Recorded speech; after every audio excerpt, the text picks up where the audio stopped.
BCC meeting, December 15th, 2020 to order. For the official time, it is 2:06. May I get a roll call, Madam Clerk?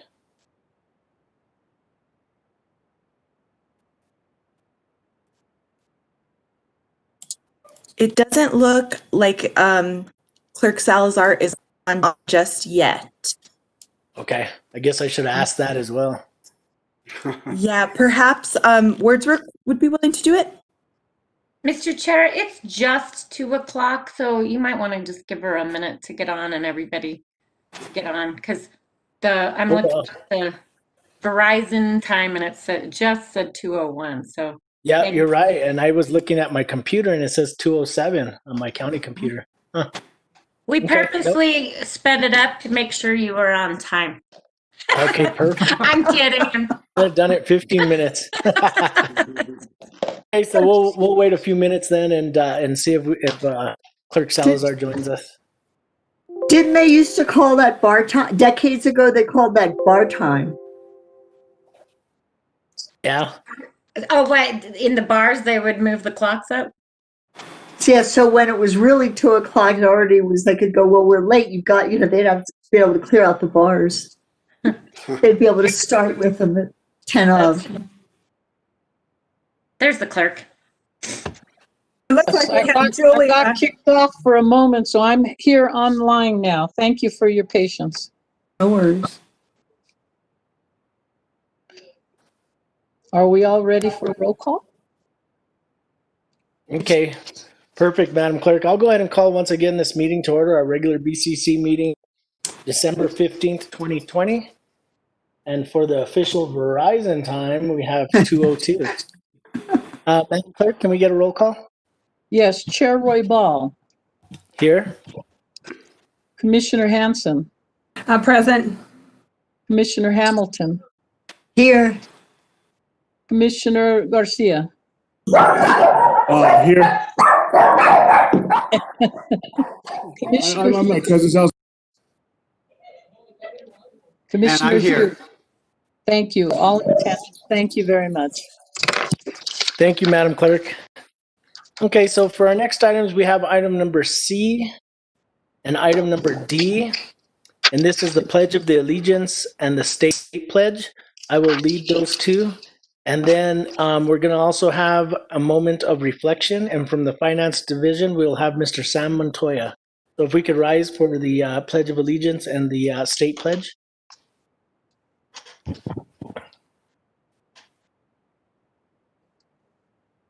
I pledge allegiance to the flag of the United States of America and to the republic for which it stands, one nation, under God, indivisible, with liberty and justice for all.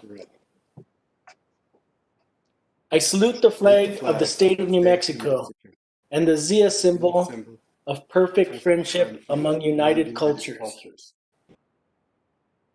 Okay, and we'll go to Mr. Sam Montoya for our moment of reflection. Dear wise and loving Father, thank you on behalf of all who are gathered here today. Thank you for your many and abundant blessings. Thank you for life itself, for the measure of health we need to fulfill our callings, for sustenance and for friendship. Thank you for the ability to be involved in useful work and for the honor of bearing appropriate responsibilities. I pray for our manager, for the various county officials, and in particular, for this Board of County Commissioners. I'm asking that you would graciously grant them wisdom to govern among the conflicting interests and issues of our times, a sense of welfare and true needs of our people, a keen thirst for justice and rightness, confidence in what is good and fitting, the ability to work together in harmony even when there is honest disagreement, and personal peace in their lives and joy in their task. I pray for the agenda set before them today. Please give an assurance of what would please you and what would benefit those who live and work in and around our beloved Santa Fe County. In your most blessed name we pray. Amen. Amen. Thank you, Mr. Montoya. Great moment of reflection. I'm going to go to Commissioner Hanson. Thank you. I wanted to mention and share with everyone that Connie Gallegos Prada passed away 2 days after her 92nd birthday this year. She was born November 26, 1928, and she passed away November 28, 2020. And she is a beloved member of the village of Agua Fria. And she is a member of the Prada and Gallegos family. And Mel Gallegos' sister, who sits on the historic board of the traditional village of Agua Fria. It is a huge loss to the community. She was somebody who was really a heart and soul of the Prada family and the Gallegos family. And I just want to extend my condolences to the families and for their loss, because I'm so honored also to be able to have gotten to know her over the past number of years, and so blessings to her family. And Mr. Chair, also to that effect, if I may, Connie Prada, the Prada family there, there's next to the old church there. Like back when Javier actually ran for county commissioner, the Meta Connie Prada de Agua Fria, and that lady was the Meta from the Agua Fria Village, and she actually lives down the next to the church, there. I know all of her sons that live down that road there. They actually live down the, I forget what it's called, the Paseo Malcenida. But I didn't realize Mrs. Prada had passed away. But the Meta de Agua Fria, Connie Prada, but give the condolences to her family as well. Thank you, commissioners. Are there any other announcements? Okay, so if we could have a moment of silence.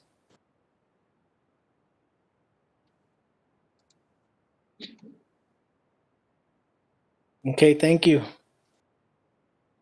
Okay, so we're going to go on to our next agenda item.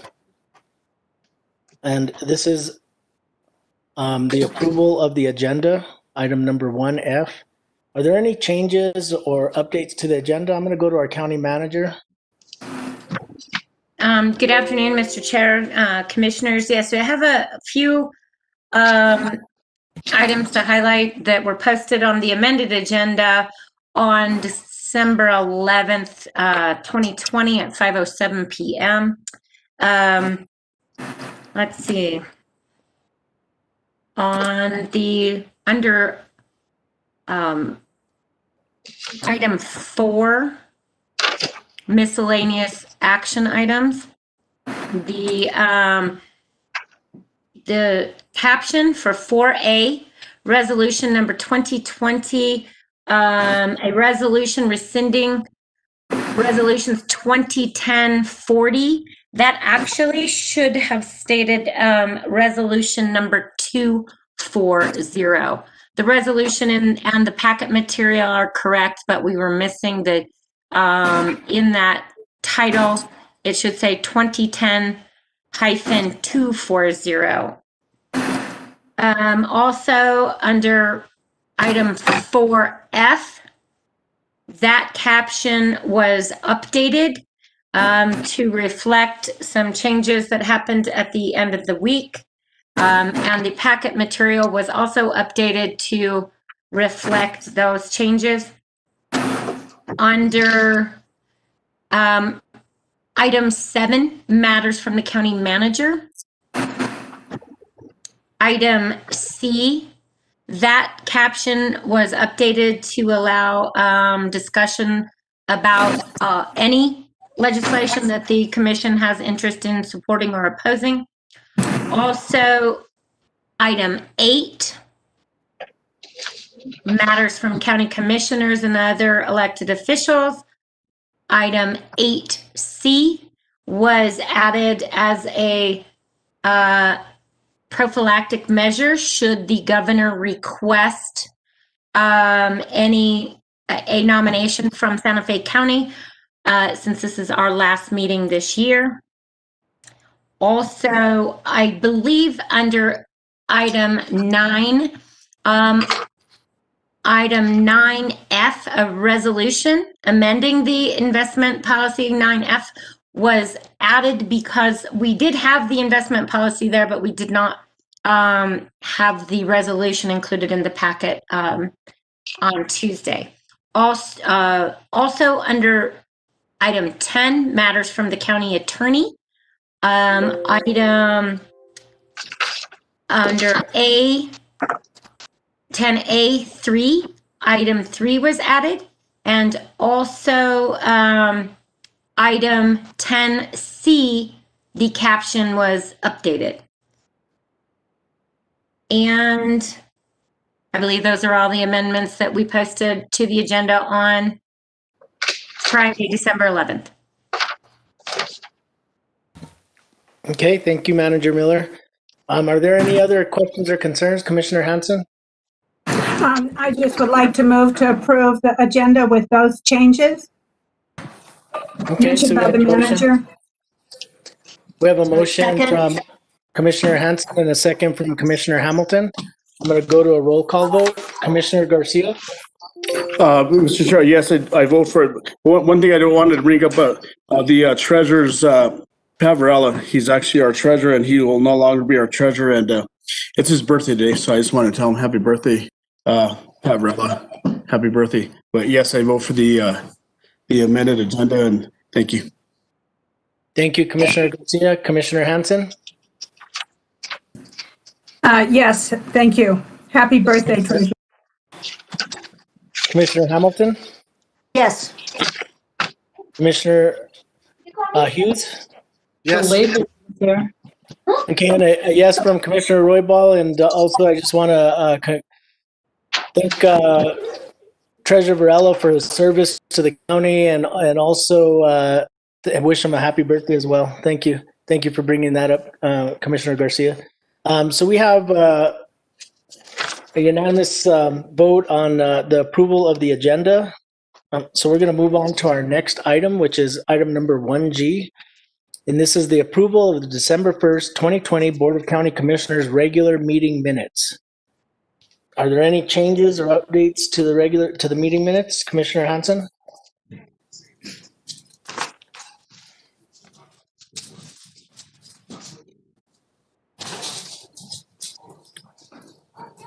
Mr. Chair, move for approval. So we have a motion from Commissioner Garcia. Do I hear a second? Second. And a second from Commissioner Hanson.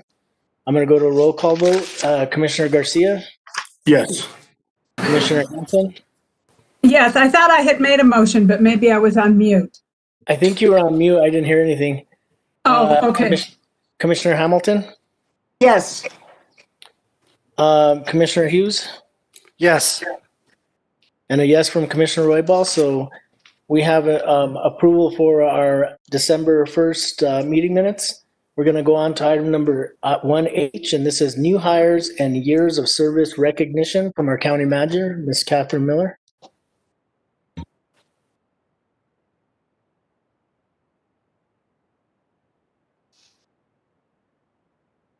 Mr. Chair, thank you. So, let's see, my first one is, I think the one that's up on the screen is going to be our years of service.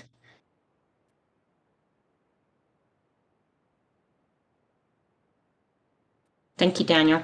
So, back, probably about 5 years ago, 6 years ago, in 2014, we started a program recognizing employees on a monthly basis who've completed years of service, consecutive years of service in 5-year increments.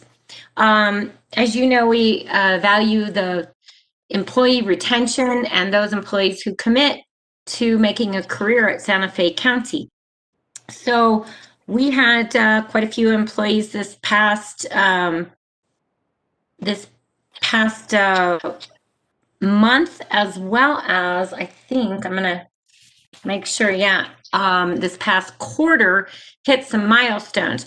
So the group that I'm bringing forward right now is just those who have hit 5, 10, or 15 years. And then I have another group that have hit 20 or 25 years maybe even longer. So with this group, though, I just would like to thank the employees that have hit a 5, 10, or 15-year milestone, and that is at our corrections adult facility, Shayna Abeta and Gustavo Palomino Ruiz. At our dispatch center, Juliana Salazar, and hit her 5-year anniversary. At our housing department, public housing, Adriana Velasquez, also on December 28th, will hit her 5-year anniversary. Then in corrections adult facility for 10 years, we have Audrey Maestas, who hit her 10-year anniversary on December 6th. In public works and projects and facilities building services, Antonio Garcia on December 8th celebrated his 10-year anniversary. In the Sheriff's Department under Animal Control, Vanessa Barnett on December 12th had her 15-year anniversary. In the County Manager's Office in IT, Dominic Ladeau, also on December 12th, had his 15-year anniversary. And then in Public Works, Road Maintenance, Seferino Houston will have his 15-year anniversary on December 27th. So as you know, we just send a little note to the employees with a writing pen to thank them for their service and their commitment to Santa Fe County and its residents. So I just wanted to bring that forward to the board so you knew who's been hanging on at Santa Fe County. Thank you, Manager Miller. And we do appreciate the commitment from our employees, and just congratulations. You know, I think that we have great staff that does a great job. And so we're just really happy to recognize you for your 5, 10, 15-year service to the county. You know, we do appreciate it, and thank you for everything that you do. Do we have comments from other commissioners? Okay. Mr. Chair, really quick, I would just like to thank those, if I may, those employees that have worked for the county for many, many years, because myself, as individuals that are city councilors now, I agree with the county, Santa Fe County. I worked for 8 years. An organization is very important. And those employees that have worked here for 15 years, 5 years, 10 years, congratulations. And I just want to tell them congratulations on it. So I appreciate it, Mr. Chair. Thank you.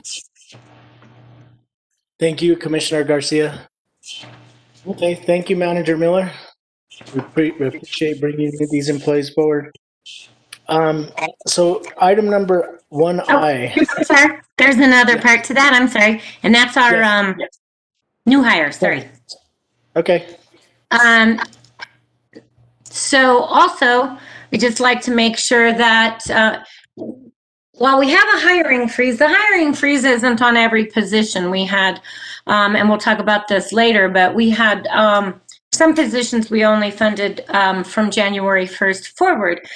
Other positions we're still hiring, and we have been hiring. And so in the month of November, as you can see, we had quite a few employees that have a hiring date of November 21st, 2020. And in 5 years on November 21st, hopefully we'll be saying thank you for your 5 years of service with us. But our new employees at the county for the month of November are Julia Romero in the county assessor's office as an appraiser trainee, Kirsten Ciandra, I hope I said that right. I was actually going to call and find out how to pronounce her name when I was reading this last week. But Kirsten Ciandra, also customer in the county assessor's office, customer service program specialist. And then in the county treasurer's office, a new tax cashier, Annalicia Sandoval. And then at our dispatch center, the regional communications center, is Giovanni Gonzalez Moreno, Ethan Green, and Patricia Lenahan. Then in public works, Department in Administration, we have Michelle Plummer. In Fleet Services, Monique Vizarraga. And in Public Works Utilities, Marissa Arguello. Then in the Sheriff's Office, Sheriff Deputy 3, Anthony Curry, and Sheriff Deputy 2, Danny Vigil. And I apologize to any of those that I may have mispronounced their names, but I thought I got them pretty close. But I just want to welcome them to Santa Fe County, and hopefully I'll be able to see them face to face sometime soon. Thank you, Manager Miller, and I just want to extend the same thought that you did, and just say that, you know, welcome to Santa Fe County. It's a great place to work, and we welcome you. Any other comments from commissioners? Commissioner Garcia? Really quick, Mr. Chair, thank you for letting me speak. And Manager Miller, very well done with the names, because the names they're kind of, you did a good job. But I just want to thank everybody for the new hires from the Sheriff's Office to RECC to the Assessor's Office, because people in the community don't realize, as into, you know, local government, which we are, it's very essential, and it's important that local government, which we all are, and these individuals from the Sheriff's Office, Utilities Department, RECC, the Regional Emergency Communication Center, Assessor's Office, everybody has to work as a team. And I just want to welcome the new hires, because local government is where I grew up, and this is where we are, and this is where we are. So welcome aboard. And thank you, Manager Miller, Mr. Chair. Thank you, Commissioner Garcia. Commissioner Hansen? Thank you, Mr. Chair. I just want to say welcome to all of these essential workers. The Regional Emergency Communication Center is an incredibly important dispatch center that we definitely need hires. The Sheriff's Office, Public Works Department is out on the ground, and our county assessor and treasurer. These are all important positions. And so I welcome you all to the county, and please enjoy your time here, and we hope you stay for a long time. Thank you very much. Thank you, Commissioner Hansen. Any other commissioners that have comments? Okay. Well, thank you guys, and congratulations on working for the county. We look forward to working with you. I'm going to go on to our next item. That was it, correct, Manager Miller? Mr. Chair, that was it under the item H, but I do have item I as well. Okay, 20 plus years, great. Go ahead. Yes, Mr. Chair, Commissioners, actually at Commissioner Hamilton's suggestion, we have separated out those individuals who hit a 20-year milestone or greater 5-year increment. And we recognize them a little differently than the other individuals with long tenure. And what we did is back in October 2018, created a separate recognition program for these individuals. And it recognizes anyone who's got 20 plus years at a 5-year milestone. And it's an impressive list, and it's an impressive feat, because as I said earlier, it's 20 consecutive years. So, you know, somebody like me, I had 5.5 years before, but then I left for 8 years, and I have 10. So I'll probably never hit the 20 consecutive years. And so I think it's really admirable for those people who have committed their entire career to Santa Fe County. And so we do provide them with a separate award for and gift for being with the county for so long. Unfortunately, normally we do this in person, and we ask them all to come to the BCC meeting and present them with their award and get a picture with everybody, but we're not able to do that under the conditions of the pandemic. But hopefully the next time we do this, because we do this on a quarterly basis, we'll be able to present the award to them in person. So they receive a service plaque, or it's actually, I call it almost like a trophy that they can put on their desk. The individuals who hit those milestones, though, over the last quarter are two of them in the county assessor's office, and that's Isaiah Romero, who hit 20 years of service on September 11th, this year, started in 2000. On also Jessica Ulibarri hit her 20-year milestone on September 18th. In DWI, in community services, we have Deolinda Roybal, who on September 21st had her 20-year anniversary. And also in DWI, Joanne Tabaka on November 27th had her 20-year anniversary with the county. At our dispatch center, Joseph Doolittle hit his 20-year anniversary on November 27th. And then in land use, we have quite a few very committed employees in land use, and two of them that have been with the county, Robert Griego, 20 years on November 29th, the head of planning, and Earl Wright, the head of our GIS division in land use, on September 11th, hit his 25-year anniversary. I cannot tell you how much I appreciate all of these individuals making their career of public service with Santa Fe County. So just want to recognize them and thank them very much.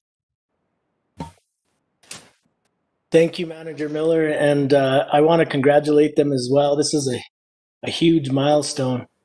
To work 20, 25 years, congratulations. As most of you know, I worked here about 25 years ago, about when Earl started at the county, and I worked for 5 years, and then I went on to the laboratory. But I mean, it's just huge. I mean, it's what a commitment and loyalty to the county. We really appreciate each and every one of you. Thank you so much. Other commissioners? Commissioner Garcia? Yes, Mr. Chair. Thank you, Manager Miller, for bringing this forward. For the guy that worked in the county for many years myself, Isaiah Romero, the young guy. He still looks like he's 25 years old. He actually took the information from the assessor's office and moved forward and said, I'm going to learn this stuff. Very good. It's very good kid. And young guy, he knows how the assessor's office works. Joanne Tabaka, lady that lives in my district. And she worked for DWI for many, many years. Congratulations. Jessica Ulibarri, I don't know Jessica that well. And but congratulations. Robert Grego, good planner, good guy. He's worked there I didn't realize he has worked there for that long. I mean, I guess we're getting older as we move forward. Earl Wright, like Catherine said, Earl Wright, he worked there when there's no computers, there's no GIS, and Earl's been there for many, many years. But to all the individuals that have worked there, great job, awesome job, and it's just great job. And thank you for doing and working for the people, the public, who we serve. So congratulations to you all. Thank you, Mr. Chair. Thank you, Commissioner Garcia. And I do want to actually thank Commissioner Hamilton also for this great suggestion. I'm going to go to Commissioner Hamilton. Did you have comments?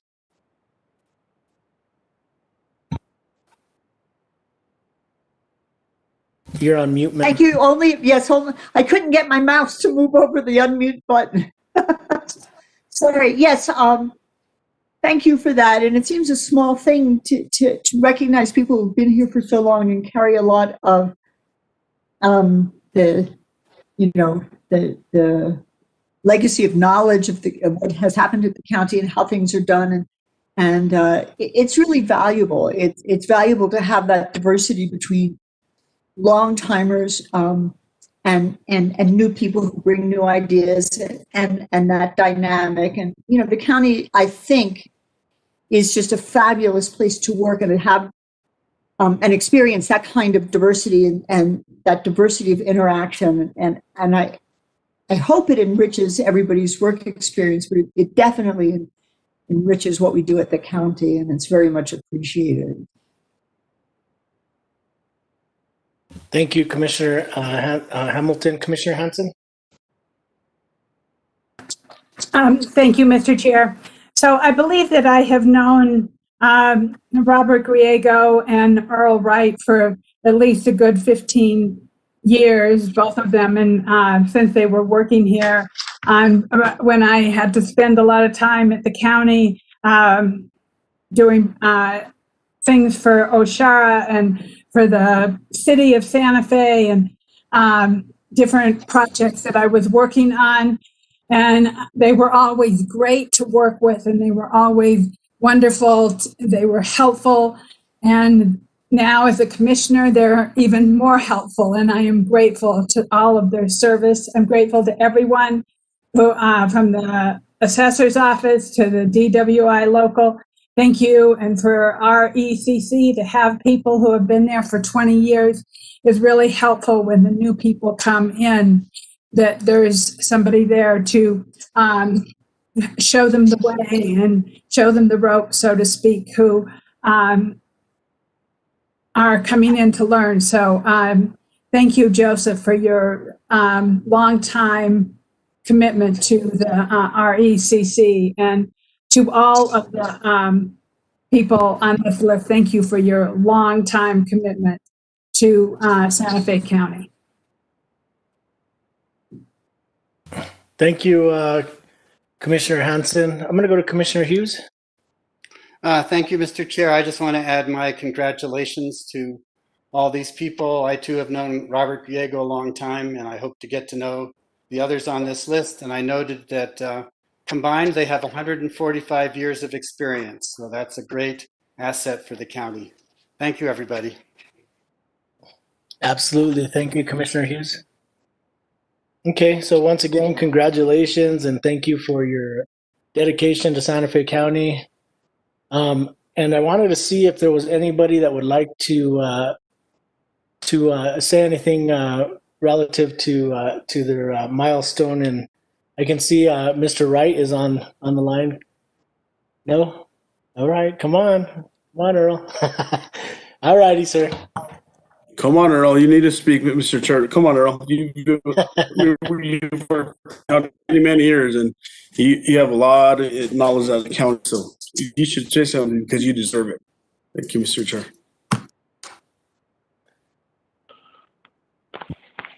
Not sure you can hear me because I'm called in by phone. We can hear you, sir. Well, yeah, I don't want to take up your time. I know you got a busy agenda. But it's been a real honor and pleasure to serve multiple commissions and the citizens of Santa Fe County for 25 years. So we have a great staff down from the beginners to the frontline employees all the way up through the division directors and department directors. So again, just a real honor to be able to make a career at the county. So thank you very much. Thank you, Mr. Wright, and congratulations again, 25 years, that's great.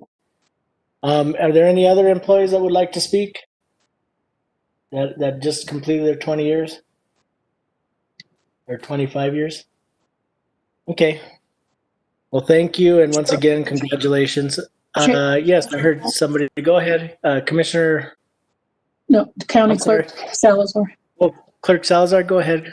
Yes, I would like to personally congratulate Earl Wright for his 25 years. And I'm hoping, Earl, that you will hang in there and wait till after the 2020 census, because I believe your expertise and the team that you have, the county will need your expertise for the redistricting and the mapping that's required after the census. So your expertise would be appreciated. And I hope you're considering staying on a little longer. And I want to thank you for all the work that you have done to assist the county clerk's office when it comes to our districts, our mapping.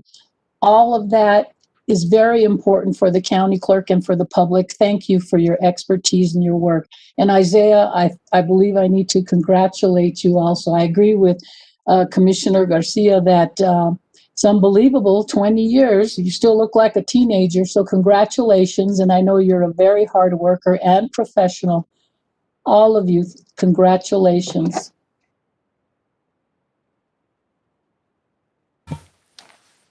Thank you, Madam Clerk. Okay, well, congratulations once again, and we're going to go on to our consent agenda. Are there any items on the consent agenda that the commission would like to pull for further discussion? And if not, what's the pleasure of the board? Mr. Chair, this is Rudy. If I may, I would like to ask a question on item F and item I. And if there's no other questions, I'll make approval for the consent agenda. But I have a question on item I and F. Mr. Chair, Yes, Commissioner Hanson? I just want to make a comment on item G. Go ahead. Okay, so I just want to acknowledge that we are now, we have fulfilled one part of our annexation agreement with the city, and we have fulfilled many of our annexation agreements with the city, and finishing the Siler to Frenchie's Field trail was another segment that was agreed upon in the annexation. And I am very proud of the work that the county has done to complete this section of the trail. It is incredibly beautiful. I am grateful to all the volunteers who have helped with the work. It was a challenging experience since we had this terrible flood in 2018. And so I am so happy to see us turn over that section of the river trail to the city. So thank you to all the staff who worked so hard and diligently on this section of the river. And for all the constituents to enjoy, because I know that so many constituents love the river trail. It is near and dear to their hearts. So thank you. Thank you, Commissioner Hanson. So then we have a motion for approval of the consenta with some requests for additional information on two of these items by Commissioner Garcia. So I'm going to go ahead and see I'll second.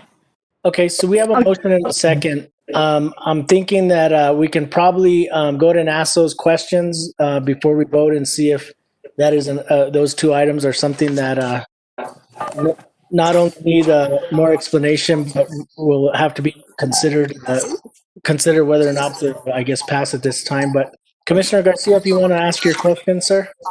Yes, Mr. Chair, thank you. Item F is just actually a resolution adopting the agreement for local governments. So that's a pavement rehabilitation that's just for Avenida Torreon, correct?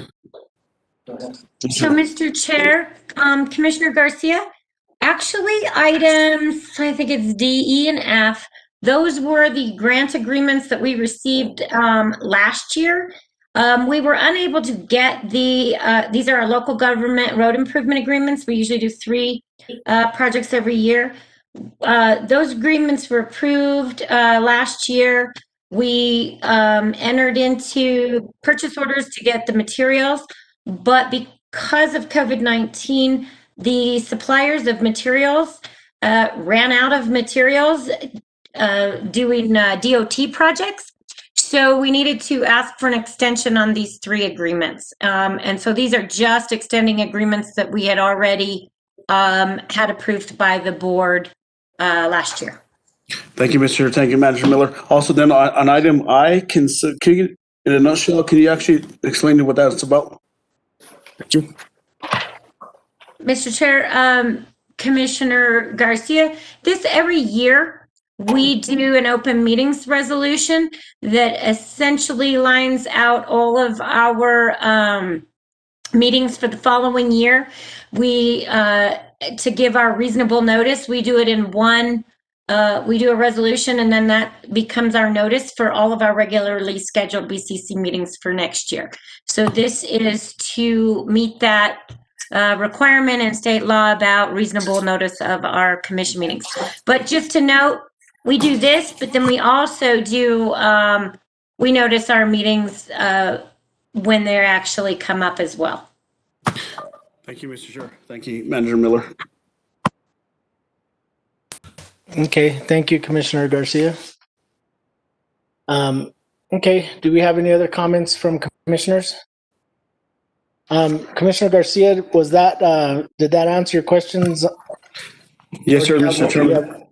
No, I'm fine, Mr. Chair. So my motion stands approval for the consent agenda. Thank you.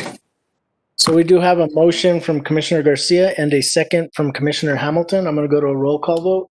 Commissioner Hanson? Yeah, thank you. Commissioner Hamilton? Yes. Commissioner Hughes? Yes. Commissioner Garcia? Yes, sir, Mr. Chair. Thank you. Thank you. And a yes from Commissioner Roybal. So the consent agenda is approved unanimously. Madam Chair, can we get resolution numbers, please? Yes, Chair Roybal, for the record, the resolutions you just passed are the following assigned numbers. Resolution 2020, 94, 95, 96, 97, 98, 99. Thank you.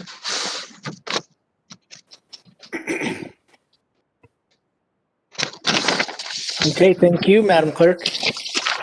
Next, we're going to go on to item number 3A, and these are appointments and reappointments.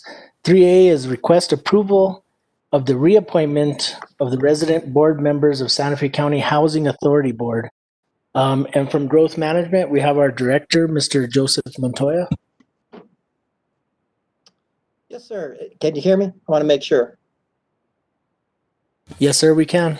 Thank you very much. So I wanted to be able to support the readmission for Kathy Hurtado. She's been an excellent board member. She's active in the community. Even during this COVID crisis, she continues to have great support and communications with the members of staff. Just recently, for instance, she tends to use her text messaging very well and is telling us about some suspicious cars that had been on the road on our streets so long. So this is the kind of board member she is, and I'd like to have your support in accepting her renomination unanimously. With that, I'll stand for any questions. Thank you, Director Montoya, and you know, I'm going to go to our board and see if there's any questions, but I would 100% that Commissioner Hanson. I would like to move to approve Kathy Hurtado to the Santa Fe County Housing Board. Mr. Chair, Yes, Commissioner Garcia. just really quick, I would think that as well as like Hamilton did as well. And, you know, when an individual actually is involved in our housing area, and she's definitely been involved in as Commissioner Lowy has as well. She's been there for many, many years, and it's great to see an individual that is involved in the community and sees what happens there, whether it's the Christmas fund, whether it's the cars that's happening there, and the internet, as Director Montoya said, the internet or texting and stuff like that. But I think she does an excellent job, and I'm happy that she's back on the board and wants to be involved. I appreciate that. Thank you, Mr. Chair. Thank you, Commissioner Garcia. Commissioner Hamilton, did you have a comment as well? I was just going to add, I agree with both my colleagues and the director. That it takes time to pay attention at the level you have to contribute like that, and it's very valuable to the board as well as to the community, and appreciated. Thank you, Commissioner Hamilton. And so we do have a motion and a second, and I also just want to convey my appreciation to Ms. Hurtado for her willingness to sit on this board. She does a great job and brings a great view from not only our residents, but just, somebody that always has great information to add. So I really appreciate it. So we have a motion and a second. I'm going to go to a roll call vote. Commissioner Hanson? Yes. Commissioner Hamilton? Yes. Commissioner Garcia? Yes, sir, Mr. Chair. Thank you. Commissioner Hughes? Yes. And a yes from Commissioner Roybal. This motion passes unanimously. Thank you, Joseph. Thank you. So we're on And to our thank next appointments, and this is item number 3B, appointments and reappointments of 4 members to the Santa Fe County Planning Commission for Commission Districts 1, 3, 4, and 5. And from the Growth Management Department, we have Ms. Vicky Lucero.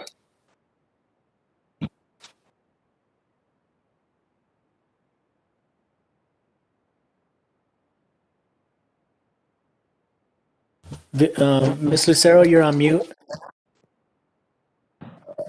Also, Mr. Chair, if you can actually have Daniel, whoever's running the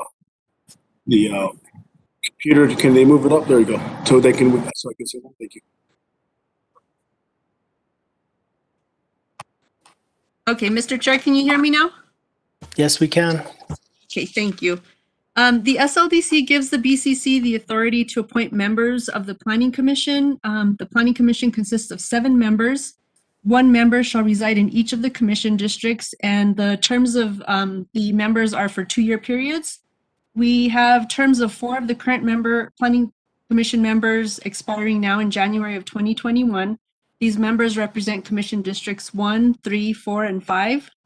In early November, the county sent out a press release seeking interested members of the general public to serve on the Planning Commission, and we received letters of interest from constituents who are interested in serving on the Planning Commission from each of the commission districts as listed in the staff report. All the applicants' letters of interest and resumes are included in Exhibit B of the packet. Staff recommends appointment and reappointment of the following members to serve on the Planning Commission. For District 1, reappointment of Leroy Lopez to serve a 2-year term expiring January of 2023. For District 3, reappointment of Commission Member JJ Gonzalez to serve a 2-year term expiring on January of 2023. For District 4, reappoint Member Frank Katz to a 2-year term expiring January of 2023. And for Commission District 5, Ria Serna for a 2-year term expiring in January of 2023. Thank you, Mr. Chair. I stand for questions. Thank you, Ms. Lucero. Okay, so I'm going to go to commissioners. I would support the direction of staff, but I'm going to go to any commissioners. Commissioner Garcia. Yeah, Mr. Chair, thank you. I appreciate that, Vicky, for bringing this forward. And one of the things that for my staff, my member that actually lives in the La Cienega area, JJ Gonzalez, if anybody's been to the La Cienega area, the Gonzalez family, which actually sold property to the National Guard, they had all the property against there across the interstate there. They actually, we have our ditch there, we have our pond there. And the Gonzalez family has done an excellent job. And JJ, he has property in the La Cienega area, and they still actually do a lot of work agricultural-wise in the La Cienega area, in this area right here. And so I totally appreciate the Gonzalez family, and JJ, great job. Busy guy, and to be on the Planning Commission, great job. So I totally support staff's recommendation as well. Thank you, Mr. Chair. Thank you, Commissioner Garcia. Any other comments or questions from the board? Commissioner Hanson? Thank you so much. Although District 2 is not represented here, I just want to say that looking over the qualifications of the people who applied for these positions is impressive. And I hope as we move down the agenda that all these people will be reached out to for possibly other positions on boards for the county.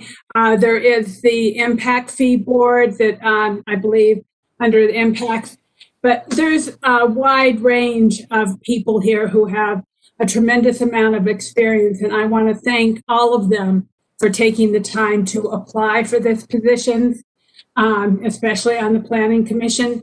I find it really heartening to see so many people interested that they want to serve their community and participate in county government. So I just want to say thank you to all of them who applied.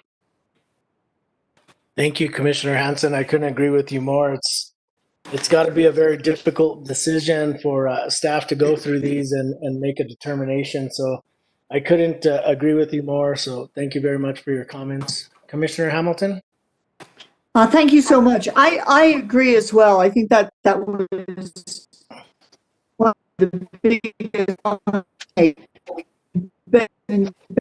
rich and just I haven't or does people who applied who want to withdrew to just do something in the future.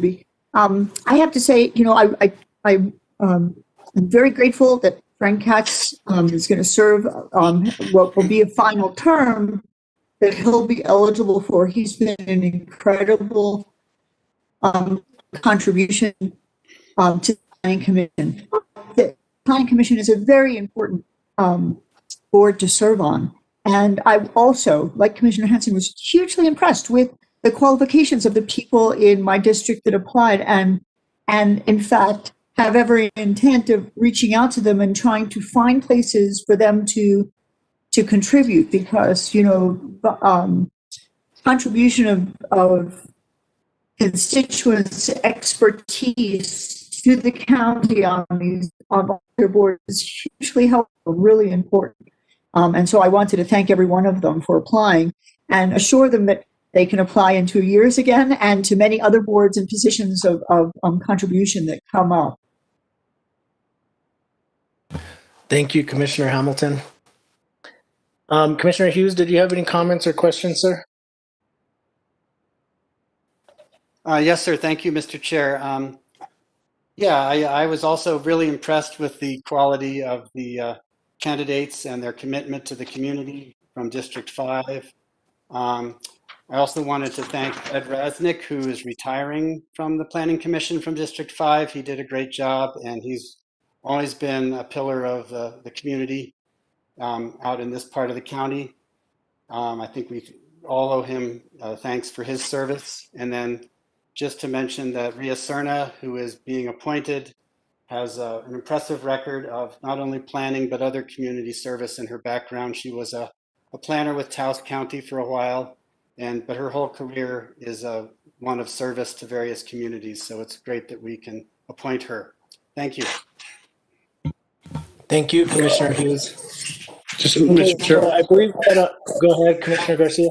Just really quick, Fred Rasnick, the guy's been in El Dorado for many, many years, 28 years. And as the commissioner said, great job that he's done. He's been in that community for 30, 35 years. Mr. Rasnick, congratulations on, I guess, your retirement, if you want to call it. In my district, Mrs. Douglas, Roger, I don't know Miss Douglas very well. Phil Anaya, he actually lives in the Edgewood area, and all you guys actually for coming forward and reapplying or applying, because as the other commissioner said, it takes a lot to be on a volunteer board, but congratulations to all you individuals that actually have said, we'll do this or we'll do it again, because thank you for being involved. Thank you, Mr. Chair. Thank you, Commissioner Garcia. Okay, so I believe we had a motion from Commissioner Garcia. Is that correct? And did we have a second? I'll second. We have a second for Commissioner Hughes. I'm going to go to a roll call vote. Commissioner Garcia? Yes, Mr. Chair. Thank you. Commissioner Hughes? Yes. Commissioner Hamilton? Yes. Commissioner Hanson? Yes. And a yes from Commissioner Roybal. So this item passes. Thank you, Ms. Lucero. We appreciate it. And thank you for having to do the heavy lifting on making these decisions. Thank you so much. Okay, so we're going to go on to item number 4A, and these are miscellaneous action items. And so this first one is a resolution rescinding resolution 2010-40, 2011-2, and 2011-110, and 2012-50, and establishing the Health Policy and Planning Commission. And from the Community Services Department, we have Ms. Patricia Boyes. Good afternoon, Mr. Chair and Commissioners. Before you for approval is a resolution for the composition of the Health Planning and Policy Commission, which is we call the HPPC. the size and composition of the HPPC have gone through many adjustments since it was first created in 1999. In 2010, the HPPC was to be made up of 7 members, 1 from each district and 2 countywide. And then subsequent resolutions in 2011 and 2012 increased that membership from 7 to 9 to 11, and finally to 13 in 2012, which is when the requirement for 2 members per district was instituted. I started with the county shortly after that, and I have been in charge or managing the health HPPC since I've been here. And since then, and the institution of 2 members per district, despite a lot of outreach and advertising and personal recruitment, it's hard to maintain 13 members on the HPPC. At least 2 districts have almost always had just 1 member. So due to term expirations and maxed out term limits over the past few months, I'll decline that, as well as other longstanding vacancies. Right now, there are only 5 HPPC members whose terms are active. The proposed resolution would establish a 9-member HPPC, so there'd be 1 from each district and 4 countywide. And with 4 countywide positions, with a total of 9 members on the HPPC, that would be easier to recruit and fill and would enhance the effectiveness of the HPPC. And I would just also like to add that all HPPC members really consider the county as a whole. So the requirement for district representation is really a good one for us to have for geographic diversity and to have all the districts represented. But each HPPC member, as in my experience, has always considered the needs of the county as a whole. So 4 countywide members, I think, would just be helpful moving forward. And with that, I'll stand for any questions. Okay, so I'm going to go to Commissioner Hanson.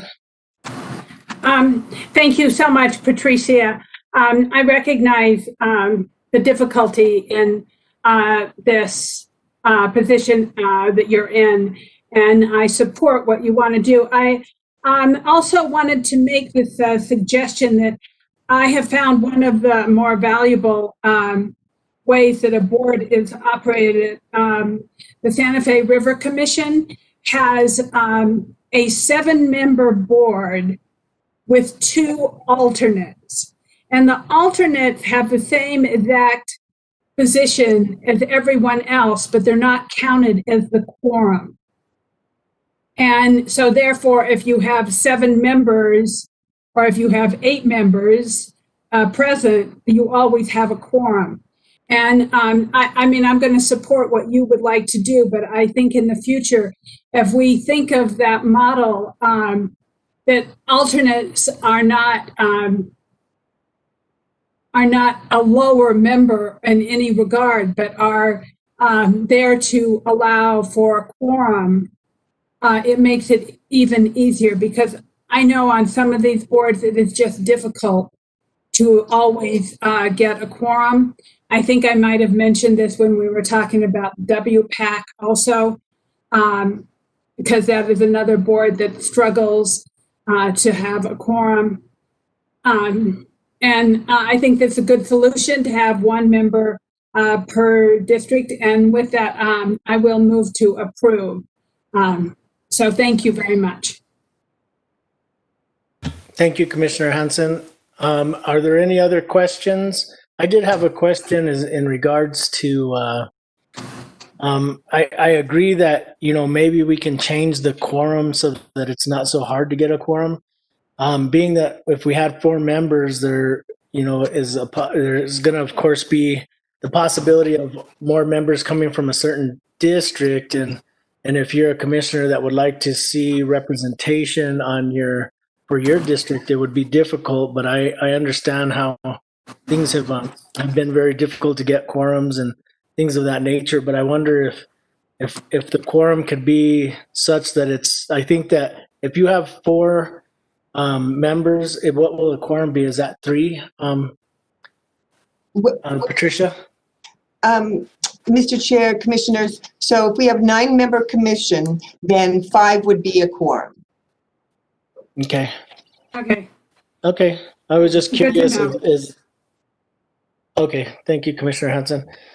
So yeah, that's what I was just curious as to how, how that quorum could be established. And do you have, is it difficult to get a quorum of 5 at this point? No, that would not be difficult. I do not think. Okay. If this resolution, Mr. Chair and Commissioners, if this resolution is approved, what I will be doing immediately afterwards is putting out notice and advertising for vacancies, and that will be the next step, because our protocol is always that even for people who would like reappointment, which is in the case of 2 of the people who were on the HPPC, we always post all vacancies and recruit and consider all before bringing them before the BCC. Okay. Thank you for that bit of information, Ms. Boyce. Any other questions from the commission? Commissioner Hughes, did I see your hand up? Yeah, thank you, Mr. Chair. If I don't remember if anybody seconded the motion, but I'll second the motion. And I just wanted to add that every committee I'm on, it's always 5 or 6 or 7 people who do all the work. And so I fully understand the need to pare it down to the people who are actually going to be interested and participate. And so I support this. Thank you. Commissioner Garcia? Really quick, Patricia, thank you for what you do, and the director as well. And well, when I'm done here, can you tell everybody what HPPC is? Because we know what it is, but sometimes the general public doesn't know what HPPC is and what you all actually do. And as Commissioner Robert and I worked for this committee for many, many years, and it was back in 1999, it was instrumental in actually moving this forward, as Mrs. O'Connor is there. So just for the general public, when I'm done, to say what HPPC is, because it's actually a really, really important role that local government does for the community. And it's an important job in the community. So just thank you for staff for what you all do. And I think going from 13 to a 9-member board, I think that's good. And so I appreciate this. And Mr. Chair, with that, I'd actually, I'll vote for this. Thank you. So, Mr. Chair, Commissioner Garcia, just briefly, the Health Policy and Planning Commission, HPPC, is a body appointed by the BCC to work with the Community Services Department and the community regarding the health needs of county residents and to look into health and related issues. And since I have been here, the HPPC has worked jointly with us, was very instrumental in producing the Santa Fe County Health Action Plan, which the board adopted and which continues to be our guiding document for health priorities. And then also the HPPC working jointly with us and recommended to the board, for example, our Accountable Health Community, which is now called Connect, that was worked through the HPPC. And so I would say that, every major health initiative or idea that we are thinking of, we work jointly with the HPPC, and these meetings are always open to the public, and so we get a lot of community input as well. There tend to be fairly active meetings for those commissioners who've attended them when we were having them in person. Sometimes the room was full, so they are also viewed as crucial by the community. Just, Mr. Chair, thank you.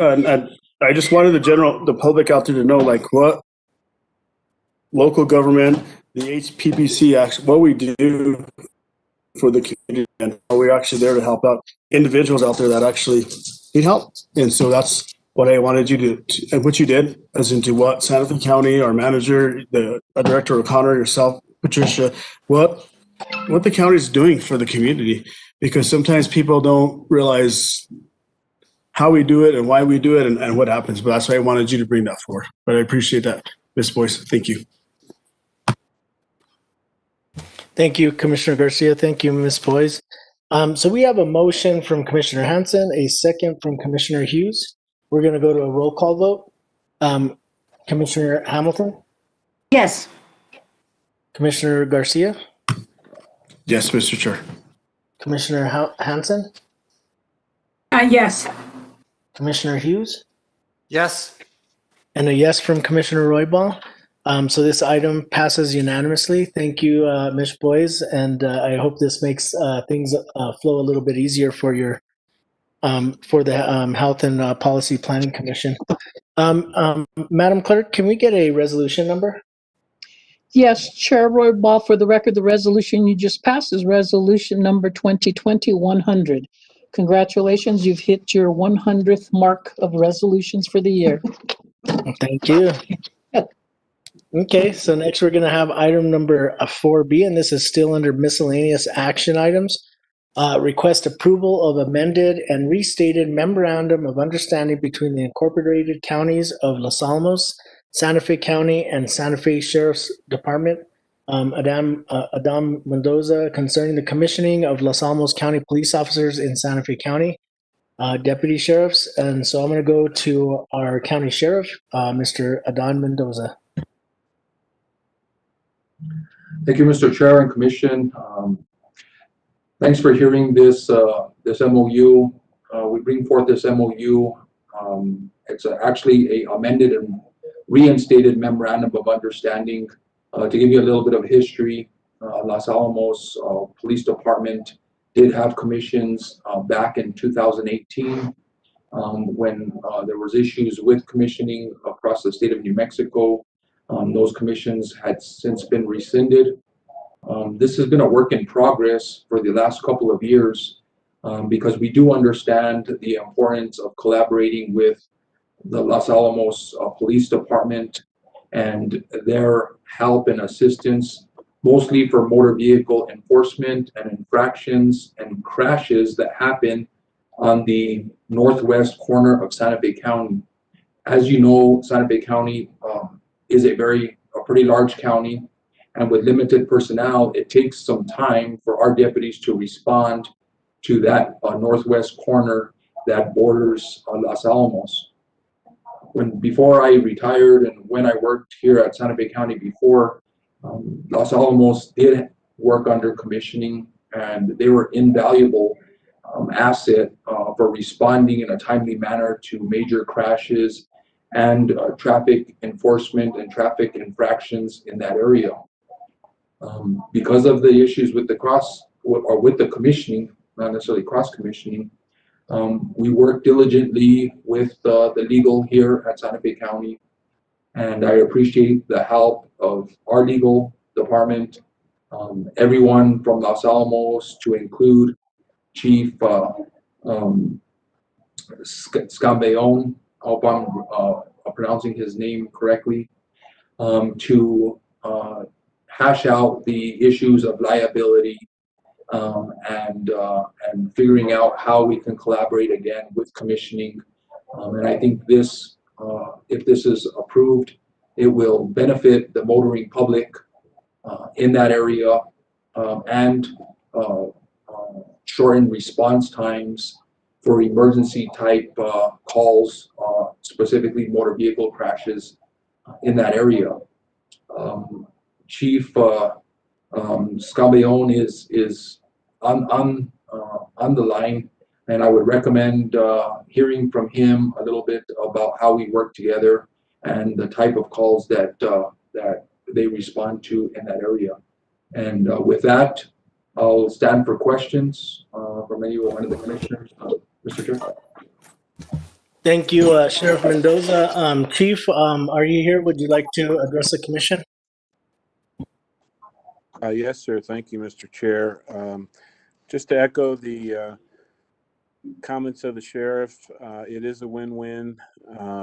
I pulled data from 2018, which was the last full year of the previous MOU. We had about 550 calls for service, although not all of those were in Santa Fe. The substantial majority were. And most of those, as the sheriff indicated, were traffic related. Under the sheriff's leadership, I think we were able to put together an effective MOU that takes into account the all the issues that the sheriff referenced, and on behalf of Los Alamos County, we would look forward to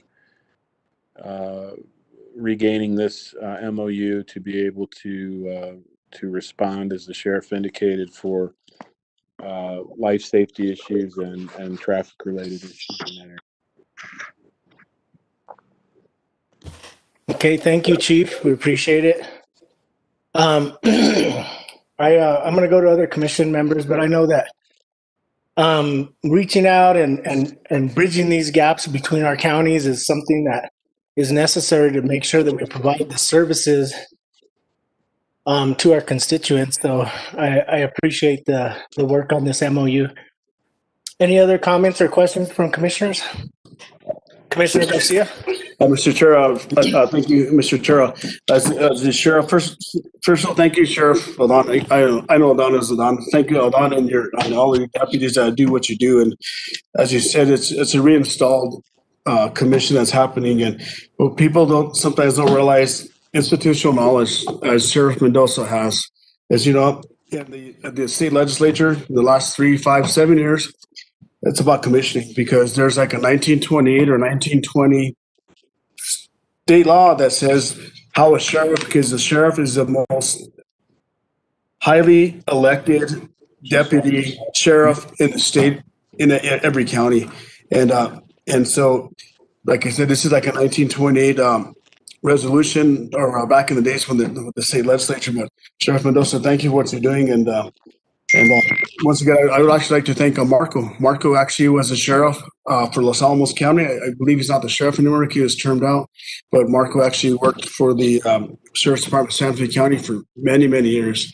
And but to all the elected sheriffs out there, Sheriff Mendoza, thank you for what you do. And so that's all I have, Mr. Chair. Thank you. And if anybody has any other questions, I'd like to make a motion for approval. It's almost like a no-brainer.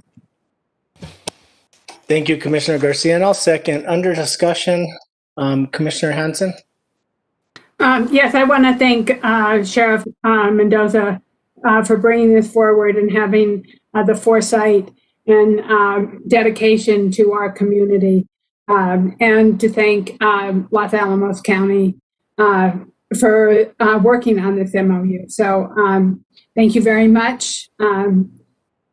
I'm sorry you're so far away, Sheriff Mendoza, and we can't see you very well, but Merry Christmas, and it's nice to see you always and at least hear your voice. So thank you for all you're doing for Santa Fe County. Okay, thank you, Commissioner Hansen. Any other questions? And I'm seconding. Oh, you seconded. Yeah, we have a second. Thank you. Any other questions or comments? Okay. Thank you, and we appreciate our law enforcement for keeping our streets safe and everything that you guys do. I know that it's not an easy venture, and so you guys do a great job, so thank you all. So with that, we have a motion and a second. So I'm going to go to a roll call vote. Commissioner Hansen? Yes. Commissioner Hamilton? Yes. Commissioner Hayes? Yes. Commissioner Garcia? Yes. And a yes from Commissioner Roybal. So thank you very much for working on this MOU.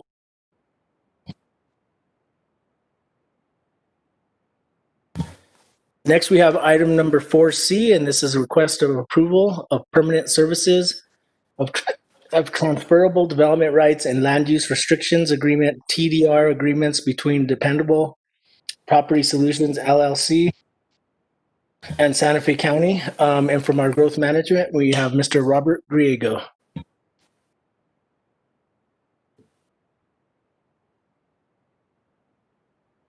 Mr. Griego, I believe you're on mute, sir.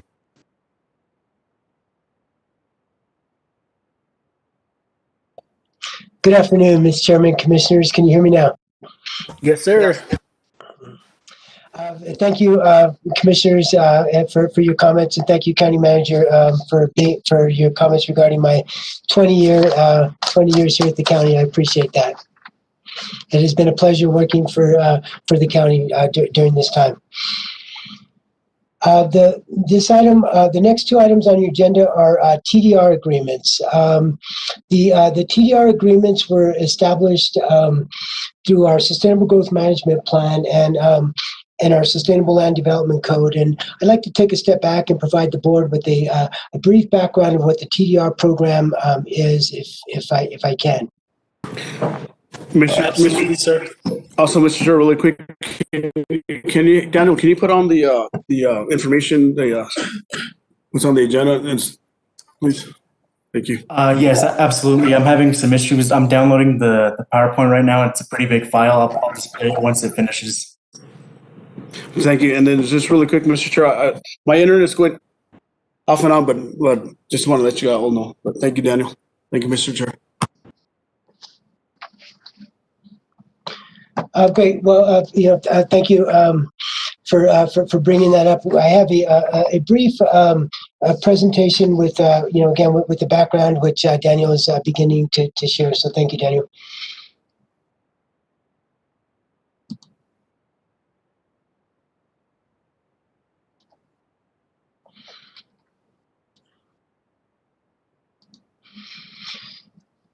The Transfer of Development Rights Program was identified in the Sustainable Growth Management Plan to serve a couple of purposes: to incentivize the protection and conservation of open space areas in the county, and agricultural land and other sensitive areas. These areas are identified as sending areas in the county. The TDR program, it's a voluntary incentive-based program, and I'm not sure if Daniel's able to bring the slides up. We've got some photos that I want to bring in as well. But the program is, again, it's voluntary. It's a market-based approach to preserving this agricultural open space land while encouraging development in designated county growth areas. The areas where these areas are identified as sending areas. The areas which are identified as receiving areas are the areas where we will be directing growth to. These areas were identified in the SGMP and the SLDC as SDA1 areas with adequate public facilities and services. This includes our mixed-use zoning districts, our industrial zones, our commercial general, and our planned development districts. The way that the program works is the SLDC identifies a base density and dimension standards. If within the receiving areas, if a developer purchases TDRs and the area is a receiving area, they would allow additional density for these zoning districts with the acquisition of TDRs in accordance with the SLDC. So there's a process that we go through. The first step in that process is to develop a TDR qualification report.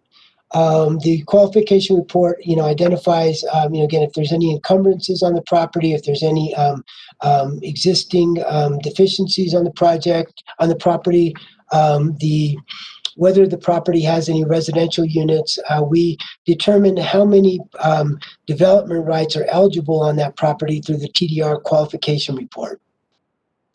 Once a property owner determines that they want to move forward with creating a TDR sending area, the county works with the applicant to create a TDR agreement and TDR sending area plat. The TDR agreement, which we'll be discussing today, identifies the number of TDRs to be severed from the property and identifies the TDR sending area plat. The property owner, once as part of this process, a TDR certificate is issued. The TDR certificate will allow the owner to sell TDRs to receive financial compensation without having to fully sell or develop their land. They still maintain full ownership of the land. They just cannot build any residential structures. Developers in sending areas then can increase the density of a project through the acquisition of TDRs. Oh, thank you. Daniel, the next slide, please. The properties that we will be looking at today are identified in the far eastern part of the county. As you can see in that photo there, the area in blue is where the two properties that we will be discussing today are the two TDR sending areas. The Santa Fe County boundary is the black line that goes straight across there. So this is basically completely surrounded by Santa Fe National Forest Service land. Next slide, please. The two properties are identified on this slide. Lot 13 is the property to the south, and this is the first TDR agreement with Dependable Property Solutions. This is a vacant property, and the entire property will be a TDR sending area. Next slide, please. The property, as we stated, we had to first issue a TDR qualification report. So this TDR qualification report was 2020-2 with Dependable Property Solutions. The property qualifies for TDRs based on, in accordance with the SLDC, based on sensitive environmental lands, riparian habitats, endangered or threatened species habitat or archaeological sites, lands providing open space, scenic vistas, natural features, and areas of special concern. As I stated, the property is vacant. It's within the residential community zoning district. This property is qualified for one transferable development right. This is reflected in the TDR agreement before you today. Next slide, please.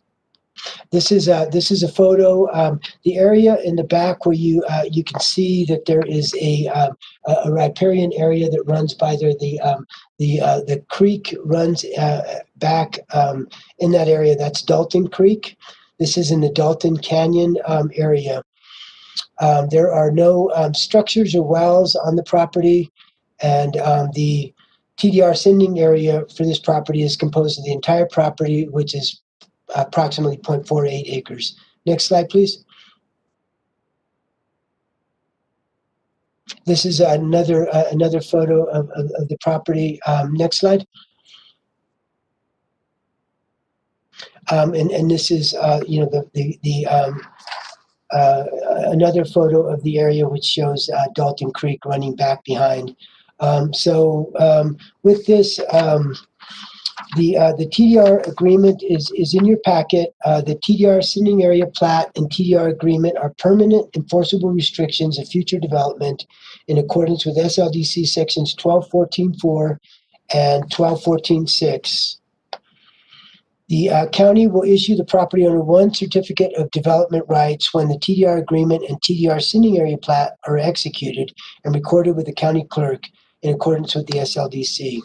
Staff recommends approval of the severance of transferable development rights and land use restriction agreement, the TDR agreement, between Dependable Property Solutions and Santa Fe County. I stand for questions from the board. Thank you, Mr. Griego. I'm going to go to questions from the board. I'll look for a show of hands. Commissioner Hansen. I'm sure this is in the packet, Robert, but how much land does one need to have one transferable development right? Mr. Chairman, Commissioner Hansen. So it depends on the property and which zoning district it is within. So for instance, within this zoning district, it's residential community. The zoning density is one dwelling unit per acre in this area. However, the property is eligible for one TDR on this property based on the fact that you can build one residential development on the property. Thank you, and congratulations again. Thank you very much, Commissioner. I appreciate that. Okay, thank you, Commissioner Hansen, Commissioner Garcia, and then I'll go to Commissioner Hamilton. Mr. Chair, thank you very much. Once again, Robert, congratulations. Once again, I see Paul, since I think Paul has many years there as well. And Mr. Chair, so this is vacant property. Why is it vacant property is one of my questions. Is it because it's in a foreclosure or it's not worth anything? And then also, who makes the determination as into what property the county actually acquires for TDRs? Is it staff? Is it a committee? That's my second question. And then another question I have is how many properties do we actually have that we've done TDRs, and what is the valuation of those properties that we have in the TDR bank per se? And so those are the three questions I have. Thank you, Robert.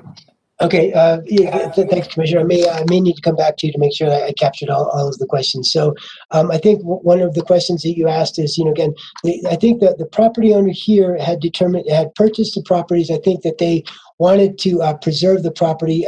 If we can go back to, let's see, one of the slides, the property owner is there's a property owner who owns an adjacent property. And they also purchased these other two property owners, one through Dependable Property Solutions and the other one through the next item on our agenda. So these keep going, Daniel, please. Next slide. I'm sorry, the last one, previous. There you go.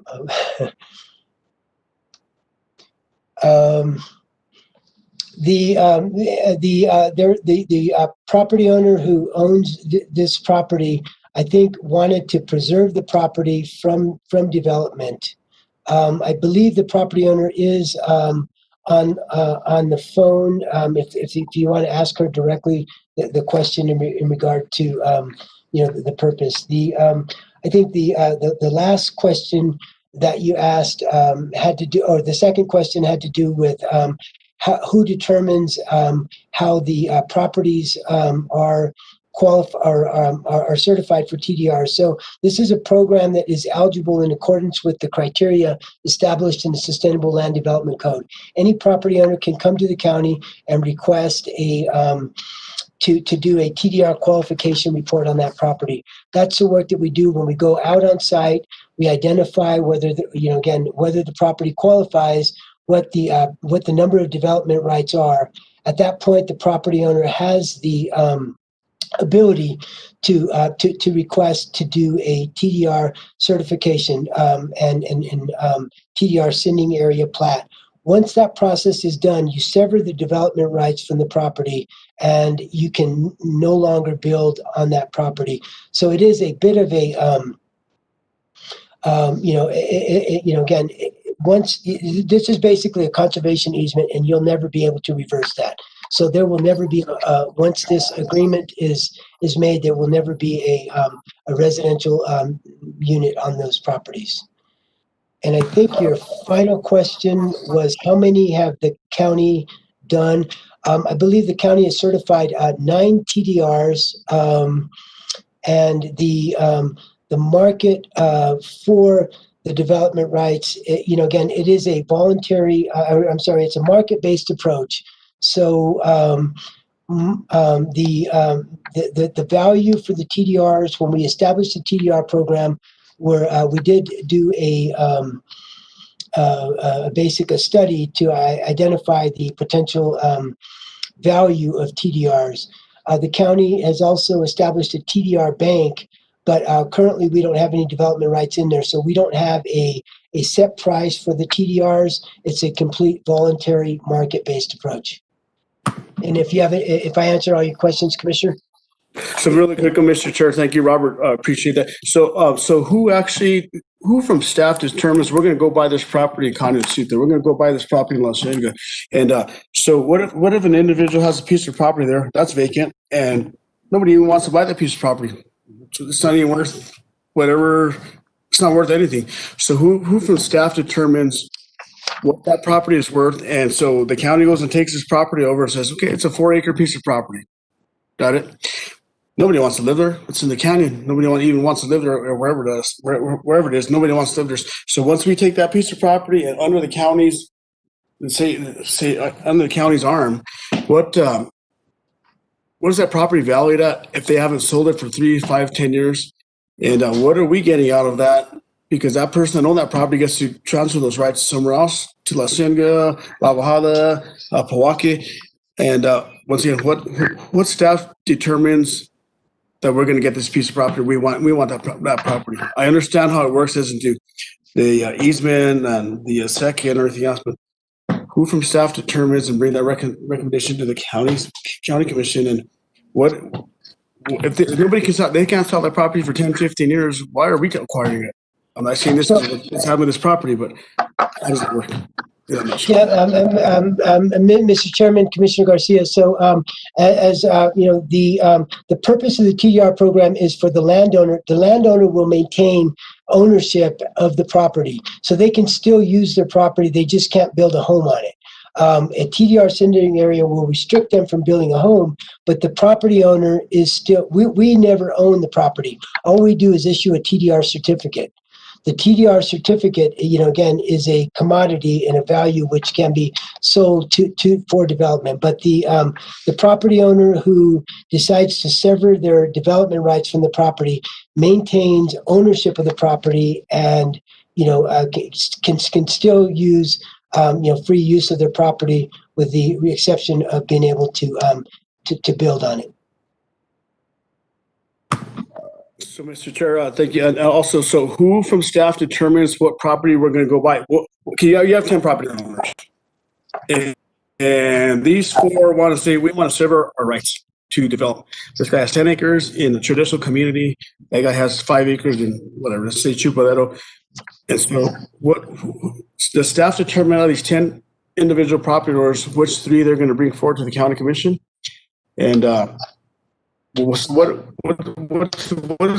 property owner get out of it? So, Mr. Chairman, you have 10 acres?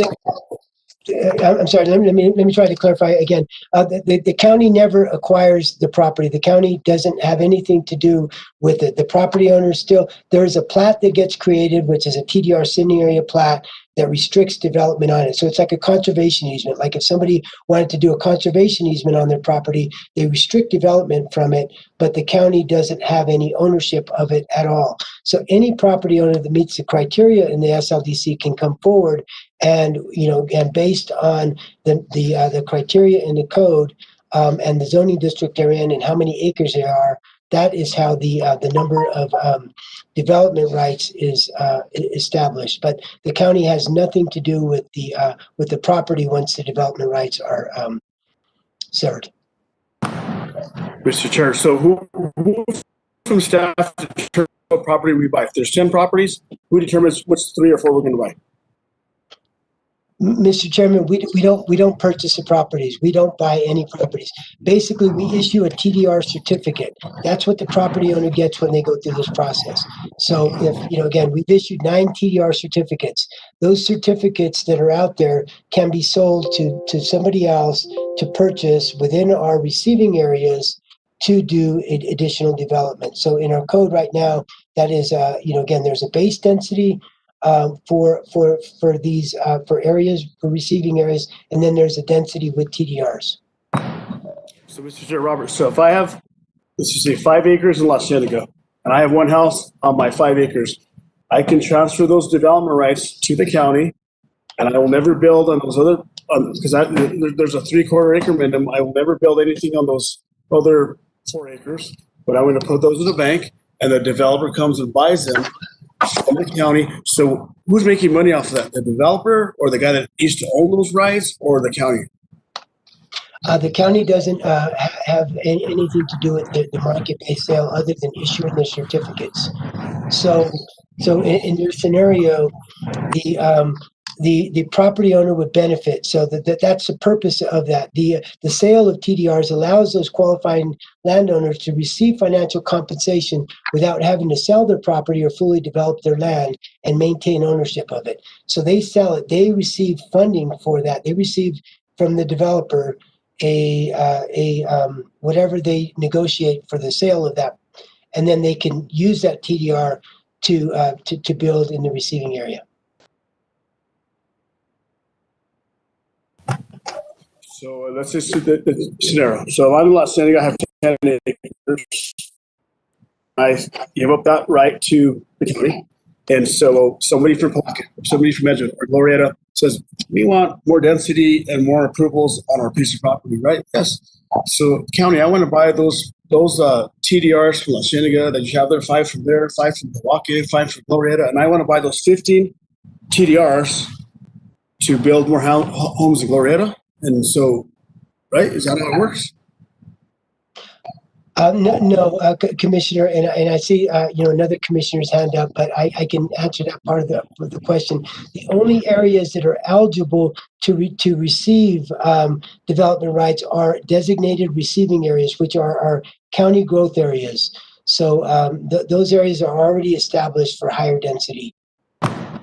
So I got SDLC 1, which is Rancho Viejo, basically, and over there by the Public Works Department. So those are the only areas that can buy TDRs from La Cienega, Pojoaque, everywhere else, and put them in the those SDL areas. Okay. Yes, Commissioner, these are areas that are required to have adequate public facilities and services in accordance with the code. Okay, thank you. And then also, who from staff determines what TDRs we buy? Is it La Cienega, Pojoaque, Glorieta, Agua Fria? Whenever they submit, who says we're going to buy this, we're going to buy this? Who does that? We haven't purchased any TDRs, Commissioner. All of the TDRs have, been, again, the property owner it's a market-based approach. The county has not purchased any TDRs, at this time. Okay, thank you, Mr. Chair. Thank you, Robert. Once again, congratulations on your years of service for the county. Thank you, Commissioner. Thank you, Commissioner Garcia. And I did see Commissioner Hamilton's hand up, and I did want to say that I guess from what Mr. Griego has stated, that the county doesn't have any TDRs at this point, but I think Commissioner Garcia was wondering, when they submit an application to sell their TDRs, then we're assuming that staff probably goes through those and makes a determination if they qualify to sell their TDRs. I was just curious, though, if somebody sells their land development rights and then they sell that property to somebody, is there something they have to disclose when they sell that property, that it's undevelopable unless they purchase a TDR from the county or somebody else? Commissioner, so the property, again, as part of this process, the TDR sending area agreement will be recorded in the county clerk along with the TDR sending area plat. That restricts development from future development. So there is, again, once a TDR sending area is established, no development can occur within that sending area. Okay, so even if somebody bought a TDR from the county later and wanted to develop it, they still can. Is that correct? That's correct. They're not. Okay. You're not able to go back and. So Okay, you're permanently restricting development. Perfect. Thank you for that answer, sir. Commissioner Hamilton, I did see your hand up earlier. Yes, I just wanted to mention that I'm frankly very pleased to see that the program is being used.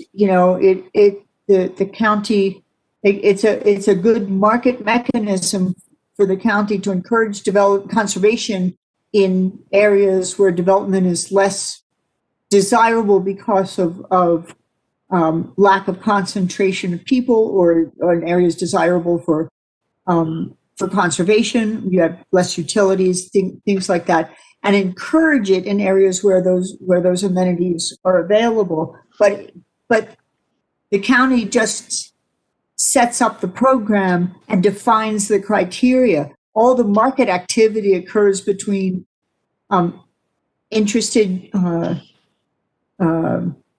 conservation people who want to conserve their land and interested developers who need to purchase TDRs so that they can increase their development capabilities in designated areas.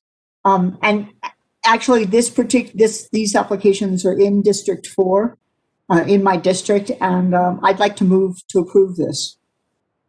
Okay, so we have a motion from Commissioner Hamilton, and I would agree. I've seen developers that are just on the outskirts of the city that, requirements there are 3/4 of an acre, but they can easily tie into to city water, the city sewer, and it would be a choice place to put the development that we could actually build more housing and serve our constituents better. So I've seen that. I've seen where, this could be a great program. So I would agree.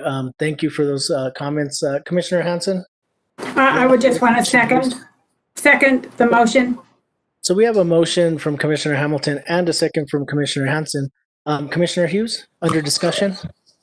Yeah, I just had one quick question. I mean, most of them got answered, but I just wondered what the market is like. Will these be snatched up right away once we approve them, or does it take people a while to sell their TDRs? Mr. Chairman, Commissioner Hughes, right now, again, I think there is, again, it does depend on the, the market.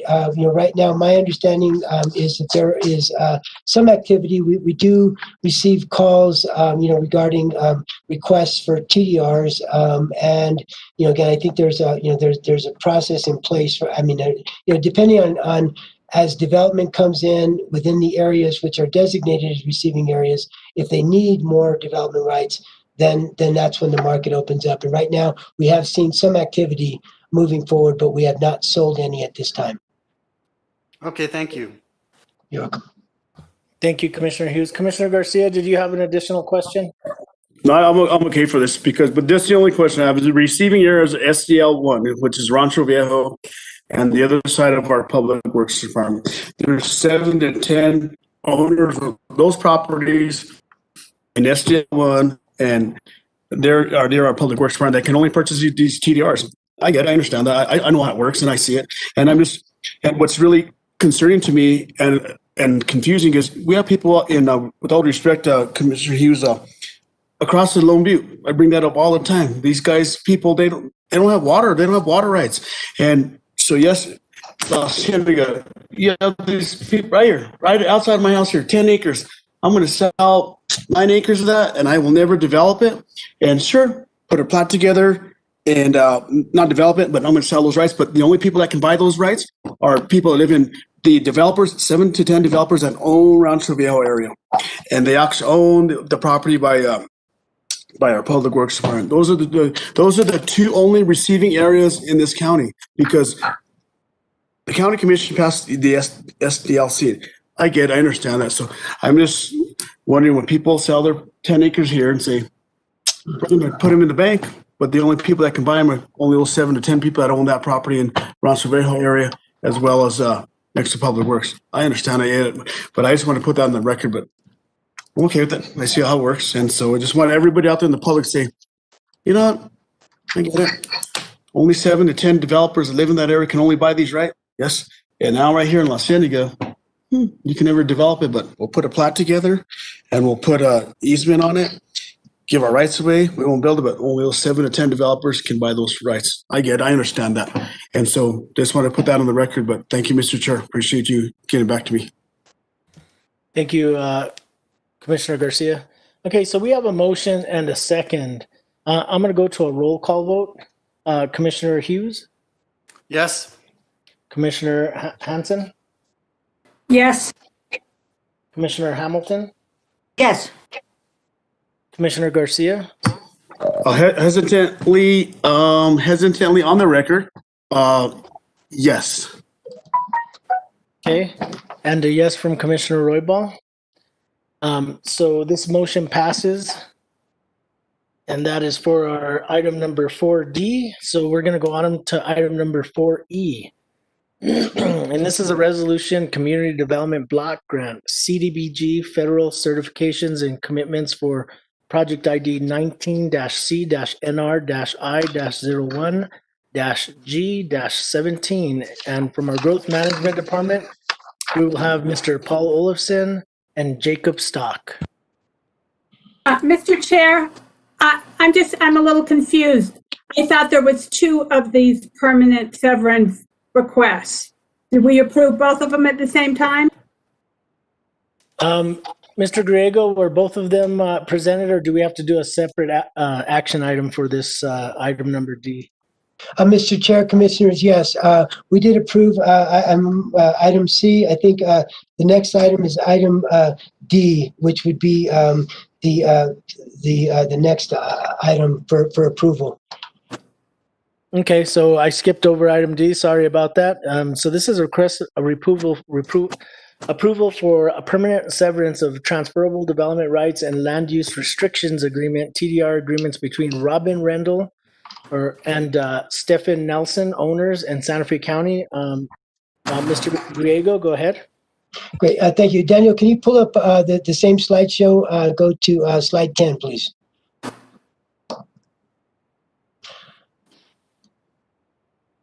So, Mr. Chair, Commissioners, this item, again, as I showed you earlier, is adjacent to the other property that was discussed.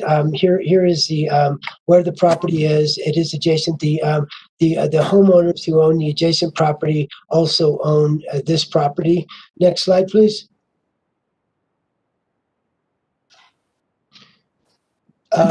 This property was based on TDR qualification report 2020-1. The property qualifies for TDRs based on the sensitive environmental lands providing open space. The property is also vacant and is within the residential community zoning district, and the property is qualified for one development right.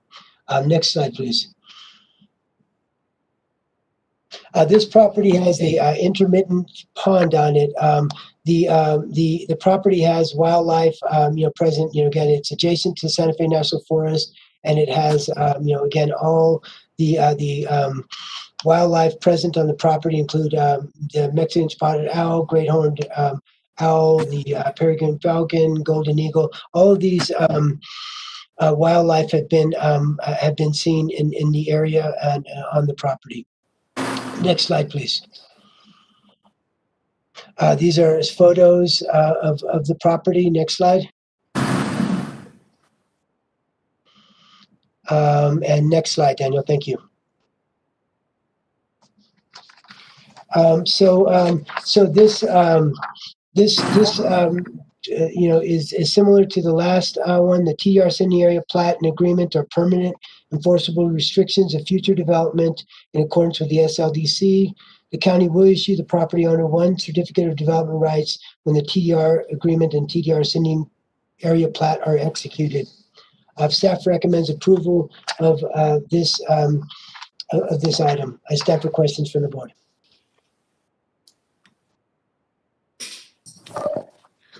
Mr. Chair, this is Rudy. I move for approval. I'll second.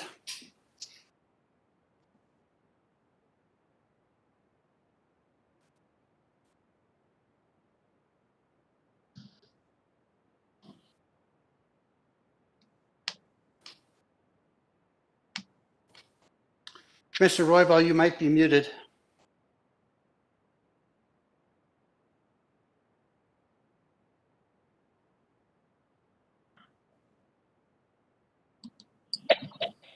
Commissioner Roybal? Elvis has left the building. Commissioner Roybal? So I heard that we had a motion from Commissioner Garcia and a second from Commissioner Hughes. Yep. So can we have a roll call vote? Commissioner Hamilton? Yes. Commissioner Hughes? Yes.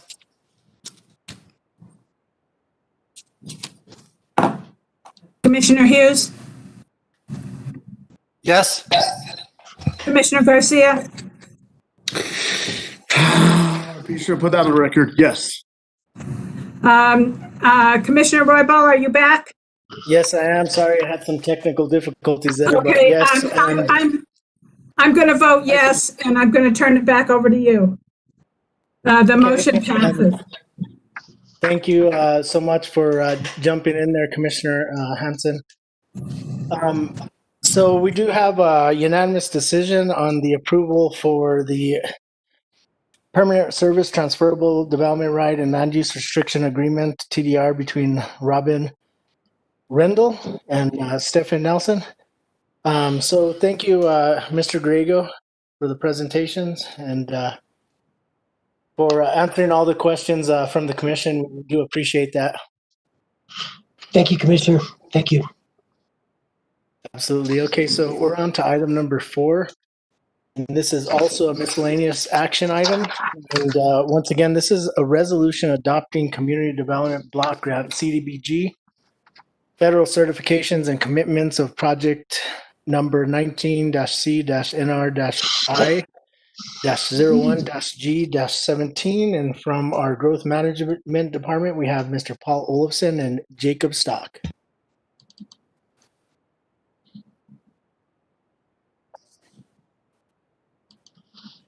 Thank you, Mr. Chair, Commissioners. Can everyone hear me all right? Yes, sir, we can. Okay, good.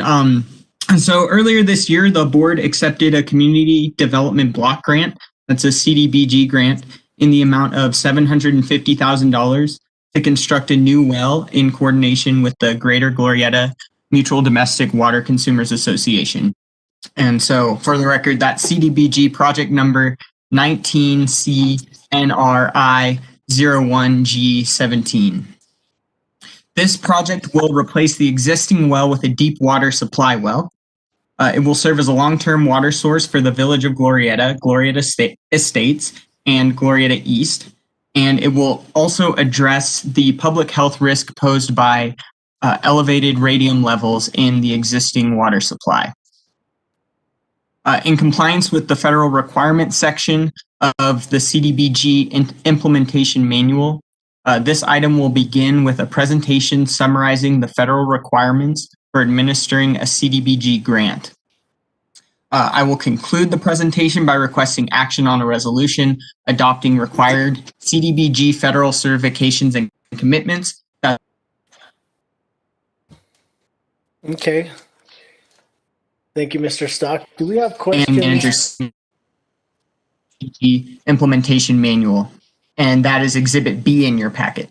I'll also summarize the contents of Exhibit 1Z in my presentation. So let's get started with the presentation. Daniel, could you pull that up for me, please? Sure thing. What's the name of the presentation?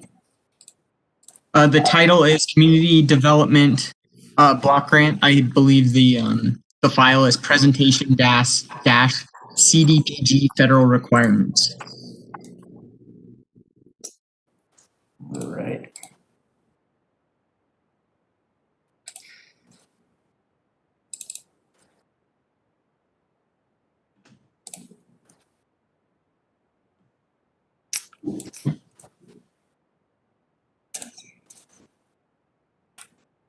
Jacob, it doesn't look like I have the presentation. Could you email it to me, or if you have it, do you mind displaying your screen?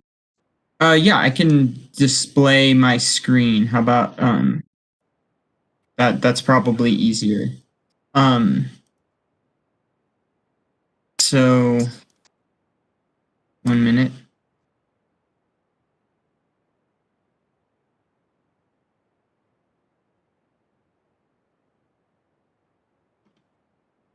Okay, let's put this in display mode and then we can get going.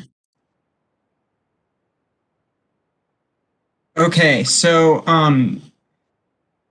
you'll have to bear with me because I had my notes in the presentation, but we'll just have to go with what we have. So part of the requirements for the community development block grant is the federal requirement section, which includes Exhibit 1Z, and it is I'm required to summarize Exhibit 1Z for the commission and to include that in your packet. So Exhibit 1Z is included as Exhibit B in your packet if you'd like to follow along with the presentation. So just a little bit of background on the project. The county received a grant for $750,000 to construct a community well in Glorieta, New Mexico. The existing well at the site is contaminated with radium, so this is a very important project for the community, and the new well will access a deeper aquifer and provide a safe drinking water source for those communities. The grant was executed on October 22nd, 2020, and it expires in 2 years. So that's October 22nd, 2022. So the federal requirements section of the CDBG implementation manual has two key components. The first is a resolution adopting a required community development block grant federal certifications and commitments. So we're going to do that today, and we're also going to review Exhibit 1Z, which goes into further detail on those federal requirements. So the resolution that the board will consider during this item includes certifications and commitments for citizen participation, fair housing, residential anti-displacement and relocation assistance, Section 3, which is the hiring of low-income residents, and procurement code. And so this resolution must be adopted to comply with our grant agreement, and it also must be renewed every year during the life of the grant. So Exhibit 1Z just goes into further detail about the CDBG federal requirements adopted by the resolution. We're required to provide the commissioners with a copy of the 1Z document, as I noted, and we're also required to review the details of the 1Z during this meeting. And that's what I'm doing now. So the required elements included in the 1Z are, again, citizen participation, fair housing, residential anti-displacement and relocation assistance, and Section 3, or the hiring of low-income residents. So I'm going to go into a little more detail about each of those sections. The citizen participation section includes elements that encourage participation with an emphasis on low and moderate income residents, provide reasonable and timely access to local meetings, information, and records, requires that the county provide assistance to groups representing low and moderate income residents in developing proposals, and that the county hold a minimum of 2 public hearings to consider those proposals. And just as a note, those last 2 pieces of the citizen participation section were already completed during our application for this grant. So we've already satisfied those requirements. And it also requires that county staff provide timely answers to written complaints and grievances regarding the CDBG process. Next, the fair housing element requires that the county publicize prohibition on housing discrimination. It also requires programs to ensure equal opportunity in housing, and that the county post and distribute flyers to advertise those programs. And it also requires that the county complete a fair housing self-assessment later in the grant administration process, and that will be the requirements of that self-assessment will be provided by the local government division of the Department of Finance and Administration, who are helping to administer this grant. The residential displacement and relocation assistance element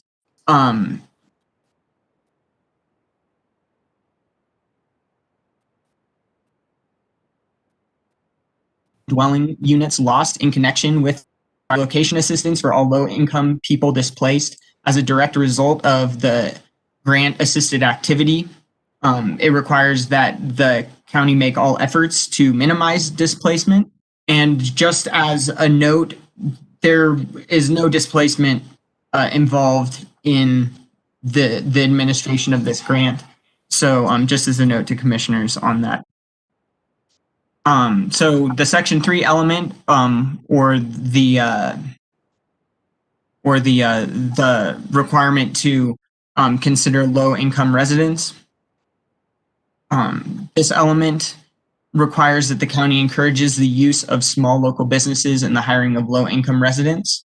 It appoints Paul Olafson to monitor compliance with Section 3. I apologize, this is my note document, so it's got some notes from me embedded. It prescribes hiring, contracting, and training practices, includes language-specific bid proposals and contract.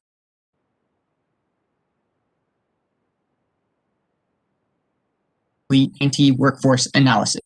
So the county does not anticipate hiring new staff to administer this grant. However, at the end of the grant administration process, we will be required to provide a Section 3 workforce analysis, which again, we will be given the documentation to complete that analysis. So there's plenty of information and details in the Exhibit 1Z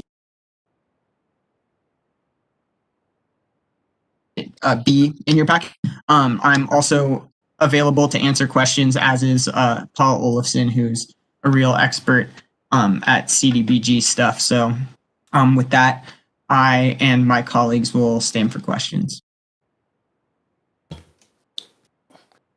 Thank you, Mr. Stock. So I'm going to go to commissioners with questions. I'll look for a show of hands. Do we have questions from the commissioner? If not, okay, Commissioner Hamilton. Not exactly a question. I mean, this is in my district. This is something we talked about and approved, and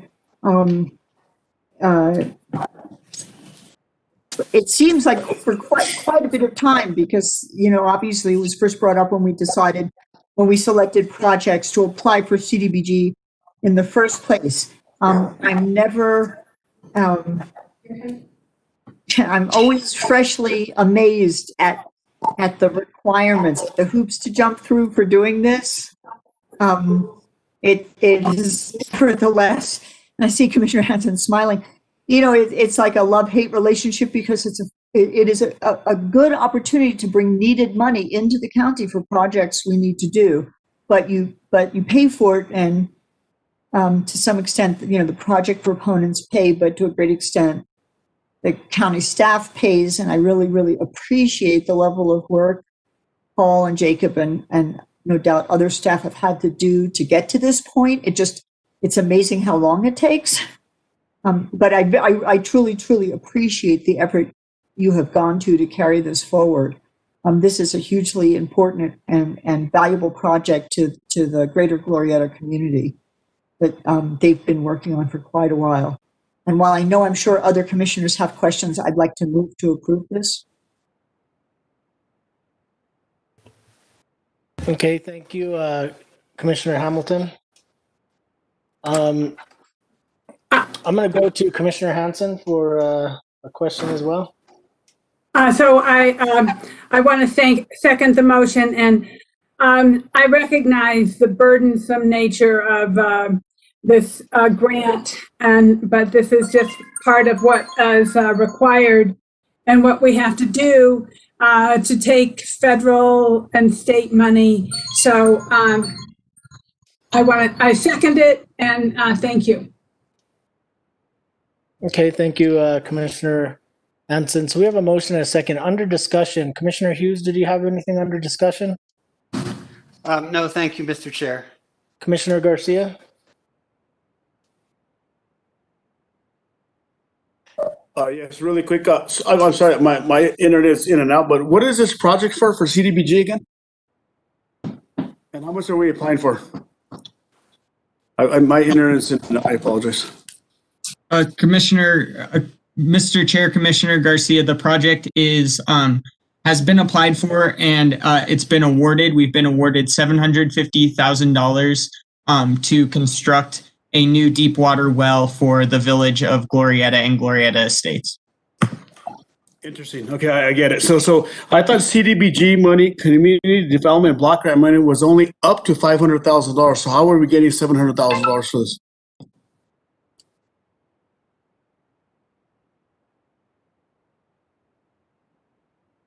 Mr. Olafson, you're muted.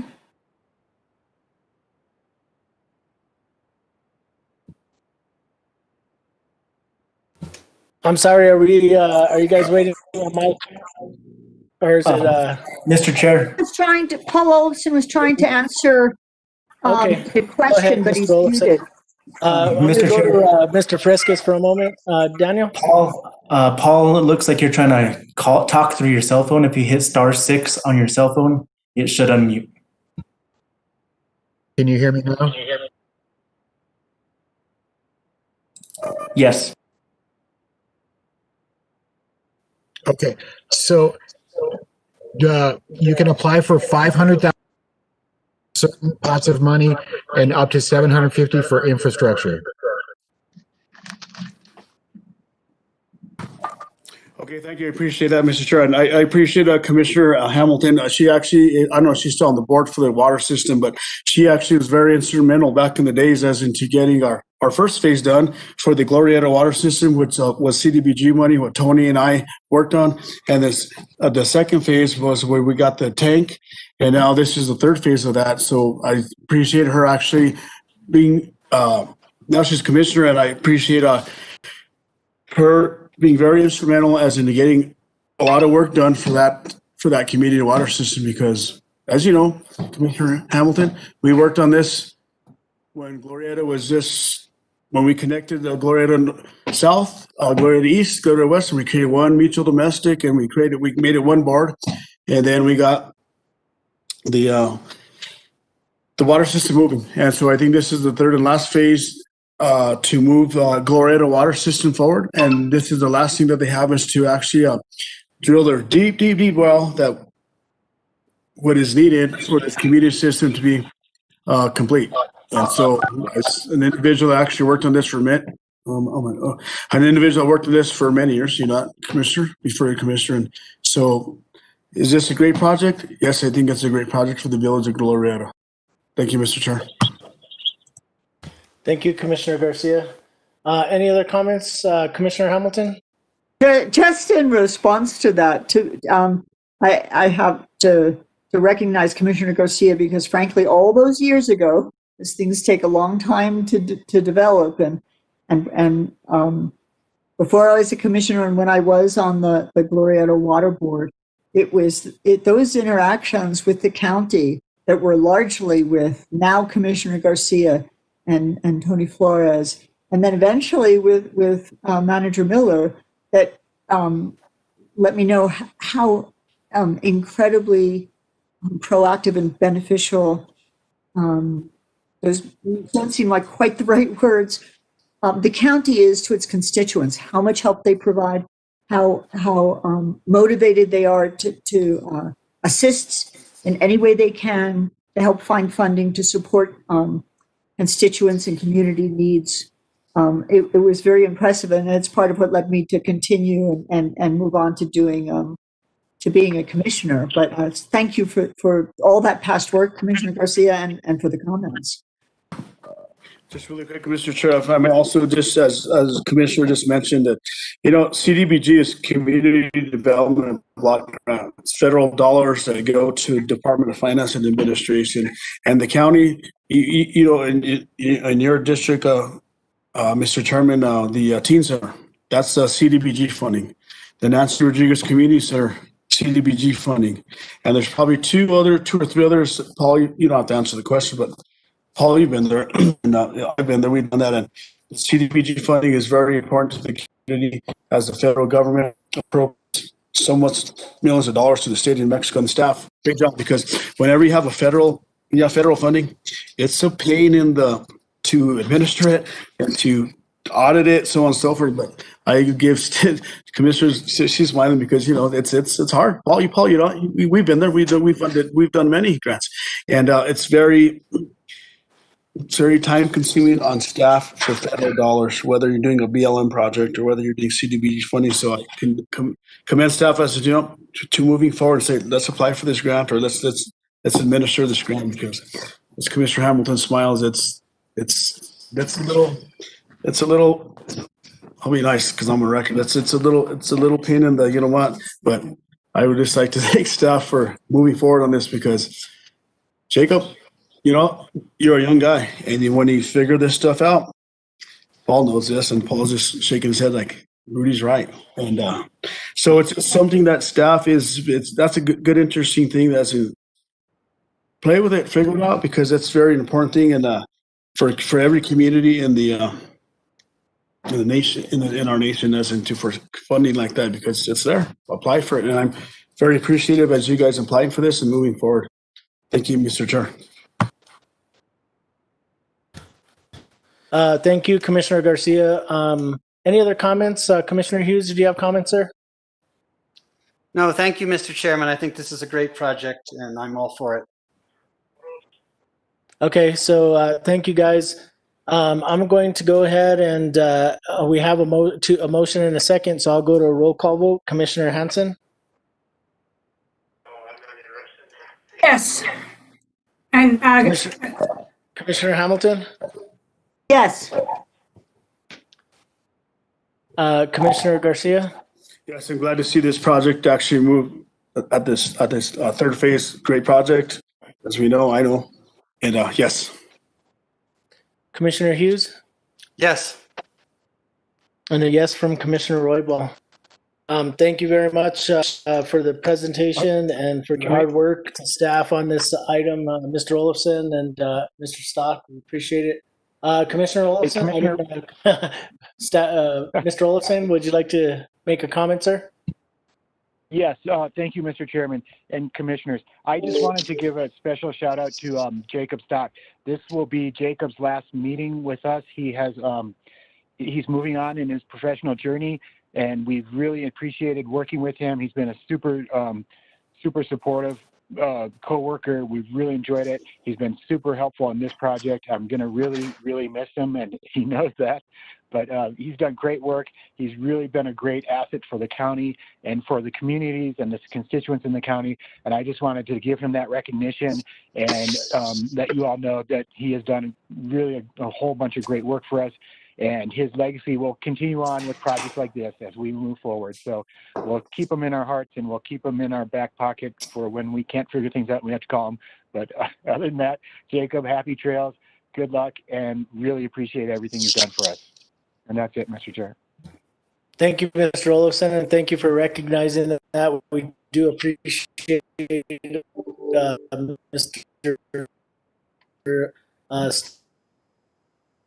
At Santa Fe County. Commissioner Hamilton?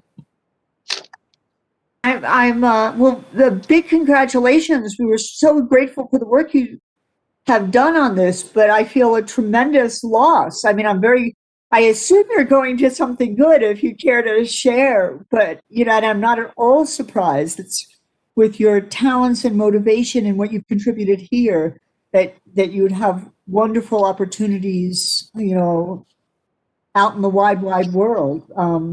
So sorry to be losing you, but congratulations and thanks for all your efforts.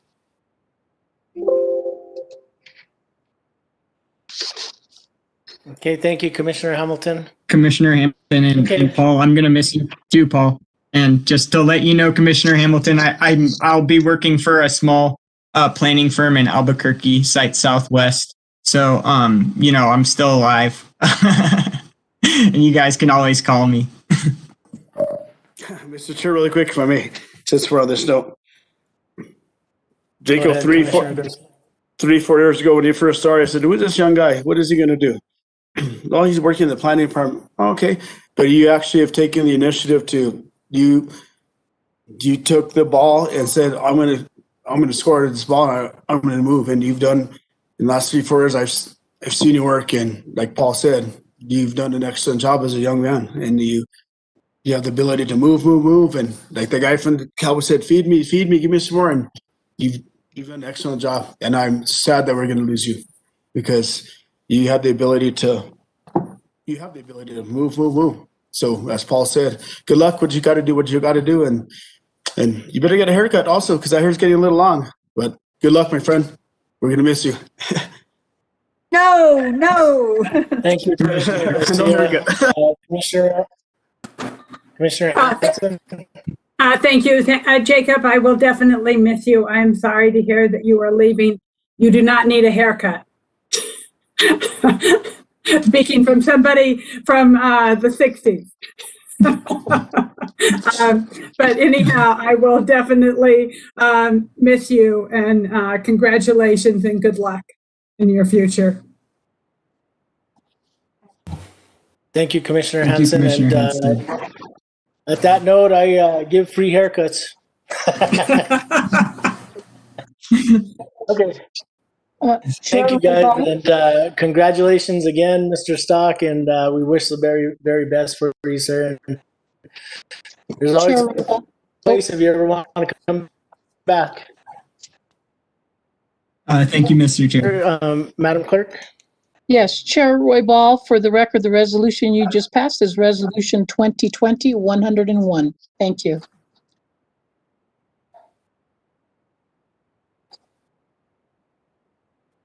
Clerk. Okay, next we're going to move on to our next item, and this is 4F, authorization to redistribute CARES Act funds to Espanola Pathway Shelter for acquisition of a facility to promote COVID safety measures along with housing security during pandemic.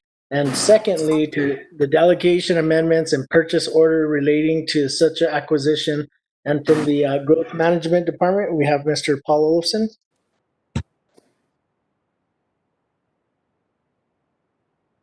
Madam Chair, Commissioners, before you today, we have a request to authorize additional funding for the Pathways Shelter, and this is to buy a hotel facility to provide COVID relief for individuals who are housing challenged, who may have been either diagnosed with COVID or have come in contact and need to be quarantined either way.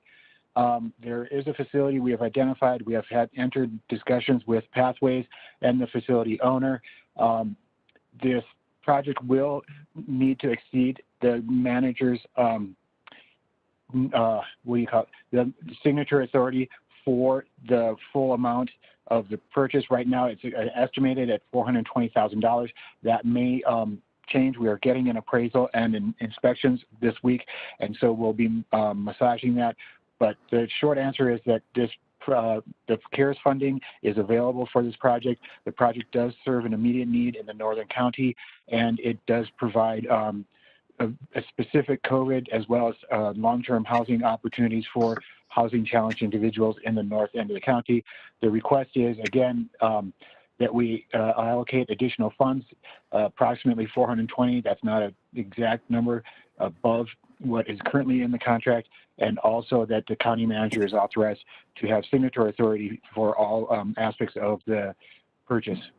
And with that, I would stand for any questions or ask any of my colleagues to add any information or details that needs to be added.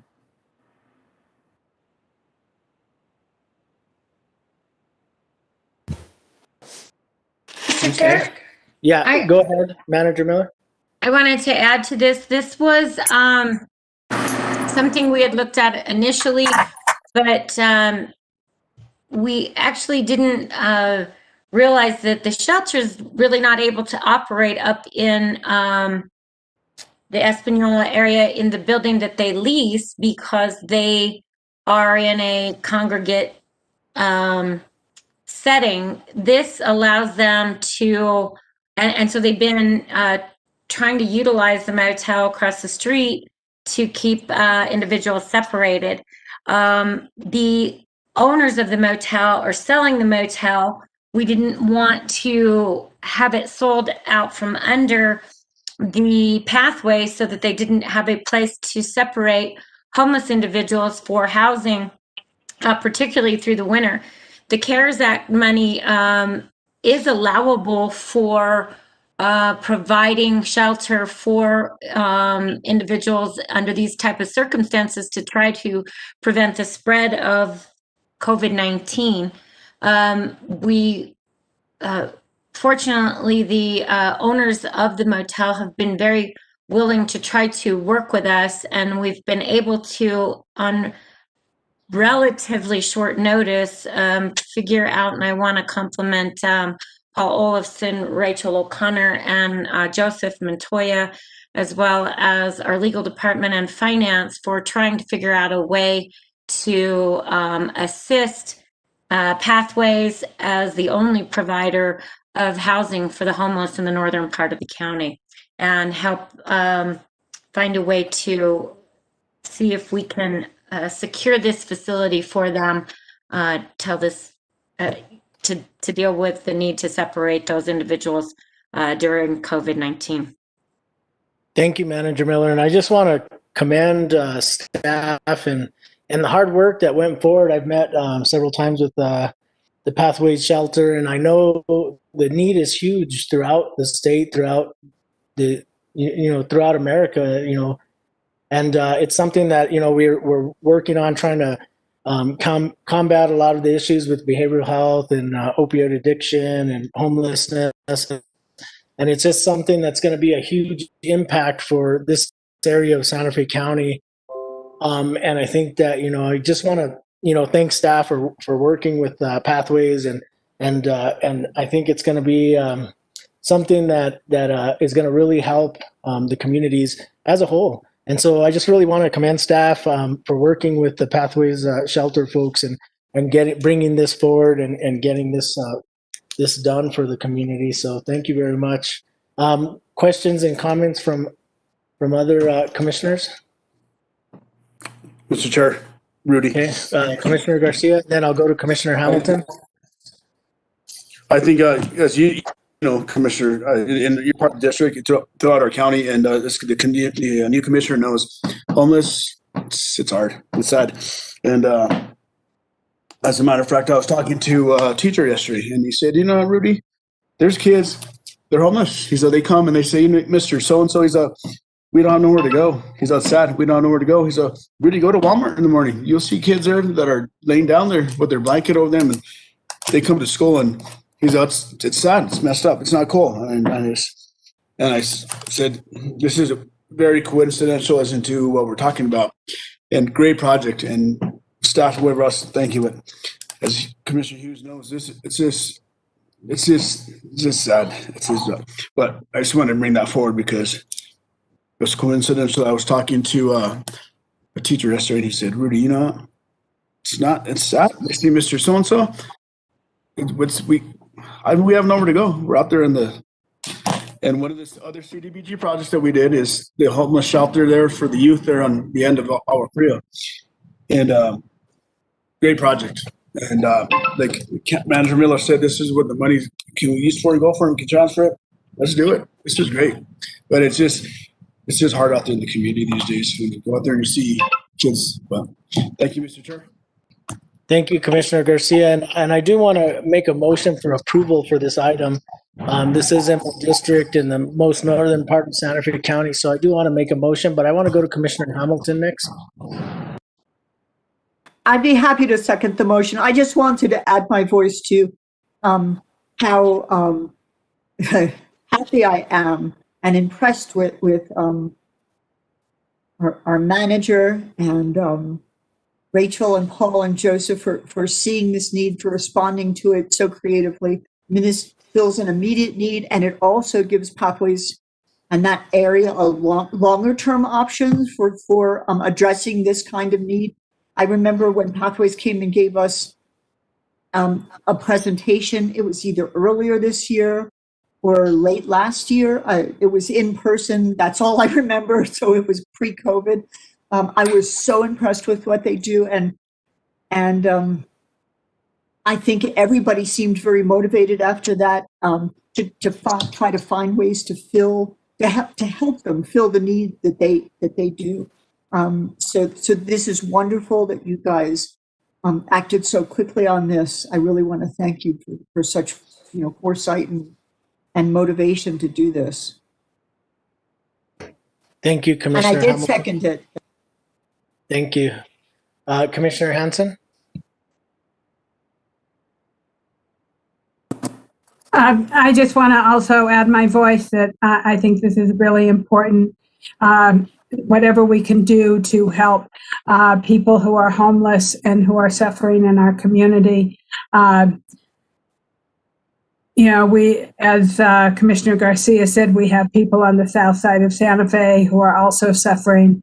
And if there's anything else we can find to do to help people who are in this situation, I hope that we can use more of the CARES money along the way. So thank you. Thank you, Commissioner Hanson. Commissioner Hughes? I just need to note for the record that I need to recuse myself from this vote, as my organization, the New Mexico Coalition to End Homelessness, is the fiscal agent for Espanola Pathways. Thank you. Okay, thank you, Commissioner Hughes, and thank you for your hard work on that board. Okay, so I'm going to go ahead and go to a roll call vote. Commissioner Hamilton, Yes. Commissioner Hanson, Yes. Commissioner Garcia, Yes, Mr. Chair. and a yes from Commissioner Roybal, and we have one recusal.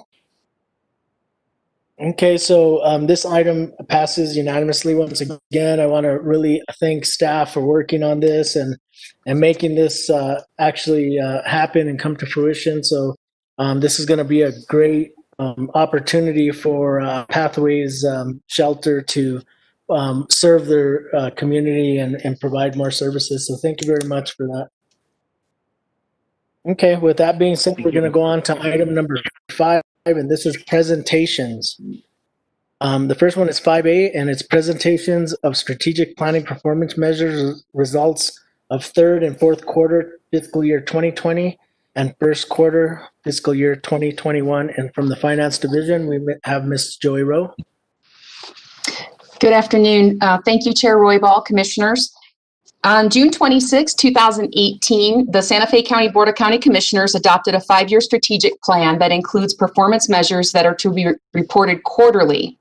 The most recent presentation covered the quarter ending December 31st, 2019, with the next update scheduled for spring of 2020. However, as we know, during that time, COVID-19 pandemic and the resulting financial crisis really took a lot of our resources to work on financial and programmatic planning, and therefore we did not get back to you. We didn't have an opportunity until now to get back to you with the performance measure results. So each department has reported their updates on progress in achieving the action items and performance measures for the previous 3 quarters. And during the previous update that we presented to you, we highlighted just a few of the action items on this is a 43-page document. So I'm just going to highlight in 4 quick slides some of the different things that the departments and divisions have reported on. And so I'm following that same format. And I also wanted to note, before I get started in looking at the performance measures, prior to doing the FY 2022 budget kickoff, that will happen late winter, early spring.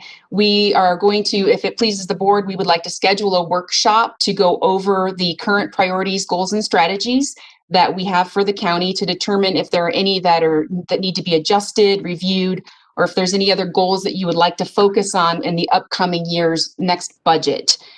So we will be scheduling that with you if that pleases the board.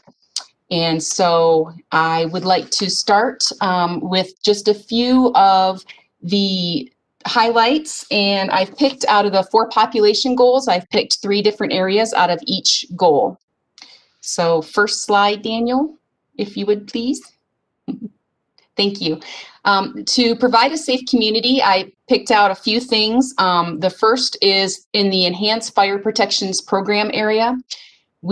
Our performance measure is the number of private properties that have been assessed, and each of these have a target. And this particular target was for 50 properties per quarter. However, due to COVID-19, many of our objectives and strategies in this presentation are limited. And so therefore, there have only been an average of 8 per quarter. And I wanted to highlight that just so that you can see, if you go through all the 45 pages of all the responses from the divisions, you can see that some of our objectives and strategies have definitely been limited due to COVID-19. Different work priorities have taken precedence. And so that's another reason why we would like to get with you during a workshop to discuss where we're moving from here post-COVID.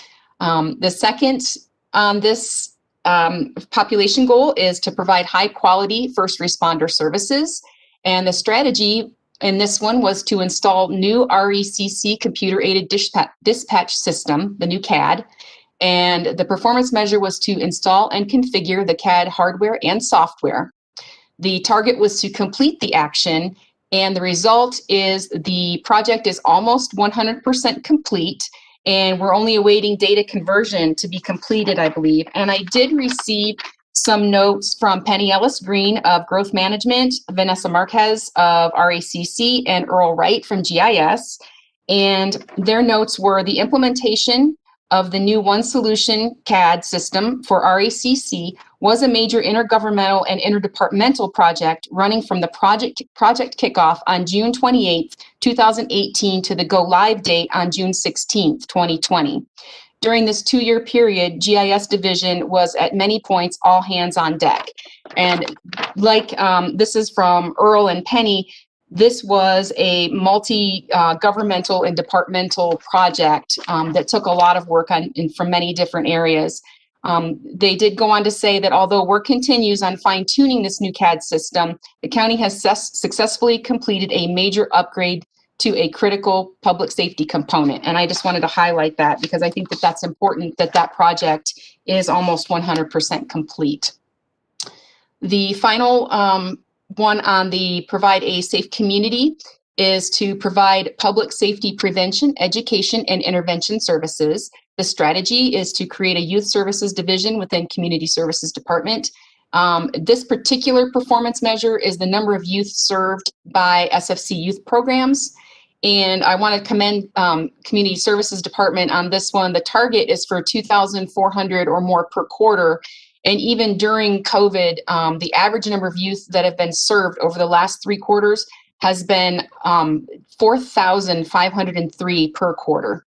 So I think that they've done personally, I think that they've done a wonderful job. The numbers show that they have. So the next slide. Our population goal is to promote a sustainable community. And the first one is provide affordable housing. The strategy is to maintain and enhance existing affordable housing stock.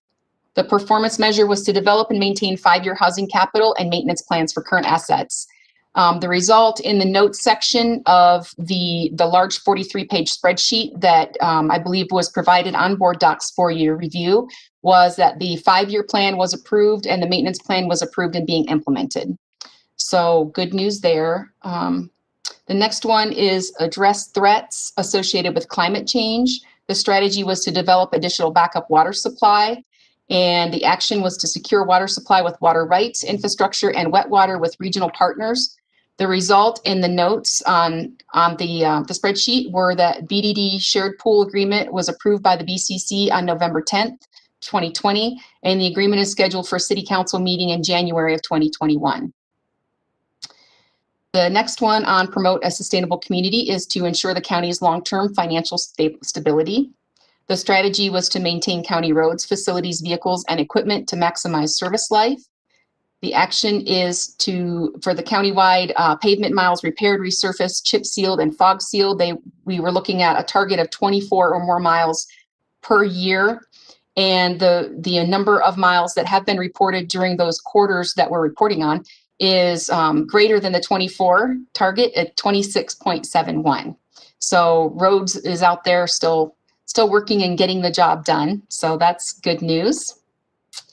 And the next population goal is to support a healthy community. The first one is to connect residents with services needed for health and well-being. The strategy is implement accountable health community. The performance measure is the number of people navigated to resources needed for health and well-being.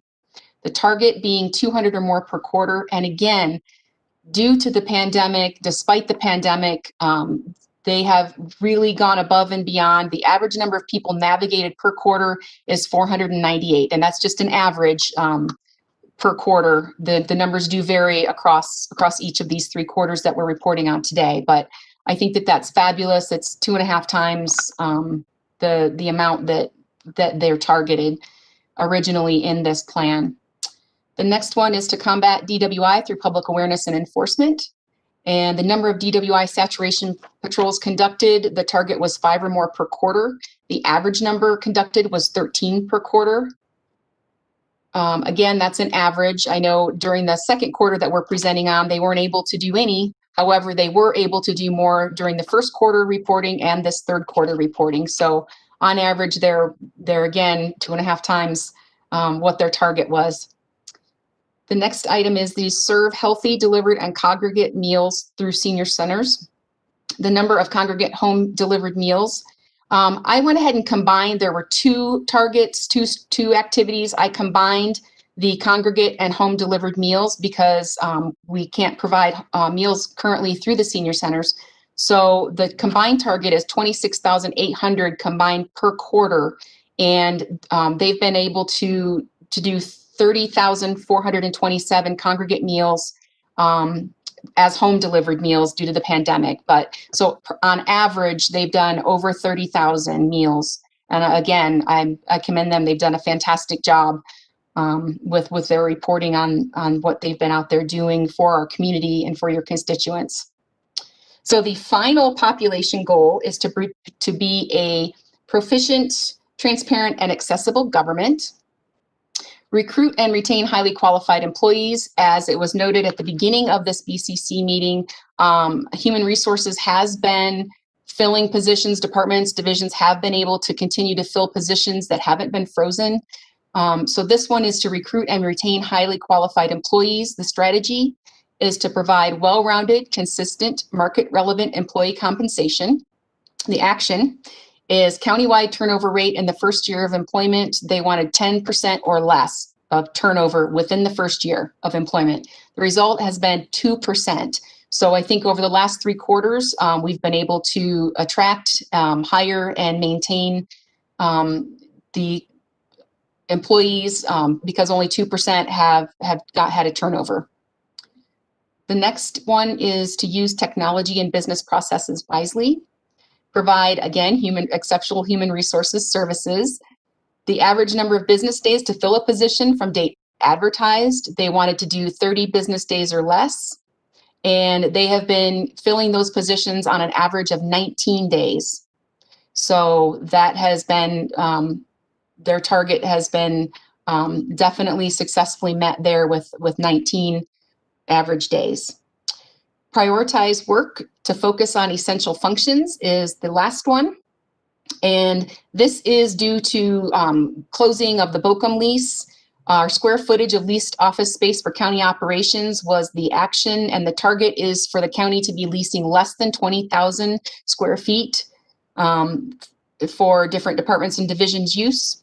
The result is with the termination, the county is now down to 3,436, down from 19,016. So you can see the Bochum lease, there was a lot of square footage there that we were leasing. And now we're back in this wonderful building here. So thank you. And I think with that, as far as this presentation goes of the third and fourth quarters of fiscal year 2020 and this first quarter of fiscal year 2021, that was all that I had to highlight. There again, the spreadsheet that was returned by the division and the departments, and it was compiled by Regina Mascarenas. So thank you to all the divisions, departments, and Regina for all of your hard work in turning in this data. I think it's important that we continue to provide you with updates more frequently than just every 3 quarters. Because it really gives us a sense of where we are and where we're going in the county. And so I look forward to the workshop to review this with you sometime soon, probably late January or early February. And with that, I stand for any questions. Okay, thank you, Ms. Rowe. Do we have questions? Commissioner Hamilton, I'll go to first. Then I'll go to Commissioner Hanson. I just wanted to thank you for doing this. I think the numbers are impressive. So it's an impressive indication of the tie that all the departments are still making to achieving strategic planning goals, even under really difficult circumstances of the pandemic and other stresses. These have not just been thrown out the window. And given the effort that was put into the original strategic planning and then into the revisions, coming, that have been done each year, coming up to where we are now, that the goals are at least reasonable and aligned with what's needed. And given that to continue it that way, I feel it's so important to continue this rolling strategic planning effort. I want to thank you very much for requesting the workshop early in the year and want to support the idea of doing that. So thank you, Mr. Chair. Thank you, Commissioner Hamilton. Commissioner Hanson? Thank you, Joey, very much for your concise report. And also thank you very much for providing us with the Santa Fe County Strategic Plan and showing all the boxes and what people have been doing and all the notes. I'm grateful to have all of that additional information. And I really also agree. I think we need another workshop. It might not be until February, but hopefully we'll be able to do it soon. And I just really appreciate all the work on it. So thank you once again. Thank you, Commissioner Hanson. Commissioner Hughes? Well, thank you, Mr. Chair. I just wanted to say I looked over the whole document before the meeting here, and it's very impressive. I'm glad we're doing this kind of, detailed strategic planning, and I just look forward to the workshop. Thank you. Thank you, Commissioner Hughes. Commissioner Garcia? Yes, really quick. I agree with my colleagues 100%. Somebody told me that.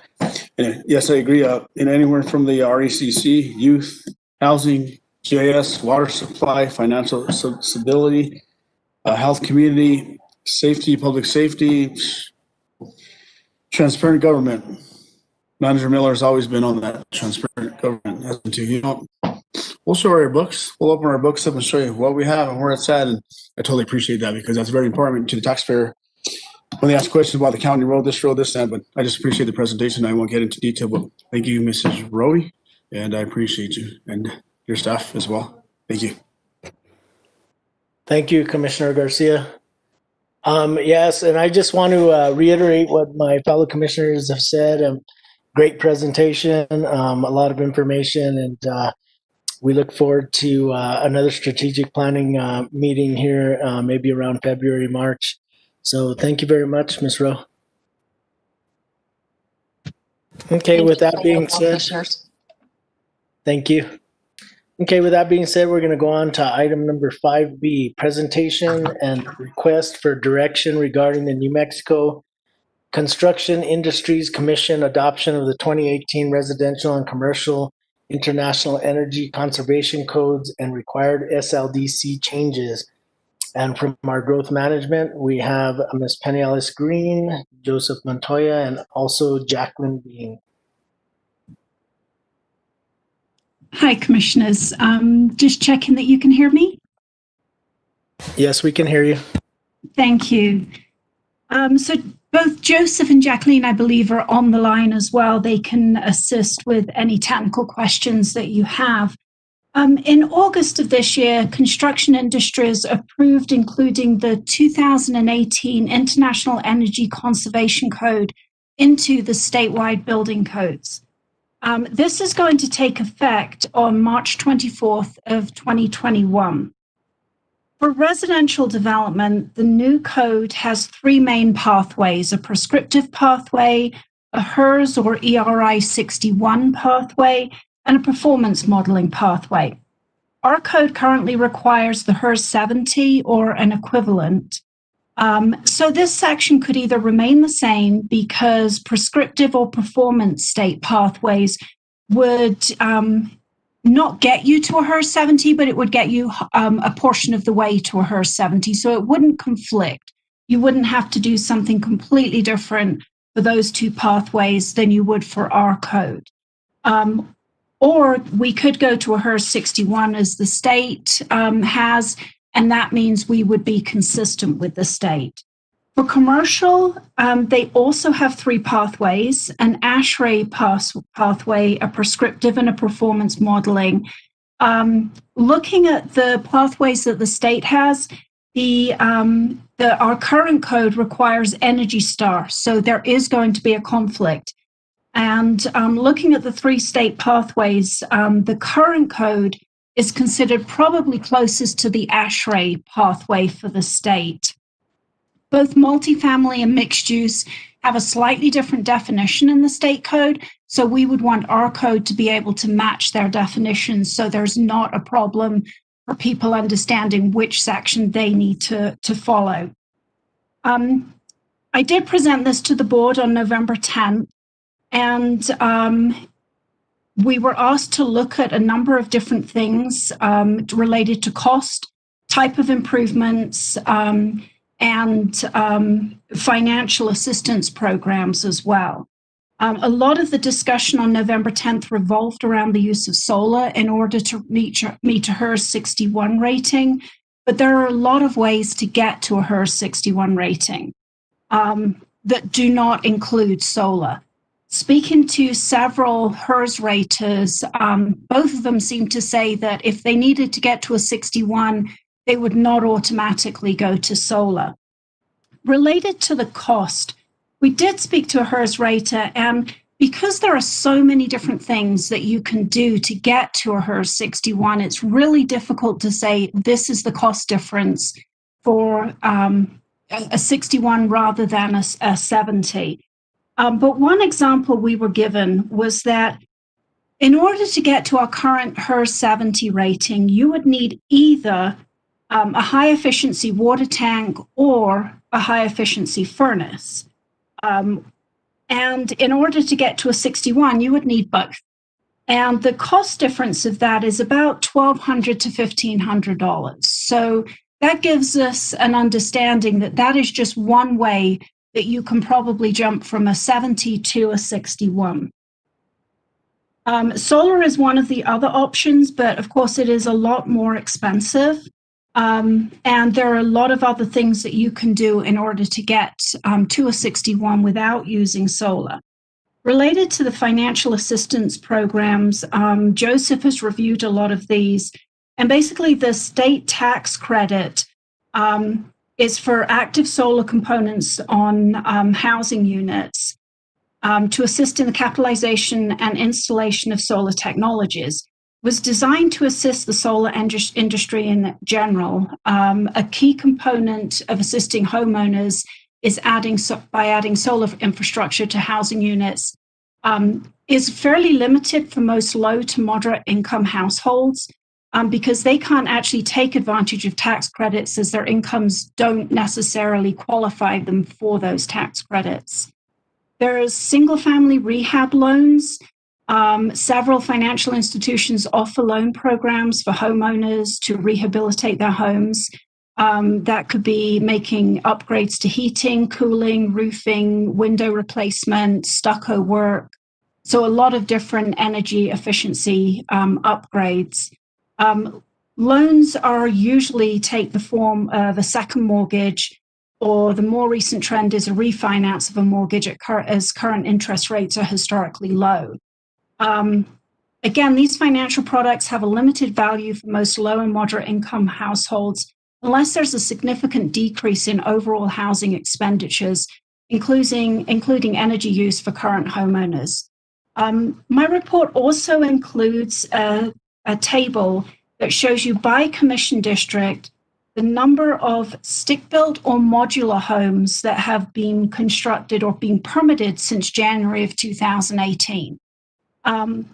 Those are clumped together because we classify them the same. They meet construction industry codes. The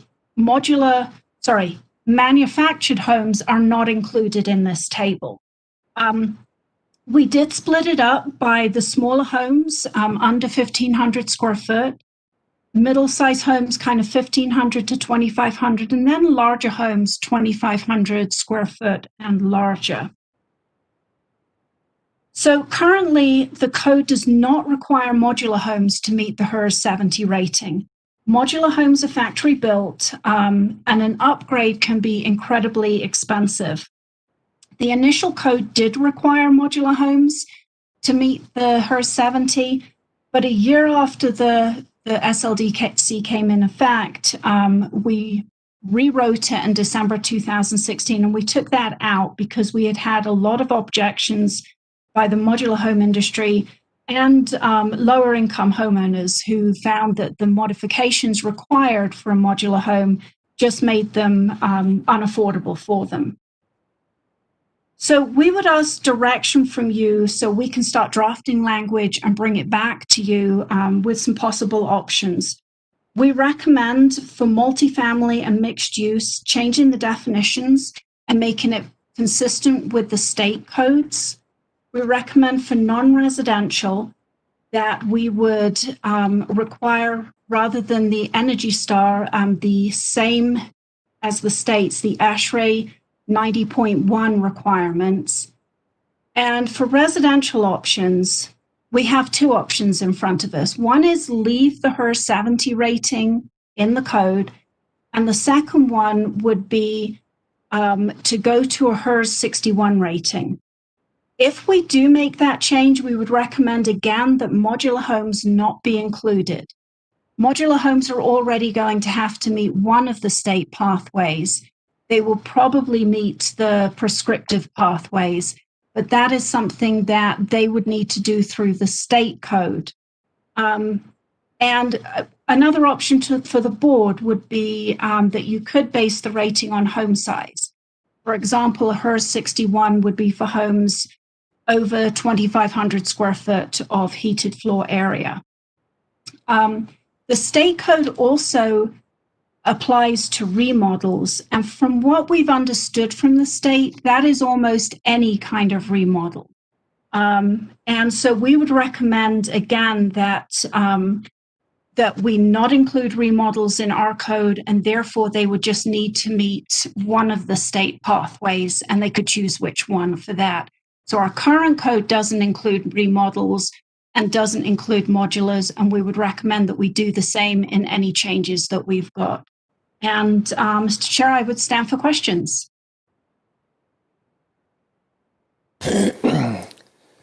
Okay, thank you, Ms. Green. I'm going to go to commissioners for questions and comments. Commissioner Hansen. Thank you, Penny, and for your presentation. I want to let the commissioners know that Commissioner Hughes and I met with staff on Friday morning, and we discussed a number of these issues.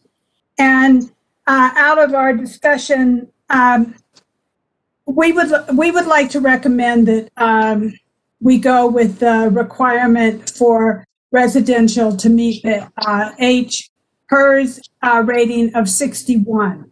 Then we are consistent with the state, and then we have inspection. And the other item that I would see as a benefit is we can start collecting data about what we're getting in the HERS 61.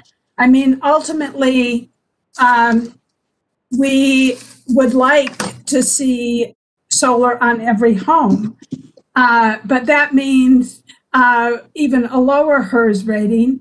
And we would also like to see you look into possibly looking into these larger homes having a lower HERS rating than 61 at some time in the future, because it is they're building these homes in the new style these days with these larger homes is that they're a lot of glass homes. They have a tremendous amount of glass. And so therefore they have to do even more to meet the HERS rating. And I think that if every residential home had to meet a HERS rating of 61, it seems that a very simple pathway is that they can put in an energy efficient heater and water heater, and therefore they are saving money over the long run in their utilities costs, and it is incredibly beneficial to them in paying their mortgage when you're talking about $1,200 to $1,500 on a mortgage. So I think that we are moving in this direction so that we can get to the goals that there was a 2006 resolution that the county passed supporting the 2030 Mayor's Conference. One of our constituents sent that to me. So we do have a goal to meet the pledge of meeting 2030. And there are a number of people also on this call. I see Miles. I don't know if I see anybody else who wants to speak, but I know that Miles has requested to speak in favor of this, and he is the executive director of the Santa Fe Area Home Builders Association. So I think that it is an important person to have us speak about this issue. And if there's but I want to let the other commissioners speak also before we go to members from the public. Thank you. I'll say that for right now, and I'll come back, but maybe Commissioner Hughes would like to say something also. Thank you, Commissioner Hanson. And as far as going to the public, we will probably go to the public during public comment, which is going to be one item after this one. So Commissioner Hughes, did you have a comment as well? Yes, thank you, Mr. Chair. It looks like my camera is acting funny, but I hope you can hear me. Yes, Commissioner Hanson and I did meet with staff last week. I think Commissioner Hanson summarized what we came up with pretty well to go along with the staff recommendations for commercial and multifamily to line everything up with the state. I think we were all in agreement to exempt modular homes from anything in our code so that they would just follow the state code. And that we would want to go with the HERS 61 for all residential development. And I think it seems like that might be as far as we can go for now. That seems like a good first step, but I do want to emphasize that I think that homes above 2,500 square feet could mostly do much better than a HERS 61 rating. Already, it makes so much sense to put solar on your roof, and especially if you're building a new home. So I think we want to keep looking at that and figure out how to encourage that, require it, whatever we can do to make that really desirable within the county. The other thing is, and as Penny noted, there's not much financial help for people who are lower income, who want to weatherize their homes or put solar panels on. So I think we also need to look at funding our Affordable Housing Trust Fund or some other fund, either with us or with the community foundations to give people the opportunity to take advantage of the lower utility costs that come with energy efficiency. And that's for people of lower income, the lowered utility costs are, pretty important. So that's all my comments for the moment, Mr. Chair. Thank you. Thank you, Commissioner Hughes. I'm going to go to Commissioner Hamilton. Thank you, Mr. Chair. I'm completely supportive of those recommendations, as was just as Penny suggested, with the support of going to the HERS 61. I think everything we can do to improve energy efficiency and all the benefits of reducing HERS to the point of being consistent with the state, so that we maximize our efficiency of what we have to do to make those to achieve those gains. I want to pitch that the concept of getting solar on every home in Santa Fe County is exactly where we want to go. But I sincerely do not believe that continued lowering further of HERS is the most efficient way to do it. I've been really pushing to do incentive programs, especially though for everybody, but especially those that can target low and middle income. Penny did a good summary of the programs that are currently available are great programs, but they're not necessarily truly available to low and middle income people. There is some legislation that was passed last year, I believe, that I think I've mentioned before, that last year in the state legislature that authorizes a program that can be adopted through the assessor's office that can give an additional mechanism for people to afford to do solar. I'm looking into that. I will get, I'll talk to staff and get help looking at that. But there are other ideas for incentive programs that I think the county can consider that we ought to make a priority because the benefits to the 99% as opposed to the 1%. Not meaning that in any kind of derogatory way. We want to get 99% of our homes with solar, and that's not so easy to achieve, but it would be an incredible benefit, not just outwardly to the environment, to achieving our environmental responsibilities, but to each individual in terms of monetary savings. And so that's the pathway I would like to take. I'm very supportive of this revision, as Commissioners Hanson and Hughes have suggested, including going to HERS 61. Thank you. Thank you, Commissioner Hamilton. And I do have some concerns relative to some of the things that we heard. I mean, if we went to HERS 61, I agree with how Penny had described about leaving the modular homes out of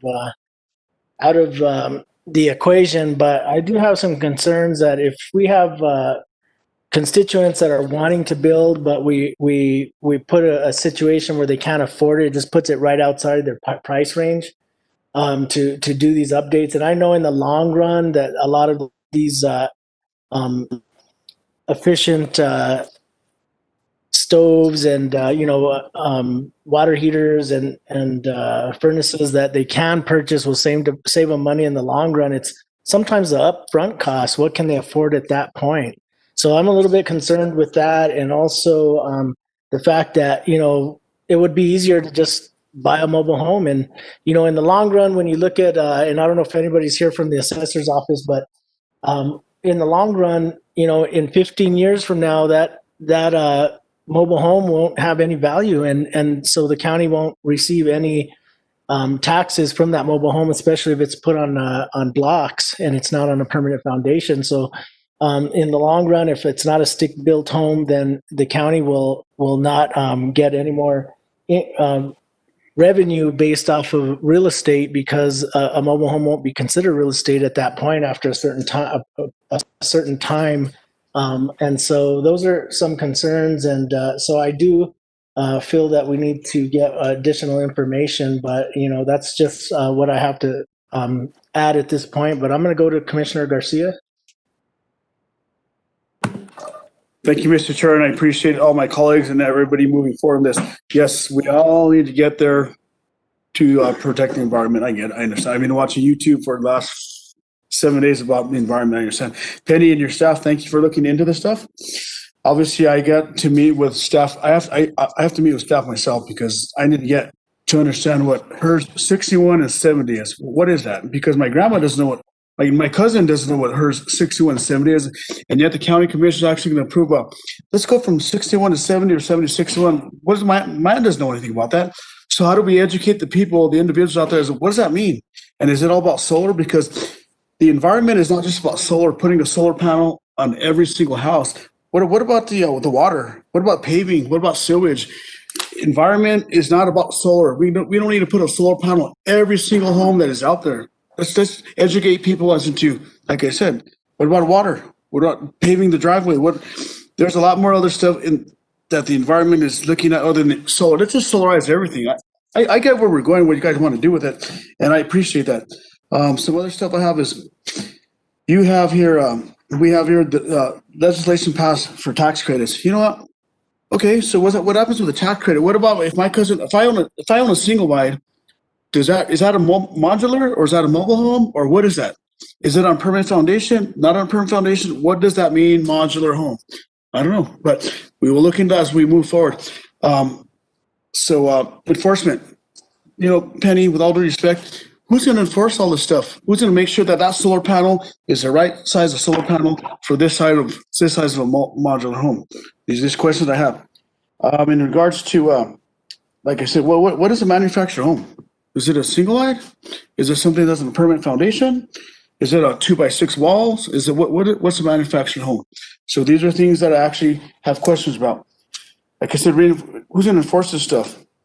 When you talk about an individual that goes out there and says, you know, we're getting a loan on this double wide or this single wide, and we're all secured out, and we spent our whole check here on this double wide here or what manufactured home, and then what happens in regards to, well, you can go get a loan to get solar panels.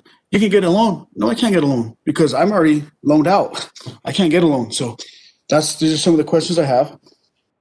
Once again, it talks about tax credit. Yeah, we can all say we can go get a tax credit, but tax credit means you have to go get a loan for it. And so if I'm already loaned out on my single wide, then I can't get a loan. I can't get a tax credit. In regards to the legislation passed, yeah, we can pass legislation all day long in regards to get a loan, get a tax credit, get tax credit. It doesn't work like that for people in my district. And like I said, let's say my aunt, my cousin, I can ask my grandma, what does hers 61 to 70 mean? You have to have more solar panels, less solar panels, and in order to park your double wide or your single wide or manufacturing, or to build a house larger than 2,500 square feet, how are we going to educate these people, these individuals? I can tell my grandma, before you can do an addition to your house, so you have a modular home, and you're going to do an addition to your modular home, and my grandma doesn't know what her 61 or 70 is, but yet we're actually waiting to move forward and say, yeah, let's approve this. Let's approve 6071. And then when my grandma goes and gets a permit, she's stuck. So let's see what else I have there. So I think we should move forward in looking at all this stuff, but I'm just concerned in my district, as in Commissioner Hanson's district, our Free Village, there's many people there that get single wides, double wides, and they do additions to their house or double wides. And so nobody realizes that till you go get a permit. And they say, we're going to get a permit to our addition to our double wide. Oh, well, shoot. Now you have to do her 61 or 70. What does that mean? Well, you have to put solar panels in her house now. Really? That's going to cost me how much more? I don't know. Go get a loan for it. So those are just the concerns I have for the consumers that live in our districts, Hanson and Roybal, as well as my district and other districts. But so these are just the concerns I have. Once again, I understand the environment as into solar, but it's not just about solar. It's about what about water? Environmental stuff is just not solar, it's water, it's pavement, it's look at that concrete. How do we say that? So it's a larger, broader thing what Santa Fe County is wanting to go into, and I understand it. So those are the concerns I have, Mr. Chair. Thank you. Thank you, Commissioner Garcia. I'm going to go to Commissioner Hanson, but really quick, I want to ask one question that I heard Penny state, or a comment that she stated, and I just want a little bit more definition. She did talk about prescriptive or HERS 61. Can you talk a little bit more in regards to that? What it means? Sure, Commissioners. So, Mr. Chair, sorry to interrupt also. So the state passed a mandate and says, okay, you have to have so-and-so rating, whatever else. So this is probably for Greg Shaver. Does a county have to adopt that, or can we be more restrictive or less restrictive on that note? But thank you, Mr. Chair. Good question. Okay, Greg, if you could answer that after Penny answers the question that I asked. Mr. Chair, Commissioners, so the state has three different pathways. There's a prescriptive that says that you must do certain things like insulation. There's a test for how well your house is sealed, a few other things like that. So that's the prescriptive pathway. Then the second pathway is the performance one, which you're basically showing that you can get to that same kind of level by doing maybe something else other than the prescriptive. And then there's the HERS or ERI 61. So they give you three options. From what we can understand, the prescriptive and the performance are not going to get you as energy efficient as our current code is. Maybe get you to about a 74. And the lower the number, the more energy efficient your house is. So they have three options. In our experience, a lot of people that really can't afford to do a HERS 61 would usually go to do one of the other options. I did want to just make one point for Commissioner Garcia is that manufactured homes are not covered by the state rules. They meet HUD standards. They don't meet CID standards, but modular homes do. They're constructed to CID standards. And then related to whether or not we can be more restrictive or less restrictive, I will let Greg get that, but we don't issue a building permit, we issue a development permit. So it's the state's rules that actually regulate the actual building permit. So I believe that we could be more restrictive, but not less restrictive. But I'll let Greg get that.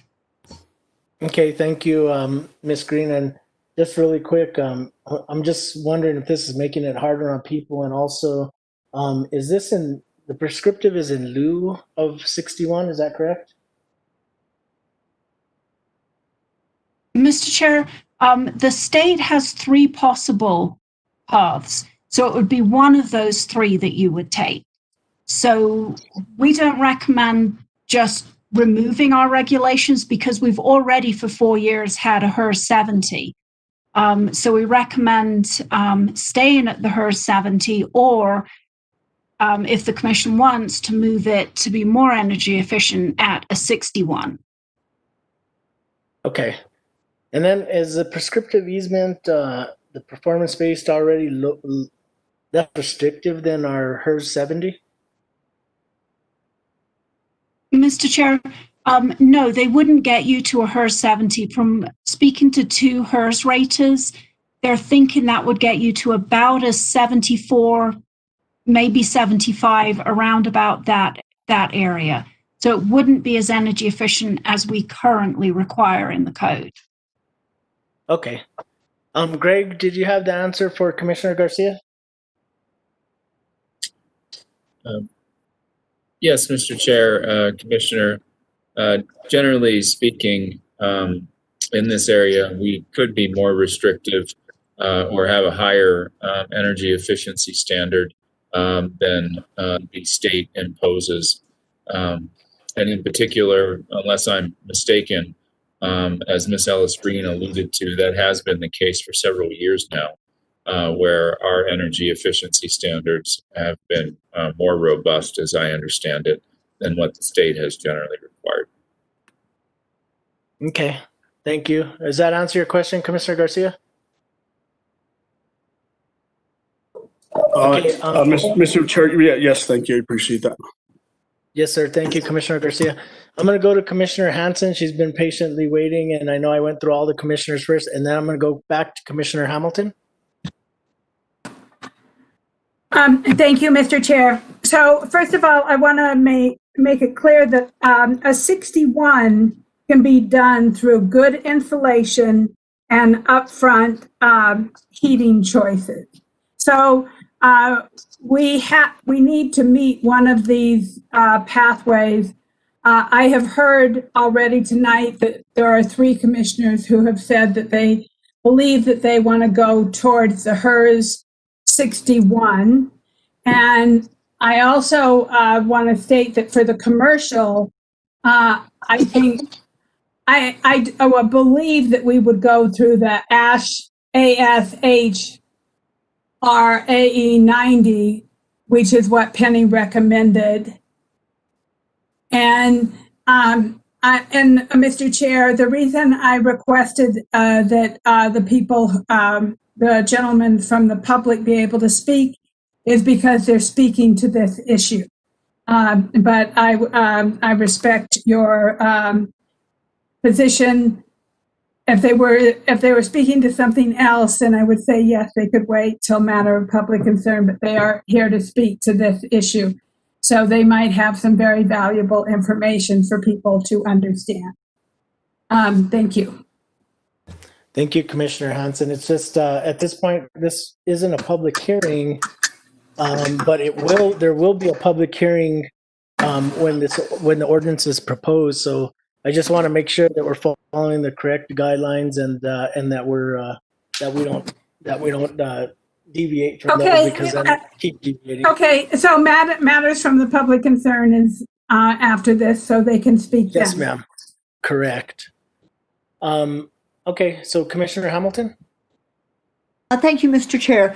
So I actually wanted to ask something you've been asking in a little more specific way, and that has to do with when you start passing this threshold with the requirements you put it through this pathway, as opposed to a pathway of incentives, would push people who are at the margin of being able to build a home over the threshold to where they can no longer build a home and would choose to do something like a mobile home. Do we have any information? You provided cost estimate for what the additional cost of going down to a 61 based on the ability to achieve it in multiple ways, but using energy efficient water heaters, both that and the other thing, it was something in the ballpark of $1,200. Is there any data or information that you have that could indicate whether that would push people, how many people that would push to the edge where they could no longer build their home? I'm trying to get some sort of, I know that sounds like a very quantitative question. I recognize that sometimes the best you can do is a qualitative answer, but I'm trying to actually get some direct discussion about what the economic impact of this is, because I honestly, I so strongly believe in the principles, but I really believe that for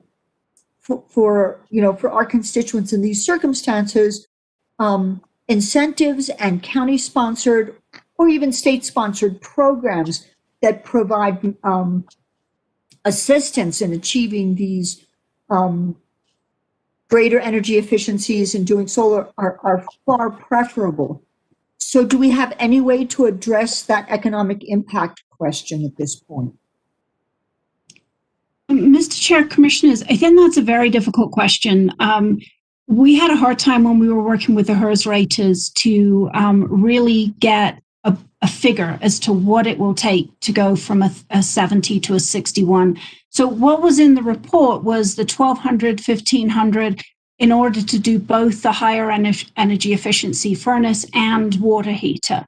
That was the one that they said, well, you could concrete say this is the difference in the price and this is what will help you get there. But there are many things you can do, including building orientation, the size of your windows, the type of your windows. So all of those things will play into the cost.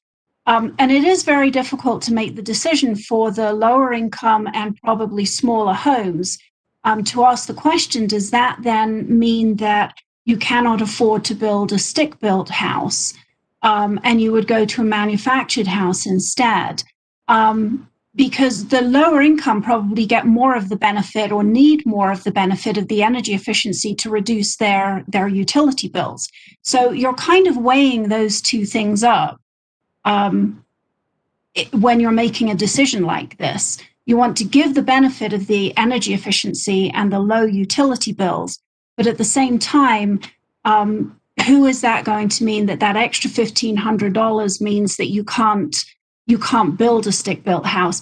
It may be that you're building a smaller stick-built house than you had proposed to do. Whereas when you get into the larger houses, that kind of dollar figure may not be significant to the person that is building it. Thank you. So, Joseph, can I go to you? Are there any rules of thumb or standards that you can think of? For instance, is there some, not a square footage, but a dollar value?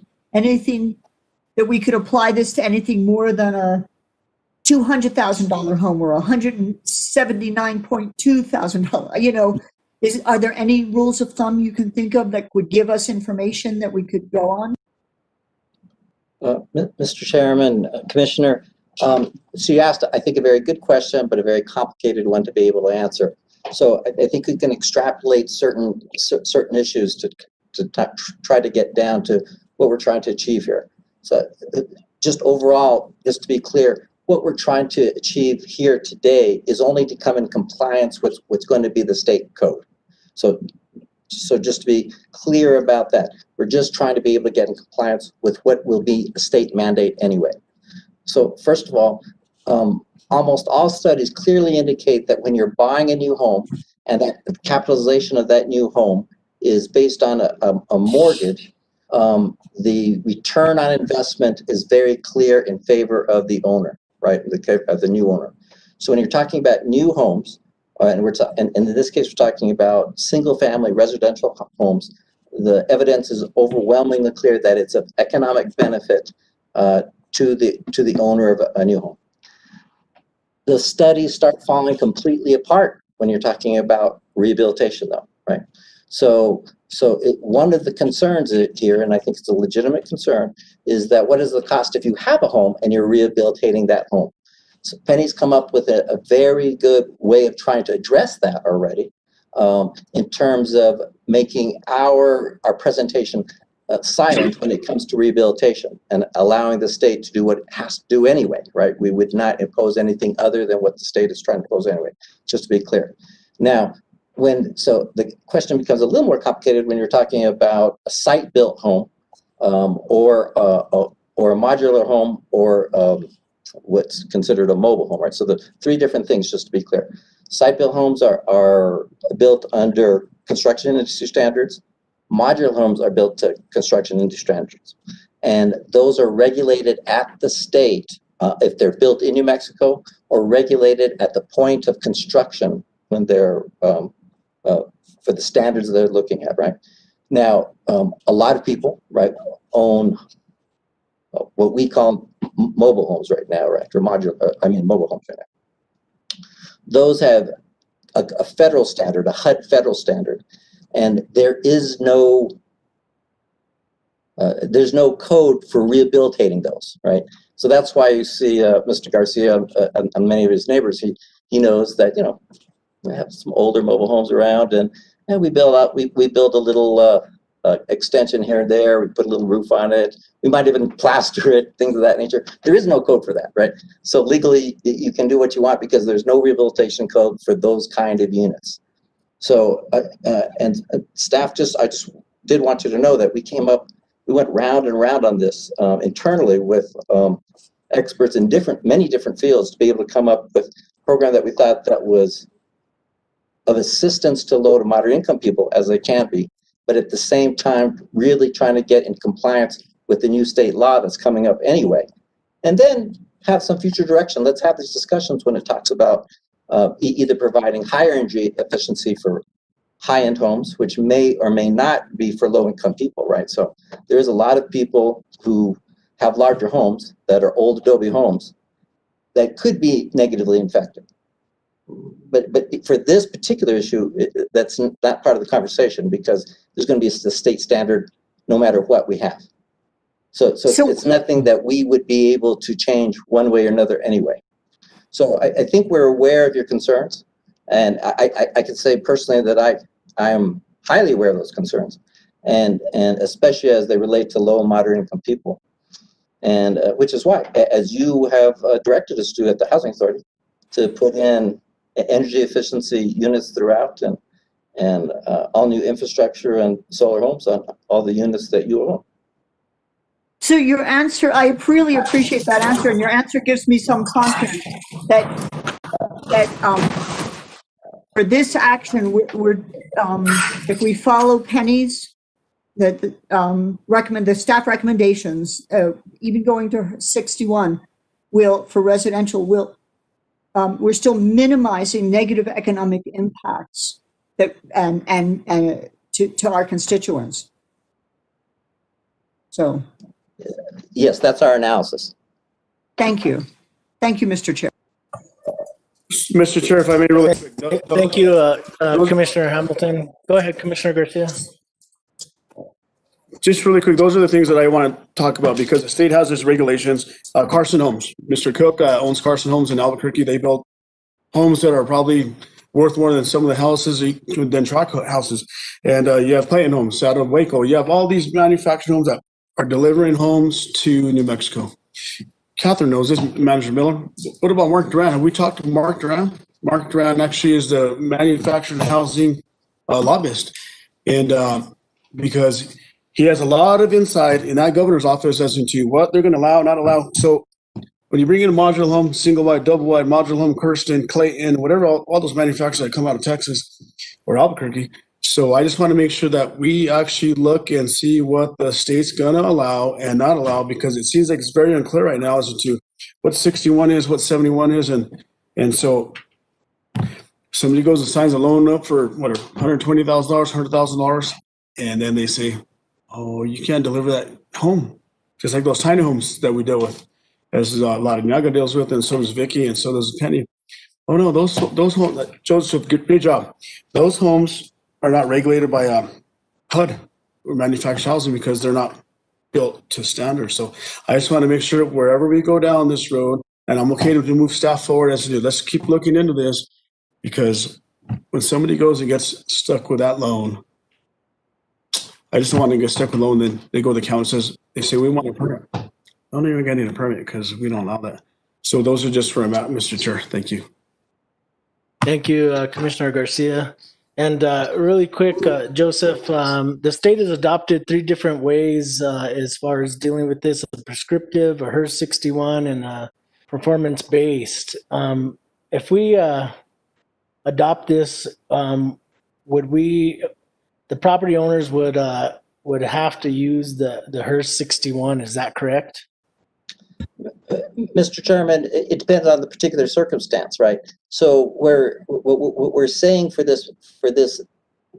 what we're proposing to you right now is that let's take the state at where we are, where the state is right now. Let's upgrade our energy standards to that point. And as we spoke about earlier, from an administrative standpoint, and I know Mr. Garcia has asked this, it's actually the state that is the one who makes sure that these come in compliance. And in those other areas by which there may be conflict, what we're saying is let's be silent on it. So we were having this discussion just today in terms of rehabilitation and what major rehabilitation is and how the state defines that. So Penny's come up, I think, with a very good positive solution in terms of how to deal with those kind of things, especially when it comes to compliance with multifamily issues and commercial. Did that answer your question? It does. So are you saying that the state is already at this point?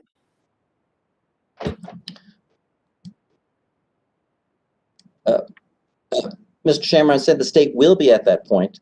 And all we're asking now is that because of the process it takes to change ordinances and the length of time that it takes to change ordinances, that then we need to be able to make sure when the state does completely adopt that we're well aware of the state regulations, and that from one sense, we've heightened our ability to have more energy efficiency, which is important for affordability, right? It really is important for affordability and important for our environment.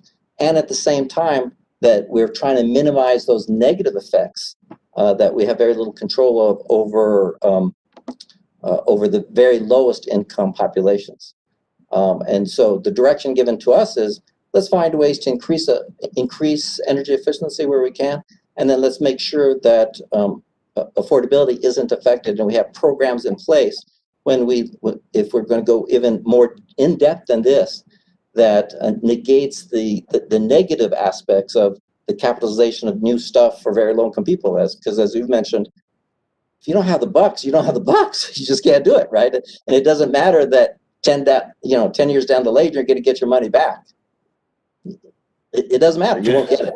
So we have to negate that if we're going to go farther than this particular thing that we're asking for right now, this kind of particular direction that we're looking for right now.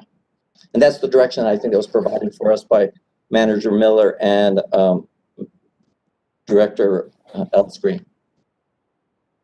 Okay. So I'm going to go to Manager Miller, but I think that the prescriptive and performance-based are HERS rating at 74, but I'm going to go to Manager Miller. Mr. Chair, I think you're bringing up a very good point because, and I need Penny to weigh in on this. The state's code does have 3 ways. Right now, our code says minimum of 70 for everything. If you took the prescriptive route using the state's alternative, you could potentially be at a HERS 74, 75 and not get to 61. I think what Commissioner Hanson and Commissioner Hughes wanted to do was say, you only have through the county's code that option of 61, and it would leave those other avenues out. I think this is, and correct me if I'm wrong, Penny, but that was kind of what our discussion was last week. And I think that's where the board needs to make a decision. Obviously, because I think, is it that it's 61 for everything? Every stick-built single-family residential? Or is it new? Because it's true, there are several gaps in the state's code. It doesn't address major or remodels. It doesn't address manufactured or modular. And this is where we were saying, okay, if we just mirror the state, and then the state deals with that, or if you go beyond the state and say, for stick-built single family, you have to be a 61, you're taking away those other 2 avenues. Is that correct, Penny? Yes, that is correct. So if we went to a 61, then that means everyone would make a submittal to us with a 61. That would then be passed over to the state, and the state would then enforce that HERS 61. You wouldn't be able to use one of the other 2 parts for a single family stick-built house. So yes, and that's what our code does right now. Our code says you have to meet a HERS 70, and that means everyone does that. And even though the state has a lesser requirement, you can't then meet the state requirement. You have to meet our requirement. Thank you, Chair, I Madam have a question. Commissioner Hamilton? So Penny, so right now, even at 70, we're in that same situation. They don't have the 3 choices. It's just the numbers aren't as far apart. If we went, it's just interesting that the state is going to something that provides 3 choices. One of them is more restrictive, 61 compared to prescriptive. Is there any information on what would anybody ever choose to go HERS 61? I mean, and the reason I'm asking, I mean, it sounds like an unanswerable question, but I'm wondering about mirroring the state entirely, including in the 3 choices, what we would gain in terms of consistency and what we might lose in terms of what we're trying to achieve in energy efficiency. Or Joseph, whoever, I mean, I see. Mr. Chair, Commissioners, obviously somebody that was very energy conscious had not got a concern about finances, were building a larger home, wanted to reduce their energy efficiency. Absolutely, someone may well go with a HERS 61. In general, when you give people 3 options, they will choose the easiest route, the lesser route. And so that is less than our current code has. So if the commission were to say, we just want to do exactly what the state has done, then at that point, we don't need an energy efficiency section of our code if you're giving all the options that the state has. The energy efficiency section of our code was done in 2015 in order to have stick-built homes meet a HERS 70 rating. And then also the non-residential as well, meeting the Energy Star. So the question is now is if you want to stay with our HERS 70, which means that for the state requirement, any HERS rater is going to see what you've got as requirements for the state and what you've got for the county. So they would make sure the first things you had to do to meet a HERS 70 would be the prescriptive path of the state. So they'd make sure you do all of those things first. And then they would add some more things in to meet the HERS 70, because the state's only going to get you to about a 74. And you need to get a bit lower for the county requirements. If you were to go to a 61, then all of the documentation comes into the county from the HERS rater saying this is a 61, and that is all passed over to the state. And then the state is the one that then would enforce that and inspect that. That permit would go over saying we're meeting the 61, not one of the other pathways.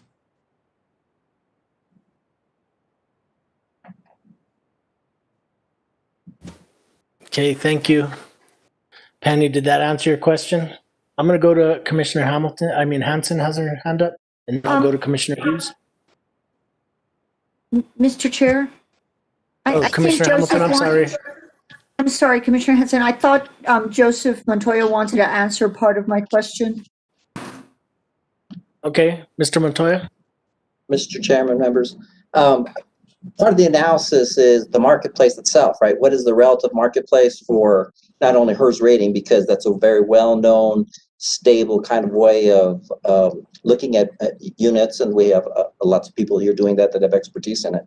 But because our marketplace is in a lot of ways based on Santa Fe's urban area, we would be actually below what the city of Santa Fe is putting up right now within their code. So I just want to be clear that it's very common to be able to reach a 61 within the city of Santa Fe. It happens all the time, every day. That's just what they do. And so in terms of both individuals and production unit builders, that's the standard and that's our marketplace. So I did want to say that I'm concerned if we go too far, right, above what the city is doing, we put ourselves away from the market. But in this particular case, we're not doing that. We're actually staying within the marketplace of energy efficiency.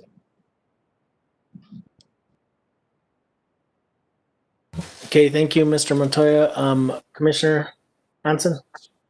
So do I need to make a motion, or is this just direction? This is just a presentation. No, they're asking for direction. Yeah, the direction, not a motion. Okay, so what I have heard so far, and maybe I'm wrong, but I have heard that there are 3 commissioners who support the HERS 61. I also want to say that the city code is 60, is HERS 60. It is actually lower than what we would even be going to. And if we go to the HERS 61, we have the state to inspect. And once again, as Commissioner Hamilton likes, I like, is data. And once we have that HERS 61, and we can start collecting data by the inspections that the state is doing, we can gain some knowledge. We can also, if you look at the square footage of the houses, we can find out if somebody comes in and they want to build a 1,500 square foot house, and if this is too difficult for them, we'll start finding that out really quickly. And if it's not, we'll also know that because we'll have some data. But we have passed resolution after resolution to support the climate change. We are facing serious issues. This board, the previous board in 2006, pledged to meet the 2030 zero energy standard in 2006. We have passed numerous resolutions on this board to start moving us towards a more sustainable world. we are not even going as far as I would really like to go.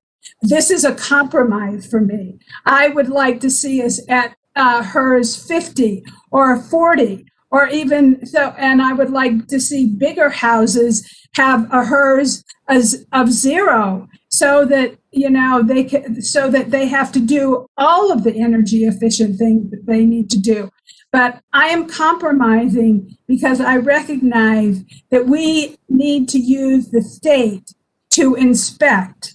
And if we can meet the state code, that the same thing that everybody else is doing, we're not any exception. We're not creating something different. The HERS 61, we are meeting what our constituents, what my constituents certainly are continually asking me to do, is to reduce the climate, reduce the carbon, and make progress towards those things. And I know that in both Commissioner Garcia's district and Commissioner Royball's district, people are also concerned about the climate. And we are not punishing people. This is not that by going to HERS 61, we are not making everybody put solar on their house. It is a simple situation. They do a little bit of insulation and they get a good heater, you know, and maybe that costs them $1,000 more. You know, I think we're being very reasonable. And so that is what I heard. Thank you. Thank you, Commissioner Hanson. Commissioner Hughes, you had your hand up as well. Yeah, thank you, Mr. Chairman. I just wanted to add one other thought here because I think we're all sort of envisioning someone who builds a house, but most people don't live in a house that they build themselves. Either a builder has built it before or the previous owner or a developer. And I think the HERS 61 protects people buying houses from buying a house that's not as efficient as it should be. Because what we're really doing is holding the developers and builders to the 61. And then, you know, people won't be stuck with huge utility bills when they buy a house. That's all I wanted to add. Thank you. Thank you, Commissioner Hughes. Any other comments from commissioners? Commissioner Garcia, I don't see you, so I can't see your hand, but do you have any other comments, sir? Mr. Chair, I believe this is just a presentation, and so the question for the commission: do we move forward with this? Yes, I think Director Alice Green has gotten her direction as into, you know, let's move forward and let's figure out. We have some questions, so let's move forward. It's not an action item; it's just a presentation. But thank you, Penny, and my colleagues. Thank you, Commissioner Garcia. And I still have the same concerns I had initially, but I'm okay with looking at what this would mean. So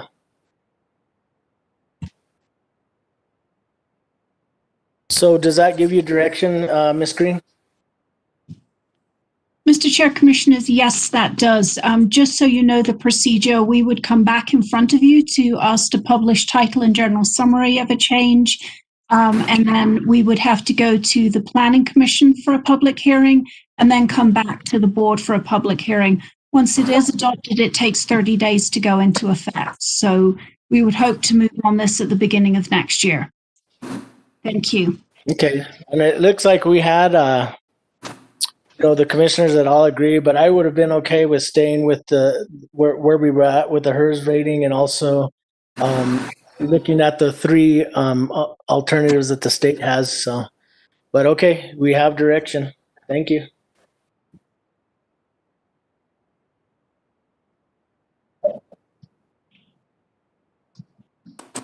Okay, so we're going to go on to item number 5B, and this is a. Wait a minute. Okay. 5B, and there's a presentation and request for direction regarding the New Mexico Construction Industries Commission adoption of That's the 2018. where we were, Commissioner. I'm sorry. We just did that. We're on C. Hold on.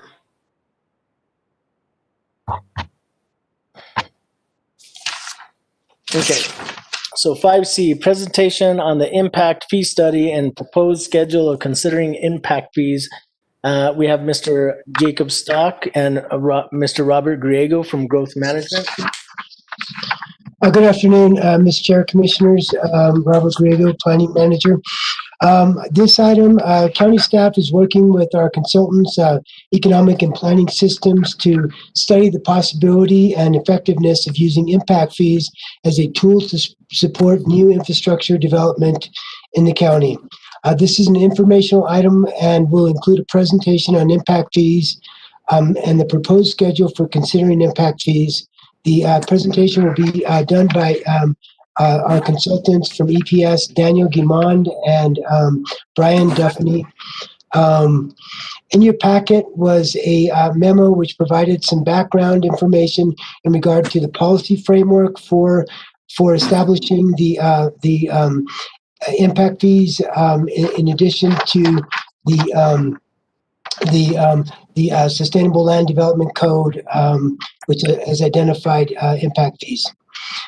County staff has currently developed an infrastructure build-out analysis, a capital improvement plan, and a revenue study to help identify the capital requirements needed to support future growth and the fiscal resources available to pay for infrastructure needs, including impact fees. The current study with EPS will provide a development fee study, including specific recommendations for adopting impact fees. As part of this process, we would need to follow the Development Fees Act. We are also coordinating internally with our Public Works Department, our utility staff, the Sheriff's Office, and the Fire Department to review the levels of service and service areas outlined in the SLDC. Staff has identified potential changes that needed to be made to the SLDC, to the LOS and service areas, and we have also proposed a schedule and next steps for moving forward. So with that, I'd like to turn it over to our consultants, Brian and Dan. Daniel. Thanks, Robert. Daniel, can you bring up the presentation, the impact fee presentation? Thank you.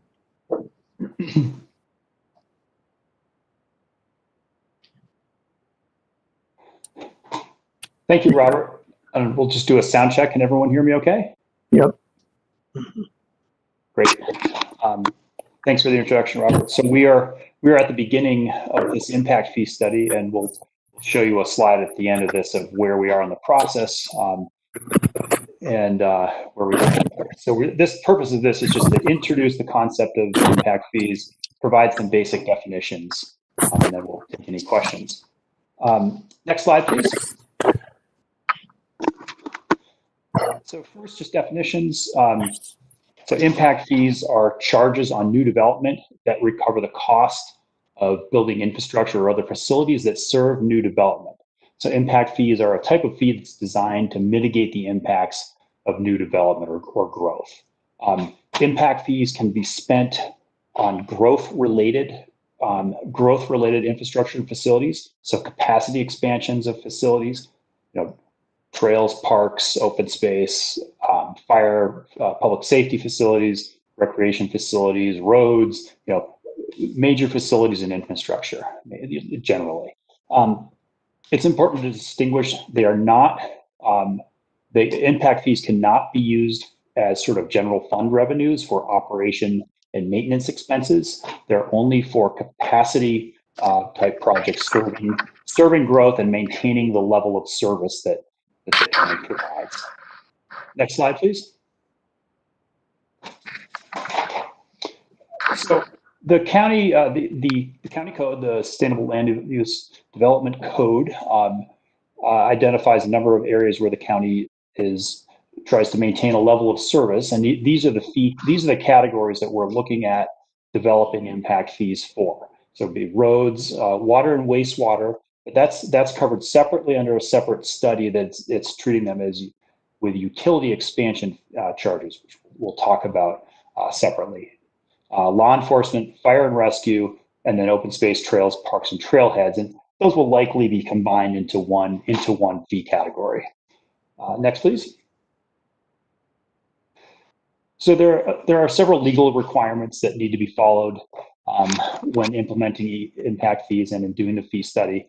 So first, the New Mexico Development Fees Act details the process that one has to follow in doing an impact fee study and in adopting and implementing impact fees. And then it has some specific requirements that need to be addressed in the fee study. And so we are, of course, following the law in doing the study and the process. And then more broadly, there are a number of Supreme Court rulings and other state court rulings that set up kind of a framework for establishing impact fees, and that's the what's known as the nexus and proportionality tests or requirements. So through the study, through a series of analysis and calculations, what we need to show is nexus and proportionality. So the nexus piece is demonstrating the direct impact on facilities that is caused by new development.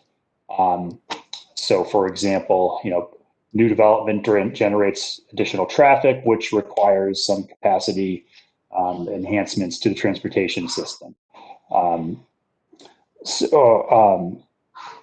That's the nexus piece. And then the study will also calculate an impact fee that is then designed to recover or mitigate only as much of that cost as directly caused by new development. So that's proportionality. Next slide, please. So the fee study is going to calculate what we're going to call the maximum supportable fee that's supported by all of the analysis in the study. However, it's at the commission's discretion to adopt something lower than that, and many communities will consider looking at fees below that maximum for a variety of reasons, whether it's economic development competitiveness, the impact on development and housing costs. We heard a lot of discussion on that just a few minutes ago.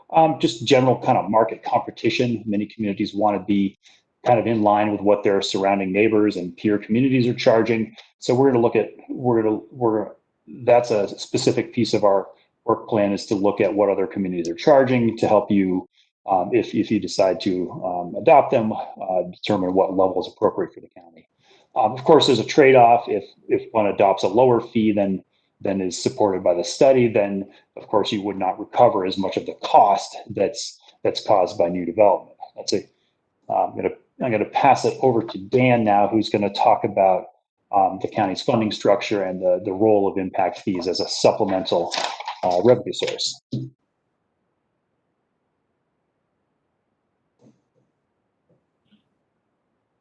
Dan, you're muted still. Can you hear me now? Yes, we can. Go ahead. Okay, sorry. Again, I'm Dan Guimond, also with Economic and Planning Systems. As Robert mentioned earlier, we were involved a couple of years ago with the infrastructure build-out analysis and with the capital impact fee study. At that point, we looked conceptually at whether impact fees were a reasonable thing for the county to pursue a study on as a supplemental funding source. This slide from that study just shows what the county's existing capital funding is for capital facilities. Basically, three major funding sources: the capital outlay and gross receipts tax. That's basically a 1/4 cent GRT for capital projects. A portion of property taxes that is also allocated to capital improvements. Again, that can vary from year to year because it is coming out of the general fund property tax, as well as a portion of it is paying off debt service for capital improvements. And then the third source is the home harmless gross receipts tax, which is a 1/8 cent GRT that also goes to capital improvements. So this from the FY 2017 budget shows existing capital funding of around a little less than 24 million for capital improvements, and through that capital improvement plan study, it became very clear that that the capital needs of the county is growing at a much faster rate than the revenue sources for paying for those improvements. And so that's the reason for considering implementing impact fees as a potential additional supplemental funding source. Next slide. So why consider impact fees? As Robert mentioned earlier, the SLDC sets level of service standards that are what we are providing to current citizens, and we want to continue to provide it going in the future on new development. And as I mentioned, the county has numerous infrastructure needs going forward that are detailed in that capital improvement plan study. And we're having, the county, like every other jurisdiction, is having trouble maintaining or generating additional funding for those projects. So as Brian mentioned earlier, impact fees are a way for growth, for new growth to pay its own way as a policy. That's basically growth paying its own way is the policy. And what it does, what impact fees do is new development is taxed to pay for a portion of its impact on infrastructure and other capital facilities needs. It's important to note that impact fees are not going to cover all of the costs of new development. Even our initial feasibility analysis has indicated, we're looking at something in the general range of 3 to 5% of additional funding that could be potentially generated by impact fees. But that's basically what this impact fee nexus study will determine. However, whatever we are able to generate will reduce the impact on other funding sources that can be used for other capital projects. Next slide. So Brian mentioned that that the utility department has done a study of utility expansion charges, UECs, for water and wastewater. These are a very similar charge to impact fees, except they are governed by a separate section of the New Mexico statute, and it allows utilities to basically charge a connection fee for water and sewer, a connection fee to water and sewer systems to pay for a proportionate share of the capital cost. It's our experience and recommendation that UECs are better suited to utilities and impact fees. They have less limitations upon them in terms of how the money is spent.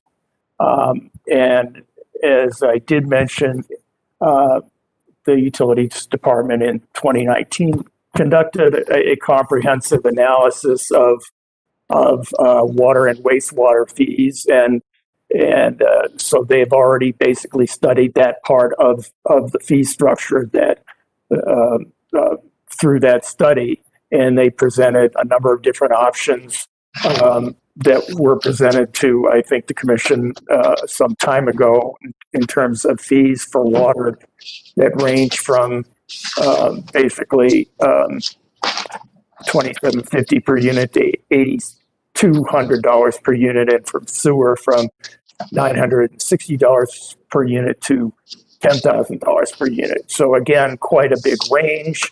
But as Brian mentioned, there's not an expectation that necessarily that the county would be adopting the highest rate that was allowed by the Nexus study. So as I mentioned, these UECs are recommended for water and sewer, and that impact fees be studied for the remaining fee categories that were listed, including roads, parks and open space, fire, and law enforcement. And that what would happen is at the completion of our study in the spring, that they would be that the fee study for the impact fees would be brought forth to to the commission along with the UEC findings, and then the commission would be in a position to both look at each of these fees individually, as well as to look at what the collective burden is that they are willing to adopt at that point in time. So next slide. So I'm going to turn it back over to Robert here in terms of talking about what the internal steps are within the county for adopting, for doing the impact fee study, and then the changes to the SLDC and land development code that need to be made over this process. I would just say from our perspective as the consultant, we expect to be completing the impact fee study in the next 3 months, so that in late spring, we will have those findings and that it will fall within this schedule, this larger schedule of changes that need to be made in the county's ordinances. So Robert, back to you on that.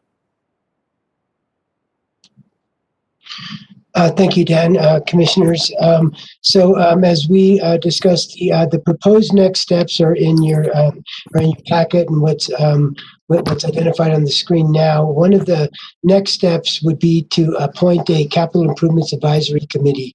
This is a requirement of the Development Fees Act, and this body would review both the land use assumptions and the CIP.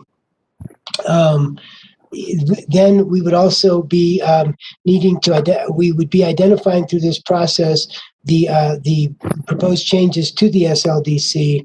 So we would intend to move forward with a ordinance, publishing title and general summary for an ordinance, possibly in the spring.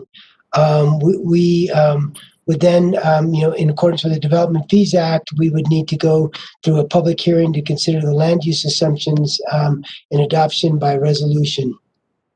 And then, in spring, summer, bringing forward, public hearings to consider adoptions of an ordinance to amend the SLDC.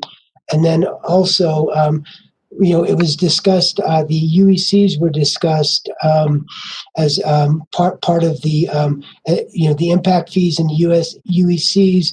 We would be discussing bringing these forward to you collectively in order for the board to consider impact fees, as well as the CIP and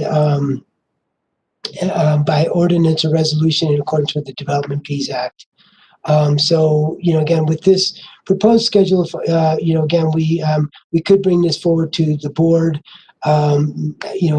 for adoption in the summer of 2021. That concludes our presentation, but we do stand for questions from the commission. Thank you, Mr. Griego. I'm going to go to the board. Do I see hands, Commissioner Hanson?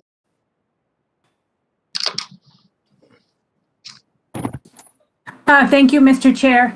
I totally appreciate the presentation. I think it is really important for us to start considering the impact fees and moving forward with this. I have a question about this board, the new Capital Improvement Advisory Committee. Is that something that you would advertise like you did for the Planning Commission?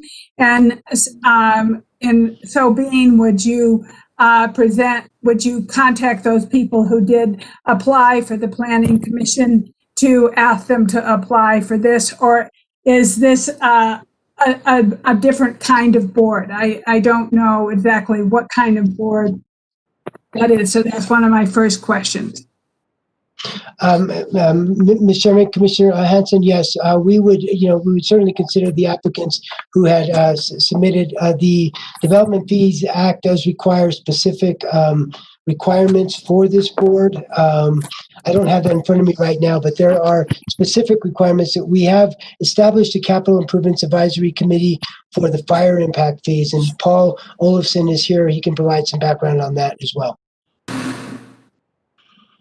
Mr. Chairman, Commissioners, the Capital Advisory Committee does have specific requirements based on the New Mexico state statutes on the Development Fees Act. And then they have to have representatives of the development community and other specific representatives. And it has, I believe it has a minimum of 5 members.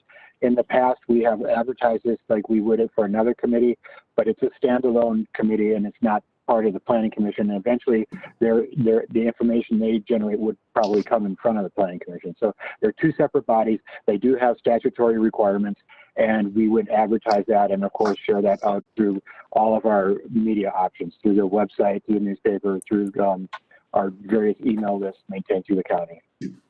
I recognize, Mr. Paul, that they are 2 separate committees. I am just asking if those people who applied for the Planning Commission would be applicable, and would you at least send them an email explaining that there is a new commission or committee that they could apply for also, because there was some very interesting qualified people on that list. I recognize that the Planning Commission and this is 2 completely separate boards. So I am completely in favor of impact fees. I think that it is important. I also wanted to ask John Dupuy, are you going to be bringing your impact fees for the water and sewer on the same schedule as this? Mr. Chair, Commissioner Hanson, that is correct. We intend to bring the proposed fees on the same schedule and in coordination with the others. Okay, so we'll have a nice big package that we can tie up in a bow, so to speak. Okay, that sounds good. Thank you very much, Mr. Chair. That's it for right now. Thank you, Commissioner Hanson. Commissioner Hamilton? Thank you. That was actually one of my questions. The other one about the committee is, does it become a standing committee that gives regular review or advice to the county and the BCC, or is this a committee that is only required for the duration of establishing the impact fee ordinance and then they're disbanded? Madam Chair, Commissioners, this is Paul again. I have to review the statute, but I believe they are then a standing committee that does a periodic review, and I can't remember the exact period time frame for that, but they would be empowered and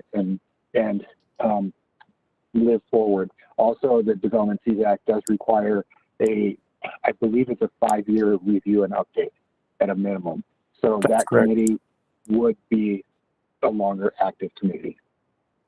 And I think I just heard from Dan that that's correct. I understand. Thank you. Okay. Was that it, Commissioner Hamilton? Yes, thank you. Absolutely. Commissioner Hughes? Thank you, Mr. Chair. I just wondered if what size developments this would affect. I mean, does it affect just building one house, or is there a size at which this kicks in usually? Yes, it would apply to all new development. 1 house, 10 houses, 100 houses. So, and it's the fee is collected at typically collected at building permit. Okay, and then has anybody analyzed the impact that this would have on development in Santa Fe County? Would this tend to slow things down, or because we'd be able to pay for things, would it speed it up? I'm just curious about that too. We looked at that earlier study where we looked at the impact fee structure review a couple of years ago. I think it was our conclusion at that time that all of the competitive communities within the market there are already charging impact fees, and in fact, Santa Fe County is perhaps at a competitive disadvantage in terms of paying for its infrastructure compared to Rio Rancho, Albuquerque, and the counties in the metro area. Okay, thank you, Mr. Chairman. Those are all my questions. Mr. Chair, Commissioner Hughes, I also want to add that this would apply to non-residential development as well. Okay, thanks, of course. Yep. Thank you, Commissioner Hughes. Commissioner Garcia?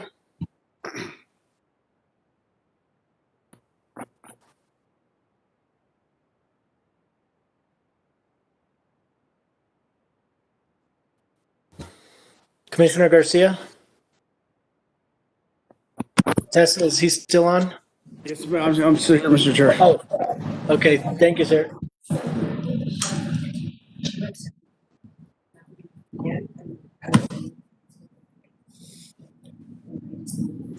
I'm sorry, Mr. Chair. My video, I'm here in Los Angeles. My contact is getting a little shady.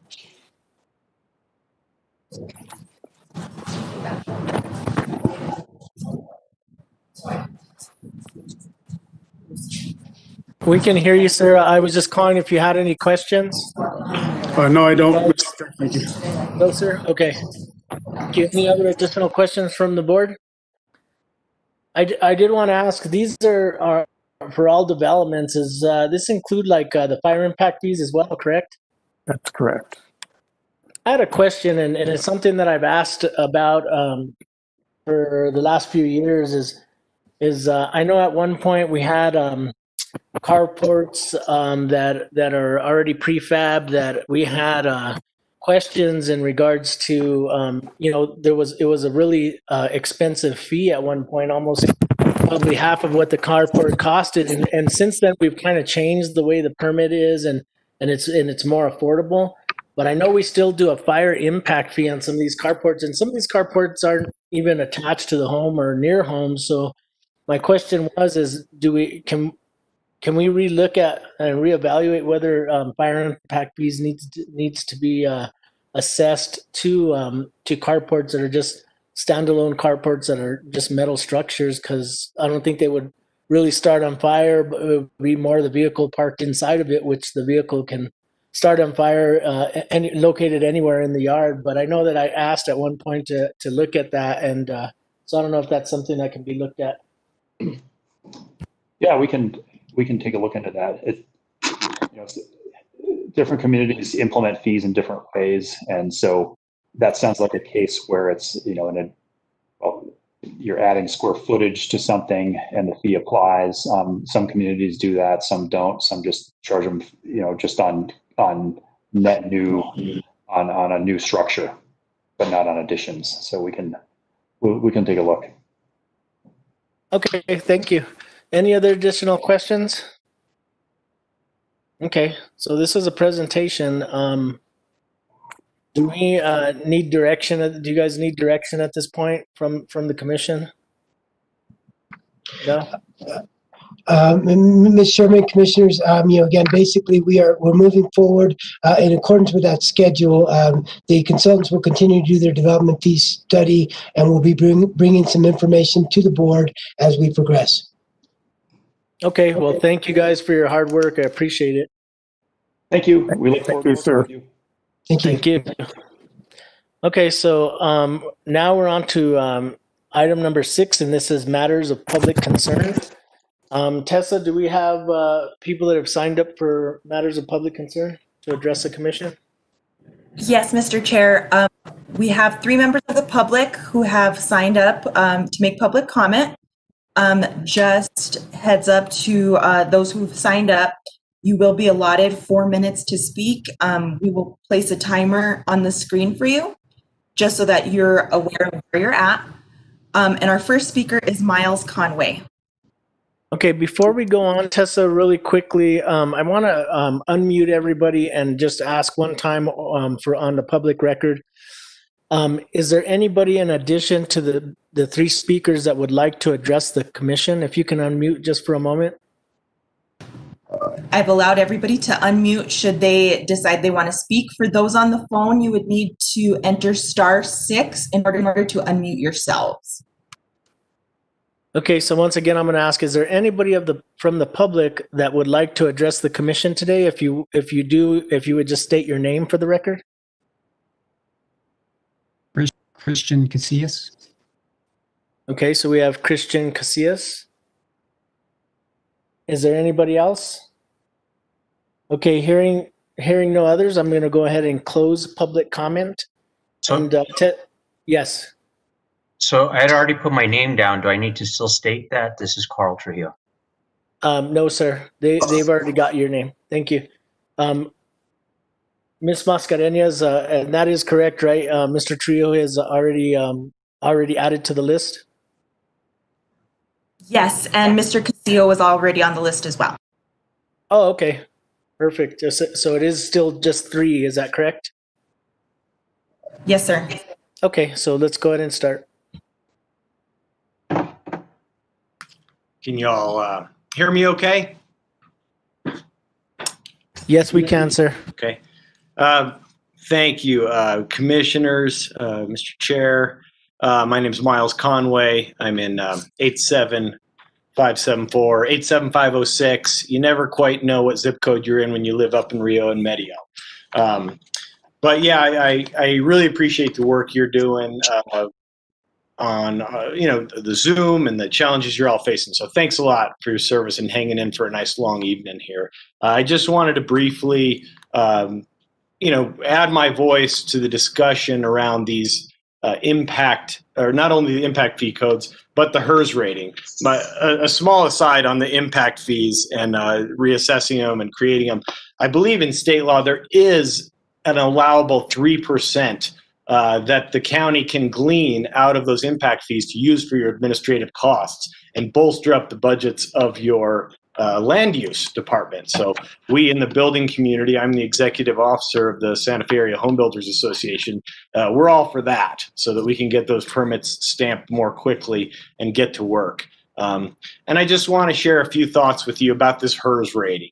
The HERS rating, it doesn't have to be really mysterious. Essentially, a HERS rating, it just means, the envelope of the home that you're building. It's nice and tight. Doesn't let a lot of air go in and out. You put some good insulation on the roof. You put good insulation in the walls. Those are low-cost solutions for even moderate or low-income home building projects, smaller homes. Then you can attain that low HERS rating, and that's just something we know. We know that Santa Fe County, and I've been into some of your meetings, you guys have passed numerous resolutions being responsive to the climate emergency. Really, the climate emergency was in the driver's seat before the pandemic hit. And I think that this HERS rating and these codes, that this abides by the principles to lower them, to get the score better, which is lower. Those lower HERS rating scores really abide by all the principles that this county has set forth in being responsive to the climate emergency, as is the building community. The consistent codes, we know this, are a good thing. If the county goes to what the state does, goes to what the city does, very close to that, that just makes things more simple for builders, and we like that. So that's a good thing. We, the members of this association, have been building homes that have been hitting the 50s and the HERS ratings in Santa Fe for quite a while now. And that's easy to do on really a smaller envelope home. You're talking a small home that a working family is building. As long as you're not putting floor-to-ceiling glass in and you're insulating the house fairly well, you can reach that HERS rating. And not only have you yes, the cost of the home might go up a little bit, $1,025, but if you're putting that into a mortgage, it's a good thing. You're also increasing the value of a home over the long run and helping that family to build equity in its home. When you get into trouble are those big homes with the floor-to-ceiling glass. They're just going to have to put solar panels on the roof if they want to meet that HERS rating, and that's just a fact, and that's where we're going in this country. And again, we're getting pretty good at doing it.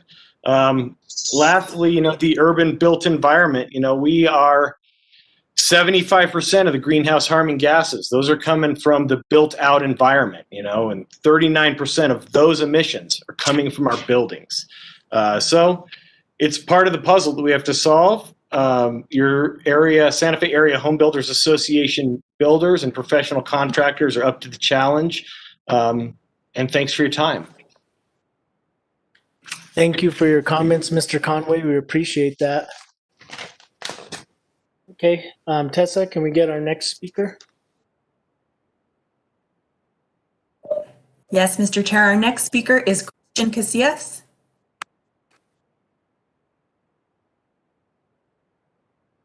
Thank you, Mr. Chair, Commissioners.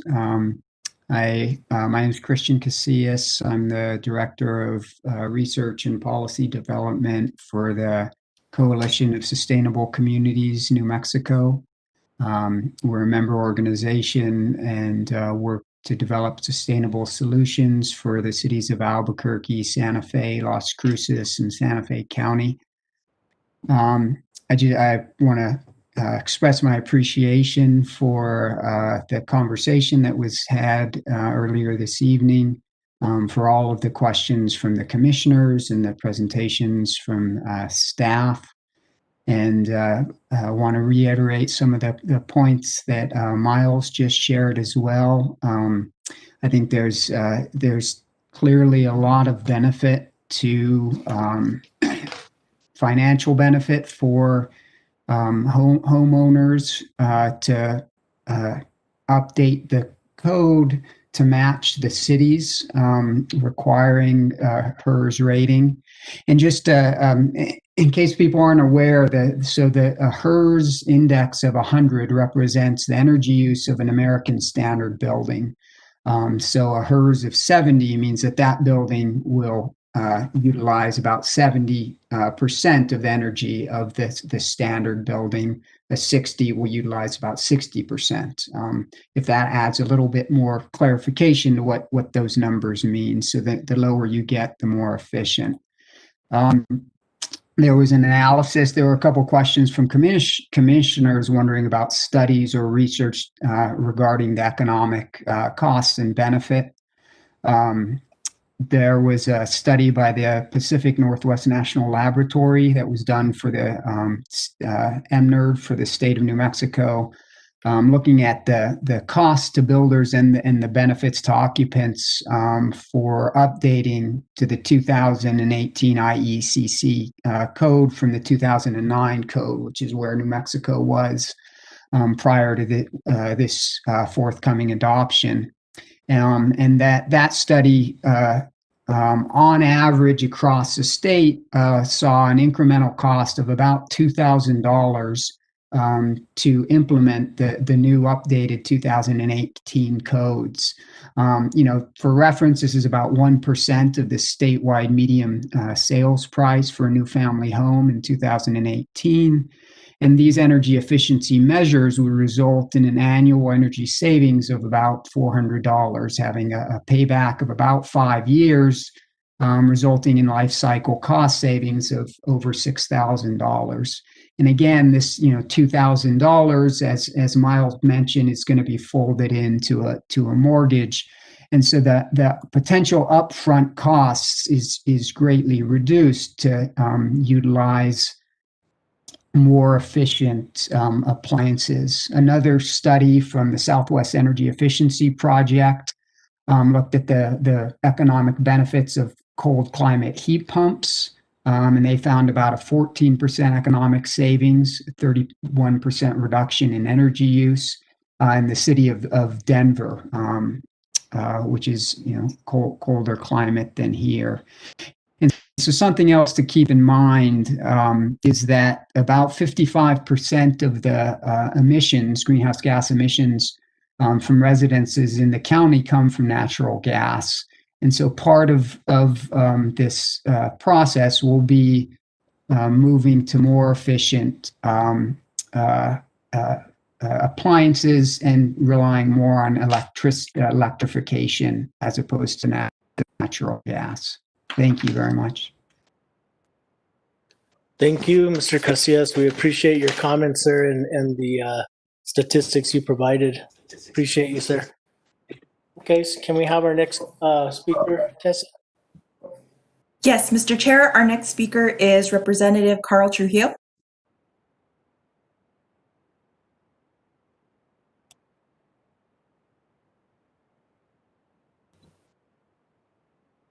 Mr. Trujillo or Representative Trujillo?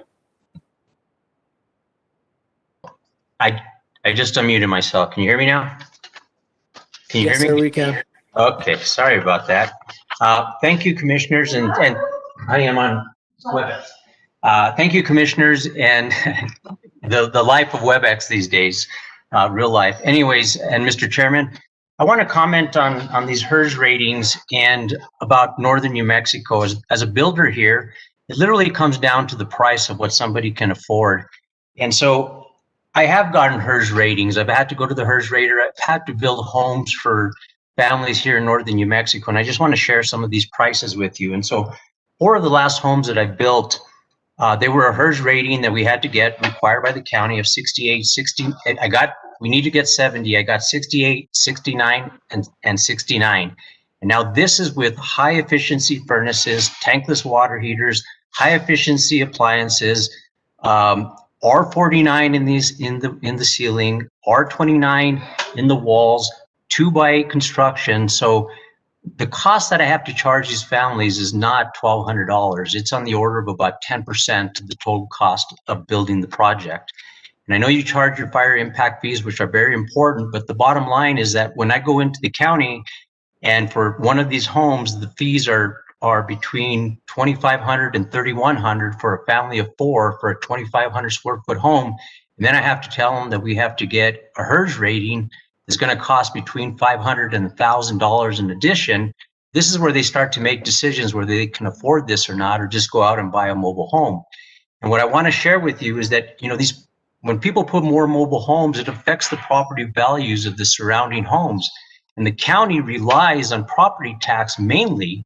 So it's in everybody's best interest that we keep property values up and that we keep the jobs here building stick-built homes instead of forcing people to go out and buy manufactured homes.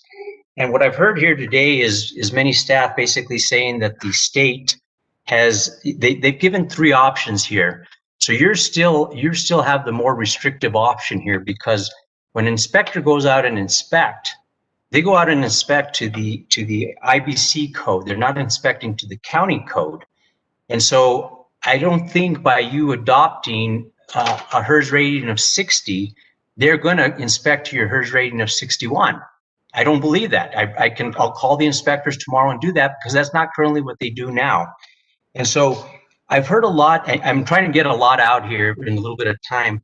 And I've heard about solar panels. And now you're talking to a guy that does have solar panels. I put solar panels on my last 2 homes, and I completely believe in them. But I've taken advantage of the solar tax credit. And we're going down this path now where, I don't know if you're aware of this, but the federal tax credit this year went at the federal level from 30% down to 26%. And next year in 2021, it goes down to 22%, and it goes completely away in the year 2022. So the incentive for people, when you want to incentivize a behavior, you give a tax credit. When you want to decentivize a tax behavior or a behavior, you tax it higher. And so I can afford to go put solar panels on my home, but many people can't. And without those tax credits, there's certainly going to be a heck of a lot more people that can't afford to get this done as well. And so, as stated in this meeting, the state has the perspective, the HERS weight 61, and the performance based. And I truly believe that through the construction industries and the way that they are going out and inspecting, all of these are going to be through the prescriptive and the performance based methods. And I will double check with that. And I would like to share these HERS ratings with you of these 68, 69, and 69, so that you can see it is going to take an extra leap and a lot more cost to get to 61. Thank you, Representative Trujillo. Okay, so I believe that was it for our public comment. Is that correct, Tessa Jo?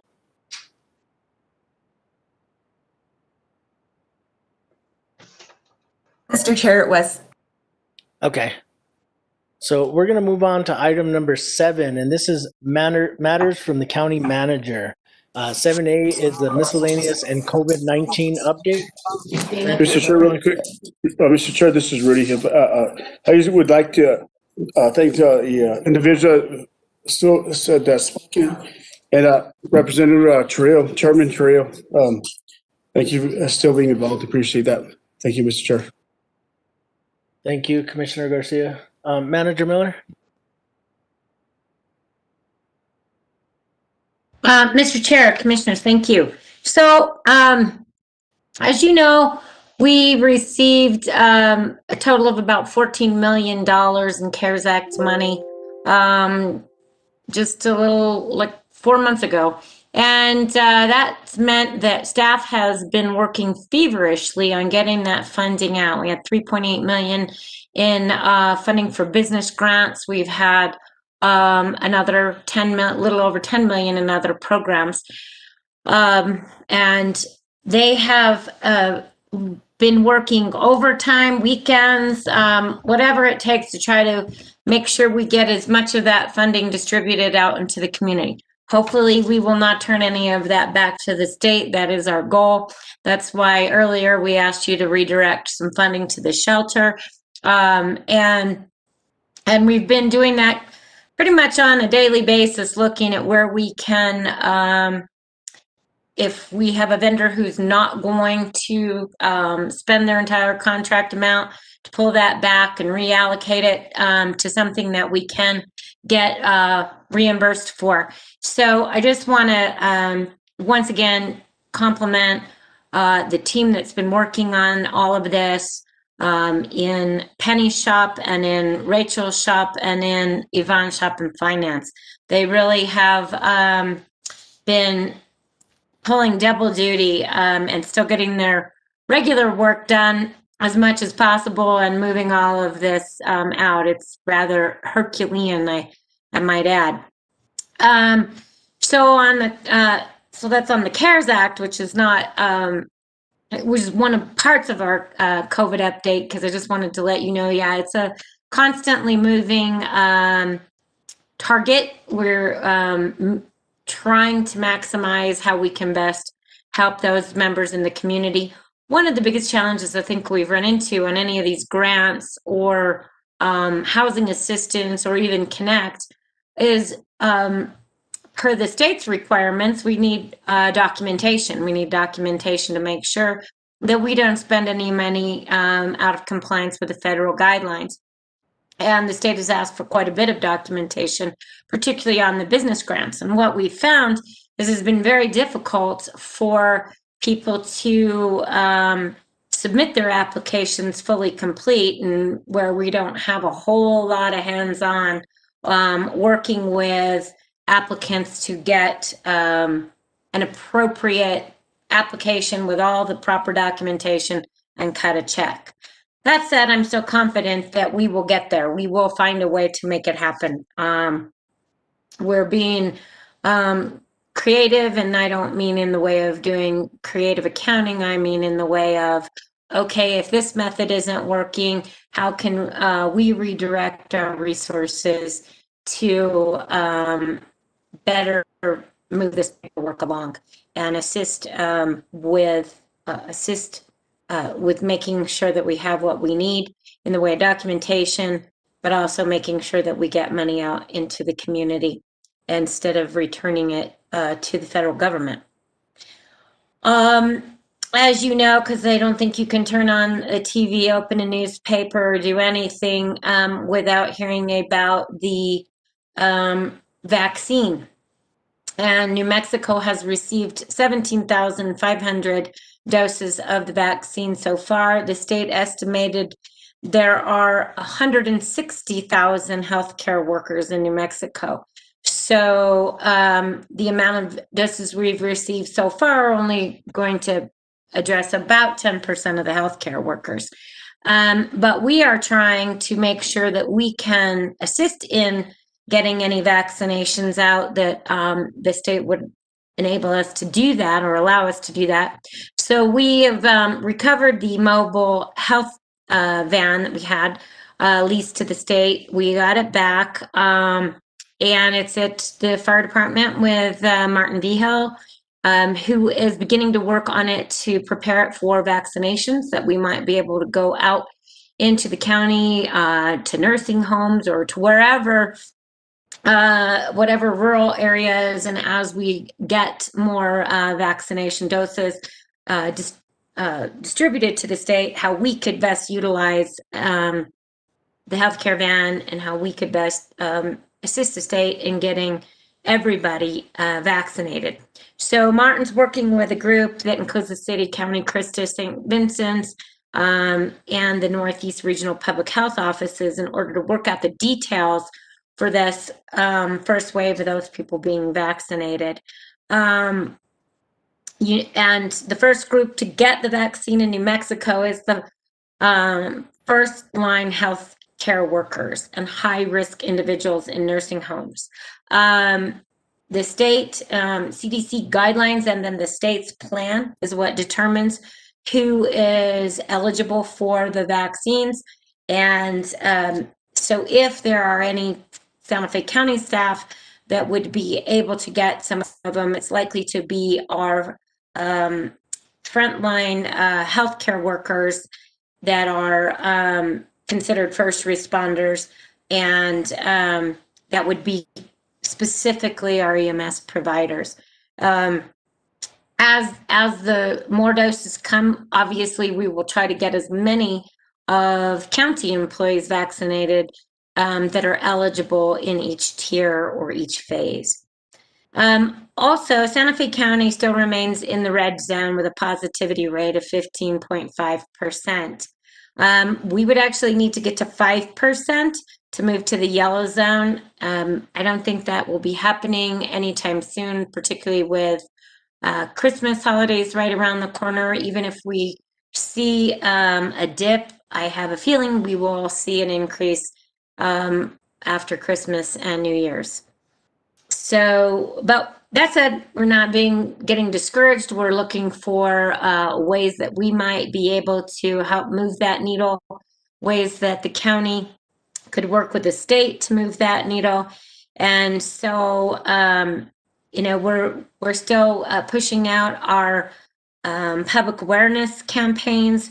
We took the initial ones that we've had, we've modified and we've added to that. We are working on one that kind of targets women in mask wearing and mask use, as well as social distancing. We'll probably use the social distancing campaign with our staff first, and then start to push it out into the community. Also, we are doing as much as we can to continue with our HCAP navigators assisted. I think last week they assisted 154 new individuals and followed up with 71 others. To date, we have received 2,233 self-initiated assistance requests submitted through our Connect Hub. This is where I'm saying that just to qualify somebody takes quite a bit of time to go through each application and qualify them. So staff's been working on evenings and weekends to do that. Also, we are still pushing out as much food assistance as we can into the county. We have done over 6,900 grocery boxes that have been distributed to individuals across the city and county of Santa Fe. Of those, almost 1,100 boxes were delivered to households for homebound individuals. Also, last week, we served 2,910 meals to seniors. Those were delivered, hot and frozen meals. We had a little bit of extra frozen meals delivered in anticipation of the storms that we had this week. And we did have to cancel one route partially in Sarissa Madrid last Thursday due to ice on the roads. Also, the weekly food distribution from the Food Depot last week, 163 bags were delivered to seniors, and those bags include canned foods, non-perishable items. Extra box of fresh produce was also provided for each senior. And then we are still continuing to average about 7 trips per day on our high-risk medical appointments. We did 35 trips last week. We also continue to have limited hours in at 100 Catron, 10 to 12 by appointment only. And we have a screening process for walk-ins. I have been asked, do we have more employees that have COVID? And obviously, more percentage of the population on the whole has COVID. And so we have had more incidents within county staff. Although I will say, in most cases, if not almost all cases, that since the beginning of the pandemic, this has not been where somebody contracted COVID at work, but rather contracted it through somebody in their personal life, either at home that had gotten it from their work environment, but not from a spread of it in county facilities. Also, I would like to say it's very few employees. We don't put a number up every day, and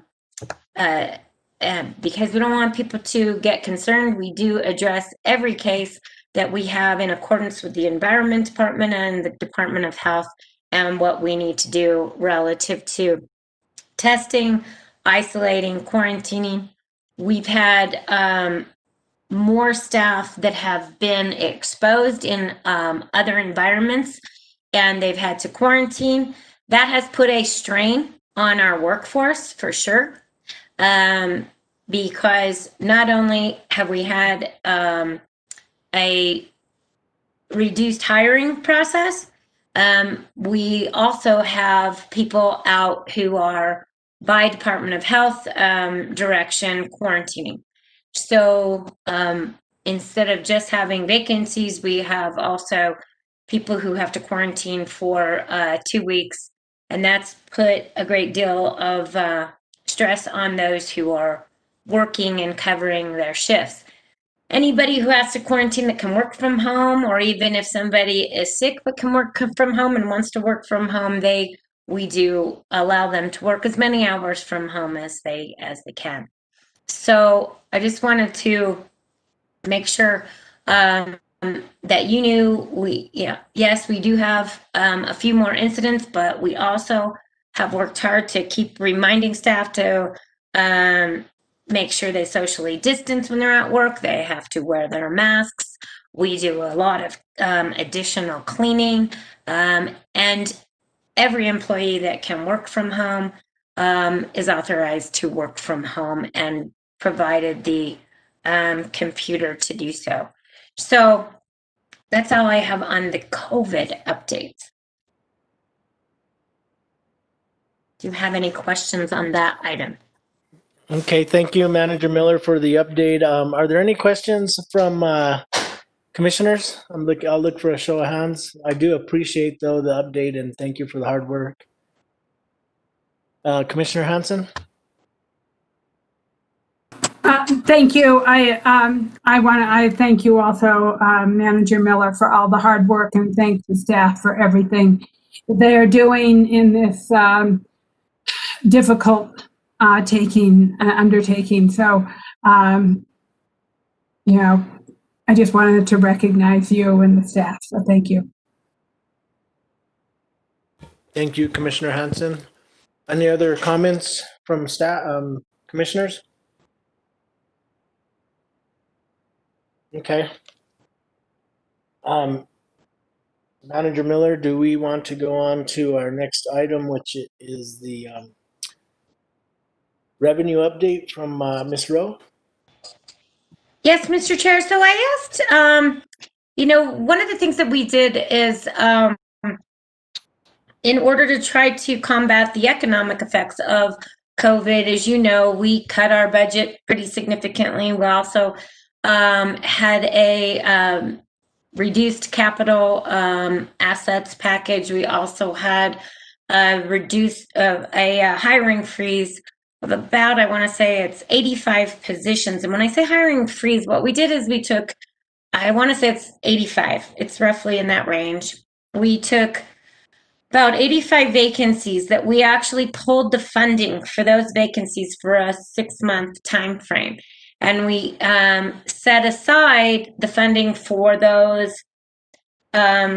positions for the second 6 months of the year, with the intent that we would look at where we are financially at mid-year and determine whether we felt like we could move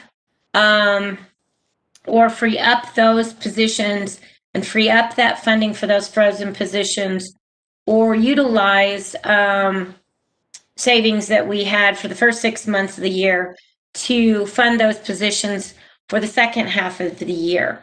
And so that was the approach, the fiscal approach we took to this pandemic and the economic impact it's had on the county's revenues and expenditures. So I wanted Joey to give an update. It's not all bad news, and it's not great, but it's not all bad news. It's kind of like the state found out their revenues weren't quite as bad as they thought they were going to be when they first estimated the impact of the pandemic. So with that, I want to have Joey give you a real short presentation, and then I just want to follow up with what I think our next steps will be. Okay, Ms. Rowe. Good evening. Nope.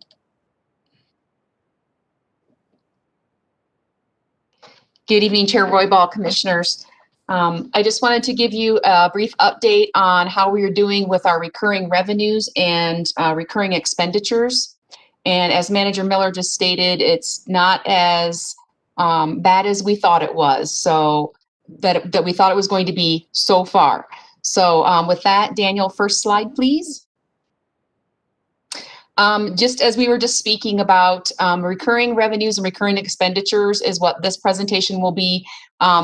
What that means is we know that you had adopted the overall budget of over $300 million, and that budget included capital and debt service and contingencies and transfers and things like that.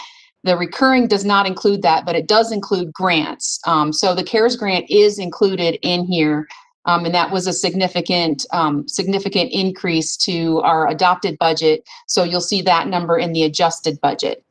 And we did institute a new form for fixed assets. So even though there were fixed assets that were approved in departments' budgets by the board at the beginning of the fiscal year, we have asked them if they feel like they really need that for their operation. They really need that asset and they can't wait, then we've been asking them to fill out a form that goes through several different levels, and then it's reviewed by the county manager to make sure that we do have funding available for that item and that it is mission critical and necessary for that department to be able to purchase that at this time. So we do still have a lot of those fixed assets on hold. And then the frozen positions are still frozen at this time. And we have reviewed the revenues and the expenditures. And so we're very hopeful that after this presentation, perhaps we'll have a little more idea about where we are as far as financially, if we can release those as we had hoped we could in January. So next slide. Gross receipts tax. We had budgeted overall in gross receipts tax, I had budgeted a decrease, all gross receipts tax. That includes capital, hold harmless, first 1/8, all of the gross receipts tax. I had budgeted about a 38% decrease. And as you can see by the percent change column all the way on the right there, we have not been experiencing that high of a decrease. As of the end of November, when I pulled the reports from the tax and revenue website, we were at about negative 13.88%. And what that means is from the previous year during these months, we've lost about $5.7 million over what we got in 2019. Now we did receive the latest report from the disbursement for December, which is for the October receipts. The December disbursement was about 10.58% less than the previous year. So now overall that number has changed. It's gotten a little bit better. Instead of the negative 13.88%, we are now at about negative 13.47%. So we're doing much better than the possible anticipated decrease of 38%. We did have the 1 month there, as you can see, from September. From 2019, we had received over $7 million in that 1 month on overall GRT, and in the current year, we only received 5.2. So that was about a 26% decrease. And so that, I'm not sure why that anomaly there. You can see the month before was only about a 9% decrease, and now it's gone back to 12 and 13% decrease. So hopefully we won't see any more of those. So our GRTs are definitely coming in better than anticipated, which is great news. So next slide.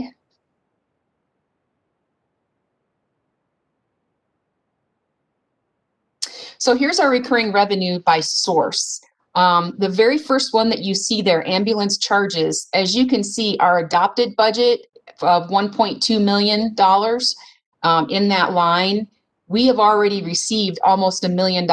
And that is most likely attributed to the new contract that Fire has gotten in place now, and they are looking at receiving revenues from obviously the current EMS ambulance bills, but also from past bills. So it is possible that some of that revenue should be back in fiscal year 2020, because we do have quite a large receivable from fiscal year 20 in that category. But that's great news that they're coming up on reaching their budget already, and that's just 5 months into the year.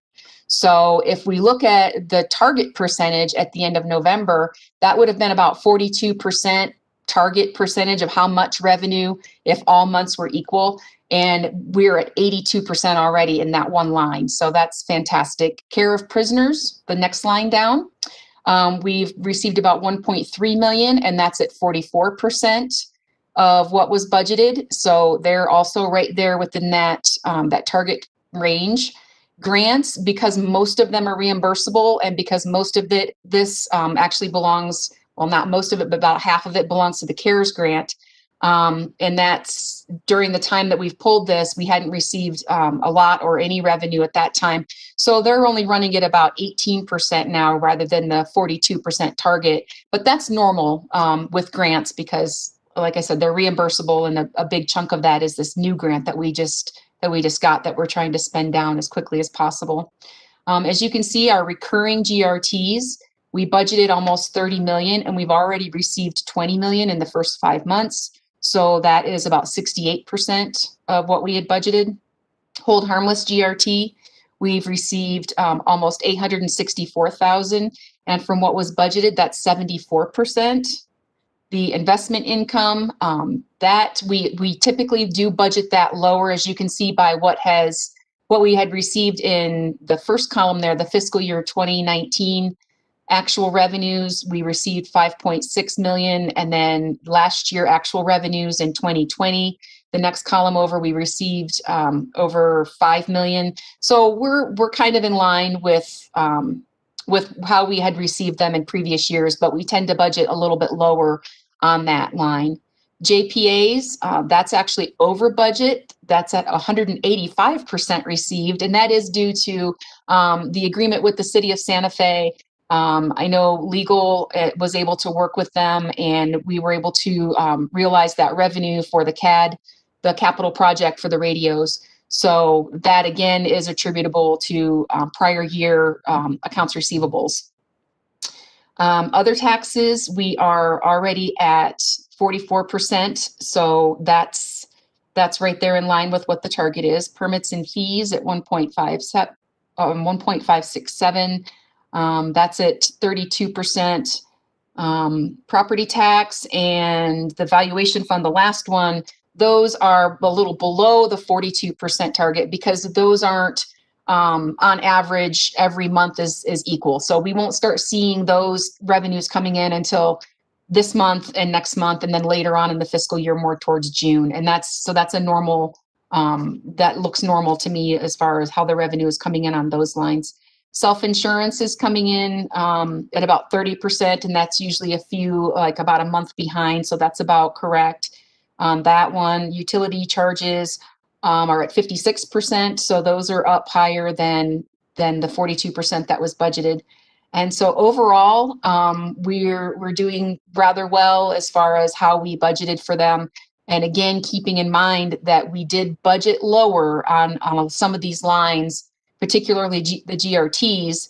Yes, they're coming in higher than budgeted, but again, on that previous slide, you saw that we're millions of dollars less coming in from what we had received in the previous year. So we're about 6.3 million dollars less over the last 8 months, just in the GRTs alone from what they had been in the previous year.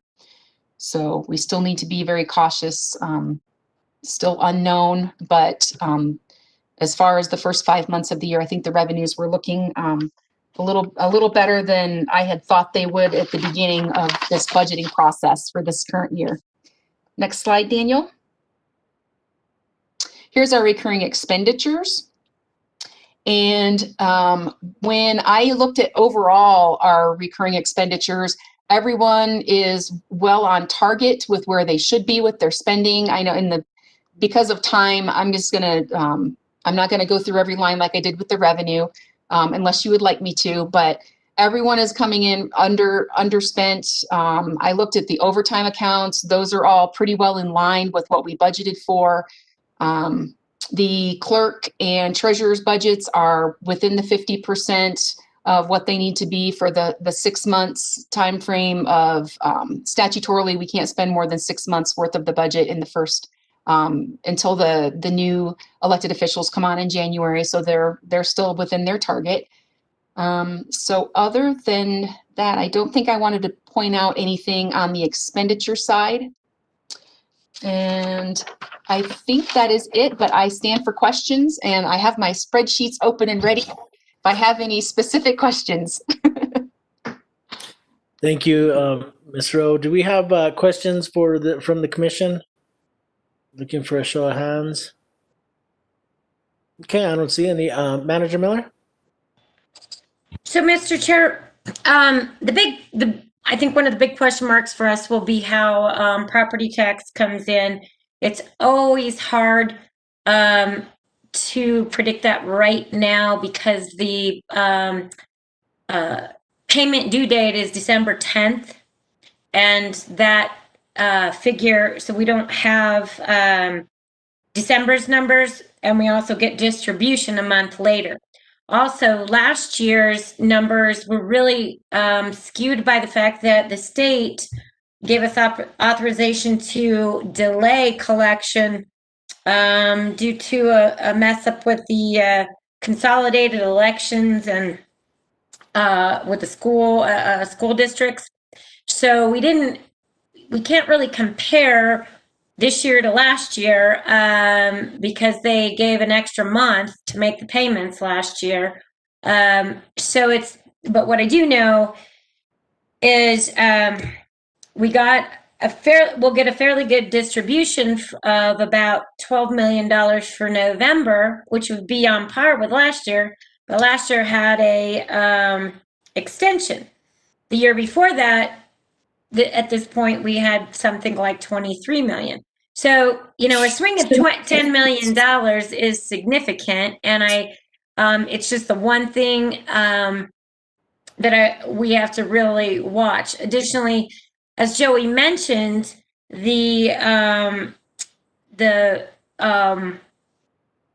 some of those revenues that look like they're way above their 50% are because we're finally collecting for some things that we were well below what we should have received last year. So like the ambulance billing, we were about $600,000 of below what we should have had, and they're catching up once we got that contractor on board. So we haven't analyzed how much of that is attributable to last year's receivable versus this year's current billing. But that said, what it shows is that GRT, hold harmless distributions, utility revenues, some of those others are not only on target, they're better than what we had anticipated. So, and then that also doesn't show that we received the CARES Act money. Our original budget and revenue estimates did not include CARES Act money. So we did receive CARES Act money that we are able to get some reimbursement for our public safety salaries. So that's another factor that gives us a little bit of cushion. All that said, we still used cash to balance the FY 2021 budget. So at the end of the day, we may dip into our savings account in order to make sure that we get through fiscal year 2021.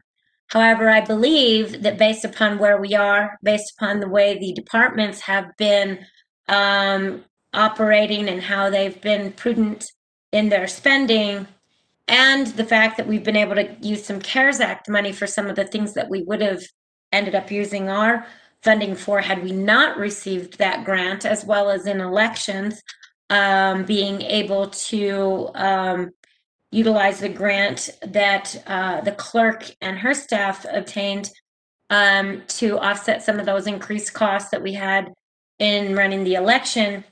I think we're in a position where we could lift the hiring freeze, which I think is critical for the departments and elected offices. As I said, we've been struggling not only with having vacancies, but layer on top of the fact that we have had more than our normal percentage of vacancies. Now we've also had people out on administrative leave or quarantine for COVID-related issues. The staff that have been working really hard, and we need to beef up our offices and get employees in there. I think with now a vaccine coming out, that we can see the light at the end of the tunnel, as far as we can see that, you know, at some point, probably middle of 2021, we'll be able to start having a more normal economy if what the experts say about how quickly the vaccine will get out and how it will get to the general public and how we might see things going back to normal, that we could start to rebuild our workforce by lifting the freeze. And then after we get a little bit better handle on the property tax revenues, when I have that number, I would look at freeing up the capital assets purchases. So I just wanted to let you know that's where we are, and I think we're going to be able to start to fill some of those positions that were not funded through December 31st, as well as those positions that were funded, but hopefully we can recruit more people. So with that, I would stand for any questions, and if there aren't any, we can talk about legislative stuff. Okay, thank you, Manager Miller. I don't have any questions, but I just want to thank you for that update. And you're right, it wasn't all bad, so that was good. Thank you, Commissioner Hamilton. I mean, thank you very much for the analysis. I think you've drawn really good conclusions. It's a really thorough analysis. When I was thinking about this before the meeting, and you've addressed some of this to some extent. This is very encouraging, the revenues, but I tend to think that there's a bit of a lag in the negative impacts that we still haven't seen, especially if there isn't any additional federal stimulus package that's done to individuals as well, not not necessarily directly to local governments, but potentially that both things considered, because the pandemic has been so long, and I think the lag has to do with seeing a bigger bolus of failures, business failures, and you've seen so many. The county's been serving so many people in daily needs of food and whatnot, but the strain on individuals as well as on businesses. So I kind of expect a little bit of a lag in that, and that would make me think we should continue to be a little bit conservative. Wonder what you think about that. I also think there's going to be a little bit of lag in economic recovery. As enthusiastic as everybody is on the vaccines, and rightfully so, it will improve things. But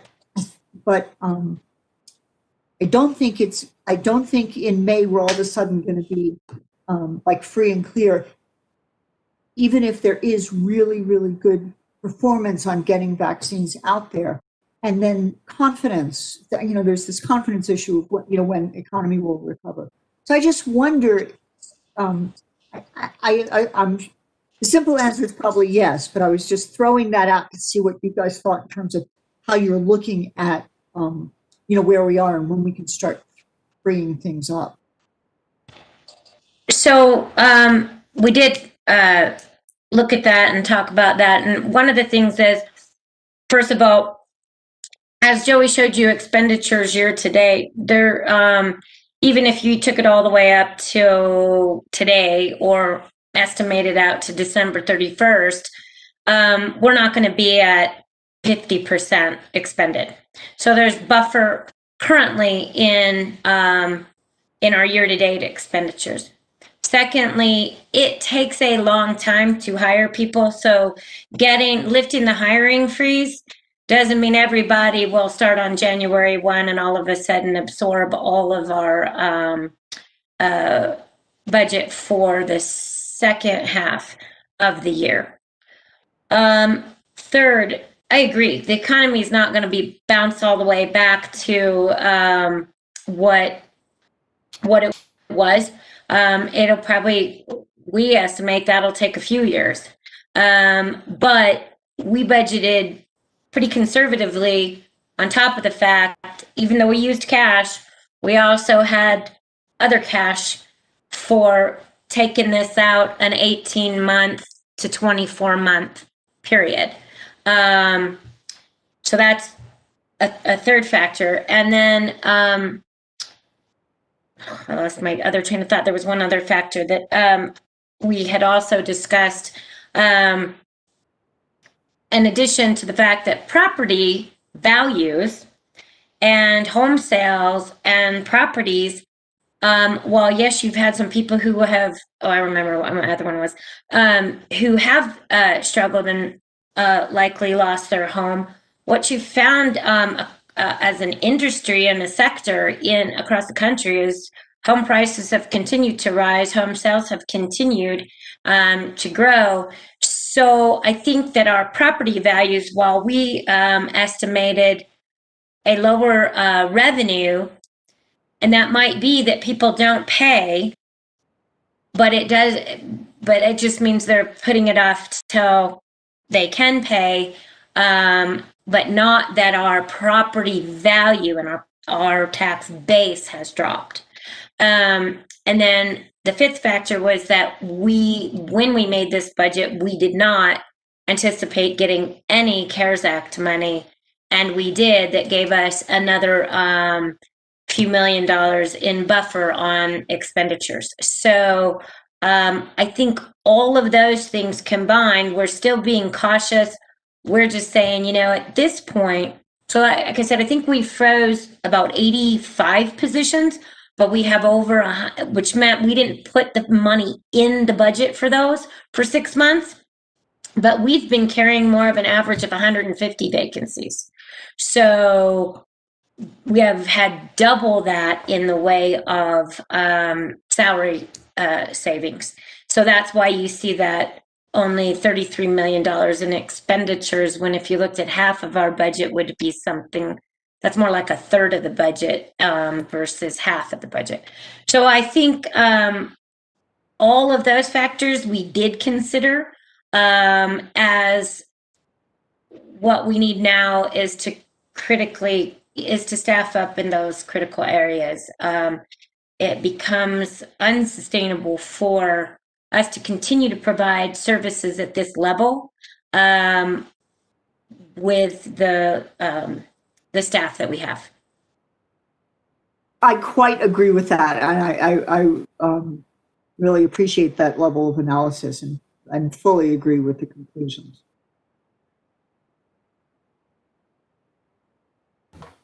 Okay, thank you, Commissioner Hamilton, Manager Miller. Is there any other questions or comments from staff? Okay, once again, I want to thank you for these updates. I believe that we have item number 7C, which is the first session of the 55th Legislature update to 2021 to 2025 ICIP, interim committee activities, and request for direction on pre-finalized legislation and legislation that may be introduced, including but not limited to the legislation to legalize recreational cannabis. Is this going to be Mr. Hutch Miller? Mr. Chair, it will be.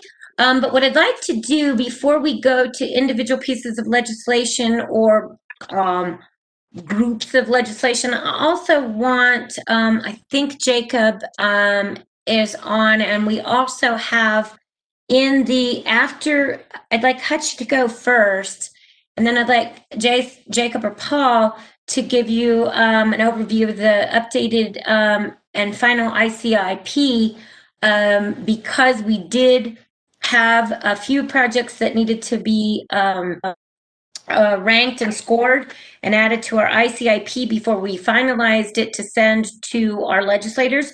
So I wanted to make sure that you saw that. So I'd like Hutch to do his presentation. Then I'd like Jacob or Paul to show you the ICIP.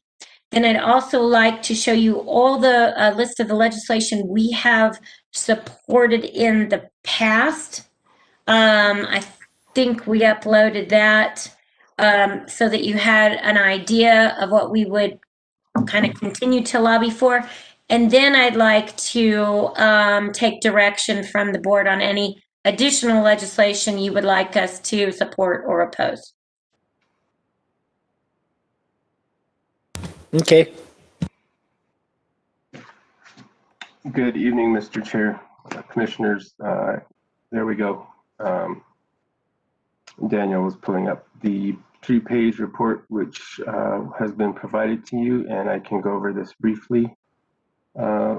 Carrying on with what Joey and, let me introduce myself first. I was told that I wasn't doing that on the past minutes.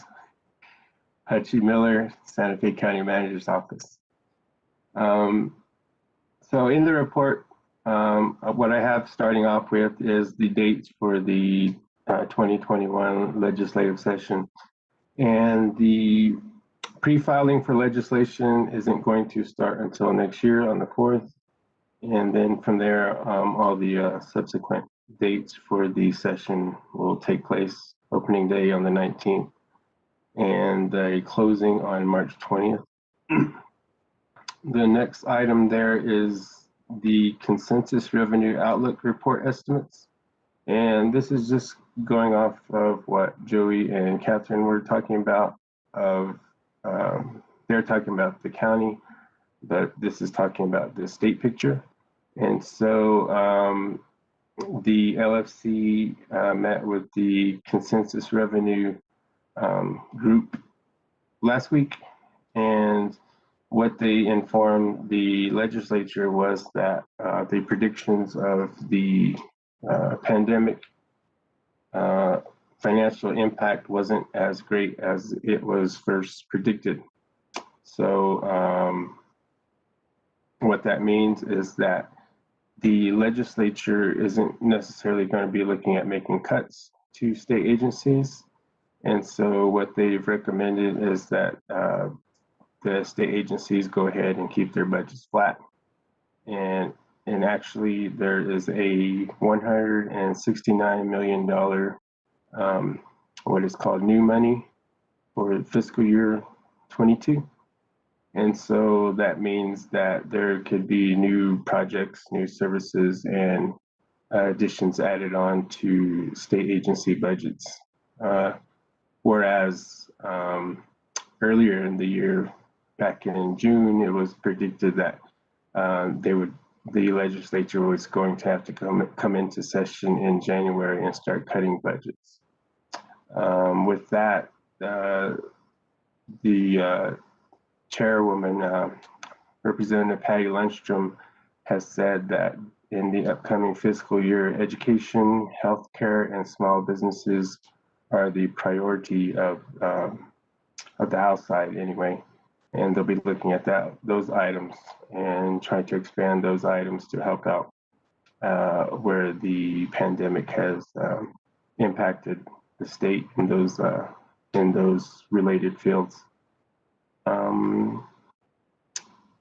Like I was saying, with the budget not the big item to have to consider for the whole 60-day period, it will free up the legislature to take a look at other items that had been previously on the plate of the governor and also of legislators coming into the 2021 session. Excuse me. We can go on to page number 2 and talk about the capital outlay expectations. I had last week sent some information to the commission regarding the report given to the Legislative Finance Committee regarding capital outlay. And so what it looked like was that there was going to be $353 million for the state for capital outlay projects. So that includes the state agencies, higher education, and local governments as well. So taking out the state agencies and higher education, they were taking out, or they were recommending $200 million to be used for those capital outlay projects, and that would leave $153 million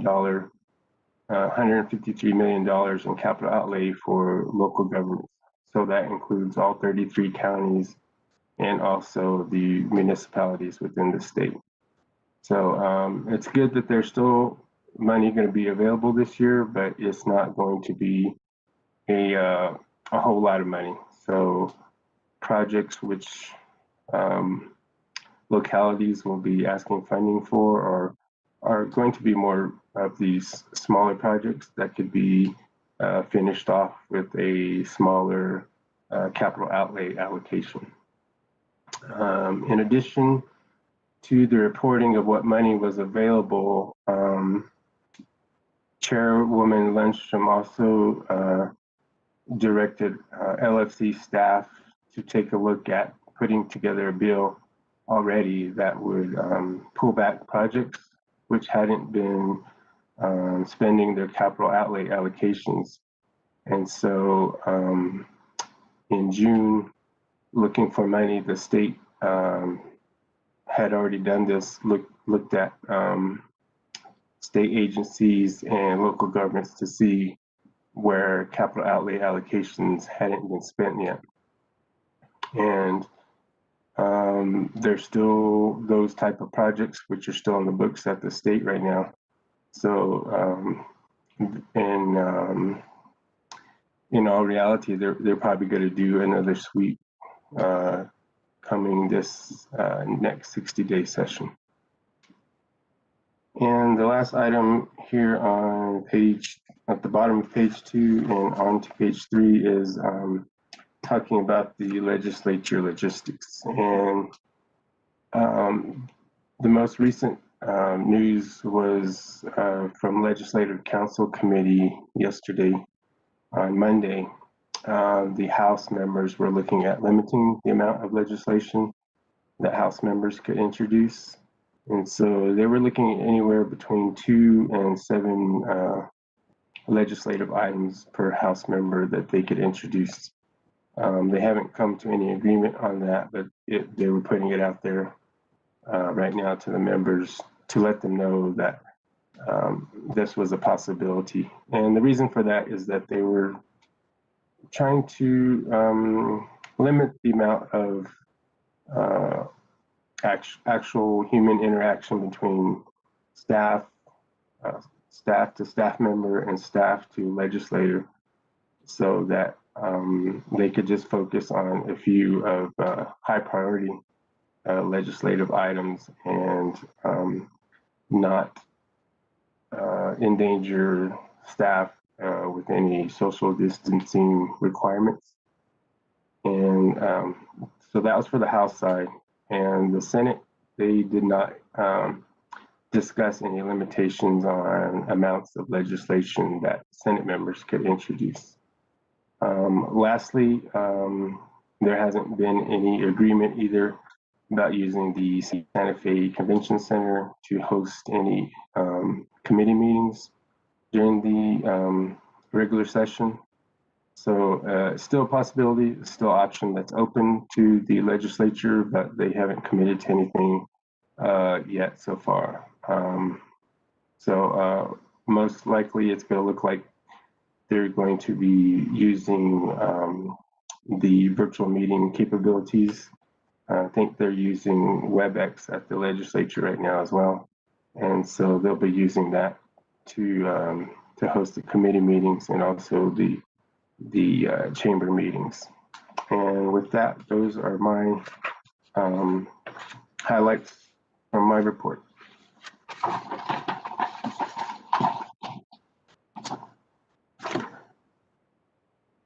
Mr. Chair, I think you have a commissioner. Thank you.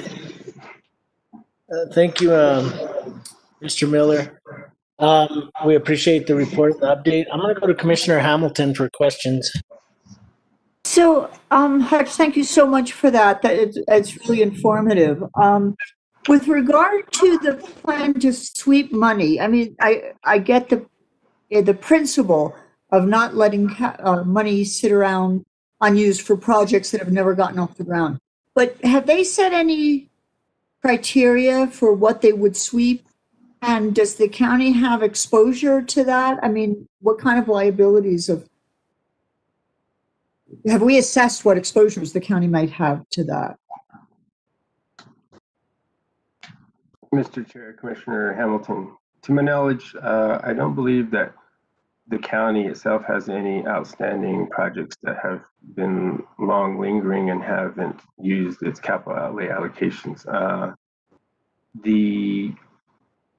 I believe the criteria they were using was 2016 and later. And so it's items that have been out there for a while and they really haven't moved at all. So that's what they're trying to pull back. And so anything that we've had, we've already, anything that's an old allocation like that, we've already had reauthorized. And so we're in good standing right now. Thank you. Thank you. Thank you, Commissioner Hamilton. Any other comments or questions from staff or from commissioners? Okay. Seeing none, thank you for that update, Mr. Miller. Catherine, did you have anything additional? Yes, Mr. Chair. The next thing is the updated ICIP, and I think Jacob or Paul is going to do that. Yes, good evening, commissioners. This is Paul Olson. Can you hear me? Yes, sir, we can. Yes, Maybe okay. you might want to speak a little bit louder. Okay, I'll try and speak a little more clearly. So this is Paul Olson with the Planning Division. I'm here with Jacob Stock. We're going to have a very brief presentation. And Daniel Fresquez, if you could scroll down to the page 5, the last 4 items on page 5. After we passed the ICIP, the board passed the ICIP, and we submitted it to the Department of Finance Administration, we did receive some additional projects. And per our planning capital planning process, we assembled those projects, put scope of work to them to refine them and define them more clearly. And then we held a meeting of the project planning or the capital planning committee, which is a committee of staff experts, subject experts in the different areas of construction or project implementation to review these projects, pass them through our evaluation tool, give them a ranking, and then have a discussion as to whether we should update them in the ICIP process.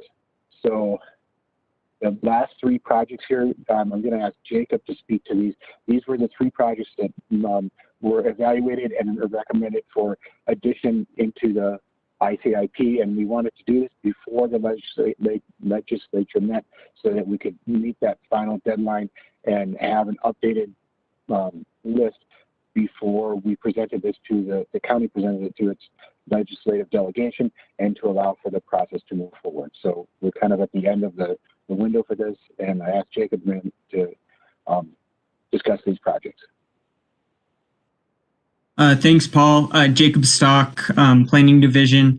Like Paul mentioned, we had a meeting with our capital improvements staff advisory committee to review some projects that were submitted.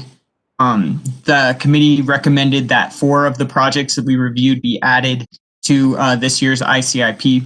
And so those 4 projects are on the screen in front of you right now. The first 2 are roads projects that were deemed to be basic needs. They're responding to public safety concerns around flooding on a couple of roads in District 1 rather. The first is would be a realignment on Arroyo Alamo East to address flooding concerns in that road, which is currently built in an Arroyo. The other is would be an all-weather crossing at Arroyo del Rancho. Both of those, as I said, were considered by the committee to be basic needs for the county and had scores of 42.4 and 40.2 respectively. The next project is that Espanola Pathway Shelter. So you all heard about that from Paul earlier in the meeting. This money would go towards one of the 2 buildings that they're considering purchasing, and it would include office space and space for dormitories and for shelter services. And that project was not considered a basic need by the committee, but it did receive a relatively high score of 38.2 in its evaluation. Finally, the 4th project that was recommended to be added was a water master plan for the village of La Cienega. Anjali, being with the utilities division, worked with community members in La Cienega to develop the scope for this project.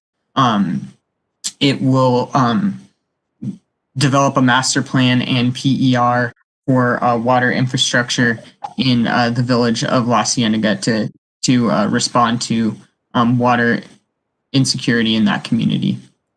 And so those are the 4 projects that were recommended, and I'll hand it back to the county manager.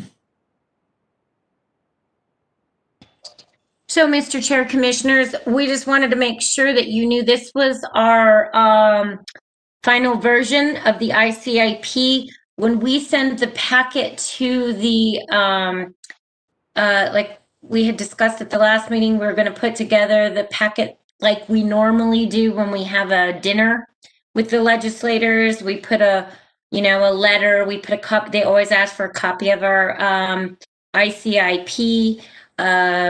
And it's also what we reference for requesting capital from them.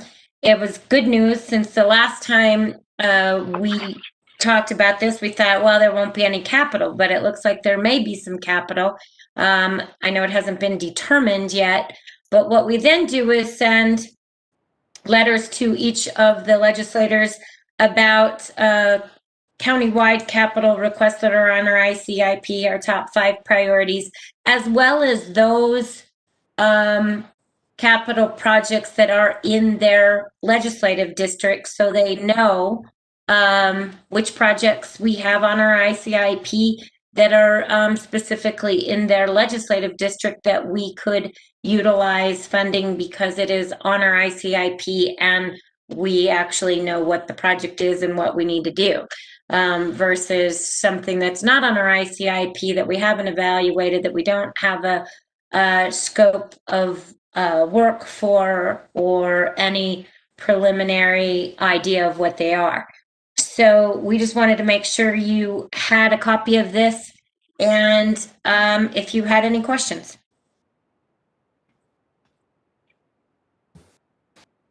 Okay, so I'm going to go to commissioners. I just want to say thank you for your hard work. Great job. I appreciate it and appreciate the update. Commissioners, are there any commissioners that have questions? Okay. Hearing none, thank you. Yes, Mr. Olofsson, go ahead, sir. Yeah, just one quick update. One of the projects that is on the list and has been for quite some time is the Madrid fire suppression system. We did get some additional information on this in the past week, and so we're looking at refining those numbers. We haven't made a final decision, but I just wanted to update the board that those numbers might be slightly tweaked as we move forward. But aside from that, I think this is the list and it's in good standing for this year's session. And Paul, just to add to that, we've also already received a couple of appropriations for that. So it might be that we need additional funding, but I think he just wanted to let you know that there might be a change in the actual item itself as to whether the budget has changed or the estimated cost of the project has changed. Yes, that's exactly correct.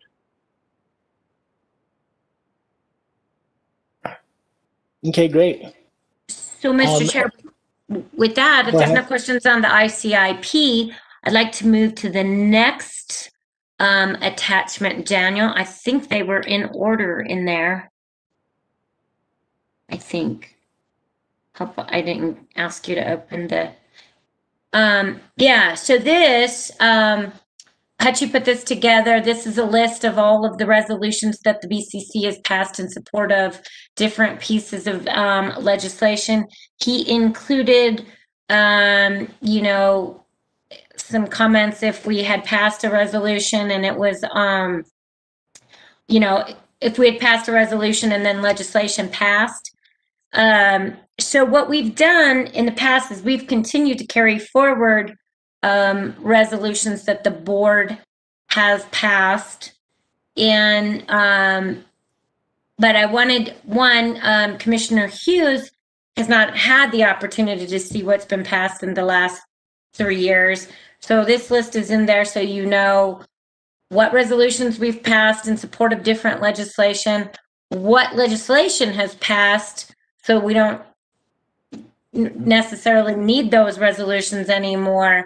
And then if there's anything in here that you would like to remove support for, or if you'd like us to potentially revise some of these. So we just wanted to make sure you had this. I don't know that you have to go through it all now, but what we could do, I just want to make sure you had it, and we can either update all of them and say, okay, we're going to wipe out ones and just kind of pass a list of a consolidated list of old ones that are updated. And I'm thinking that might be the best thing to do after I get some feedback from all of you. And then the other is, I know that, and I believe we loaded it up, was a list of sustainable communities that we belong to, had also a list of a bunch of bills. And what I thought might be good to do with that is make more of one resolution that stated we supported different types of legislation And we uploaded the Las Cruces one, I believe, that kind of gave you an idea of what type of resolution we could bring forward in January. If we go down further on this, Daniel, you can see they basically passed a resolution that had encompassed, that they support legislation that would authorize the development of a community solar program, that, options for consumers to choose cleaner sources of energy, that accelerate the adoption of technology and practices that will result in one or more of the following: decrease emissions from transportation, et cetera. So my thought, rather than going over every individual piece of legislation that the sustainable communities have adopted, is that we said, or that they're tracking, that we make something more generic, so that if other bills that are similar to those specific bills, we would have direction to support. And so I would recommend in January 12th that we bring you two resolutions, one that's similar to this about kind of a summary of legislation that deals with sustainability, and that we bring you a resolution that's a summary of support or opposition for all the things that we have kind of done in the past. And then we get kind of an updated one for those pieces of legislation, as well as any other resolutions or suggestions for support of certain types of legislation.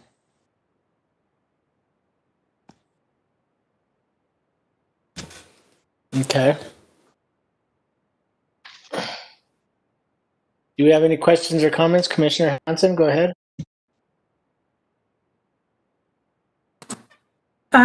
Thank you, Manager Miller. I appreciate this overview. I think that doing an overview resolution such as Las Cruces has done is a good idea, especially for all of the things that has come from the Coalition of Sustainable Communities, New Mexico, that we're a member of. And then also doing a summary of somehow we're fairly diverse, but I think that there is a repeat, of resolution opposing legislation that affects Santa Fe County's programs and services. I think that, we want to continue to protect ourselves, of course. But I think we could kind of condense it so it's more succinct, as you suggested. Mr. Chair, I was kind of thinking of doing it something like Commissioner Hanson, to something like how we've done with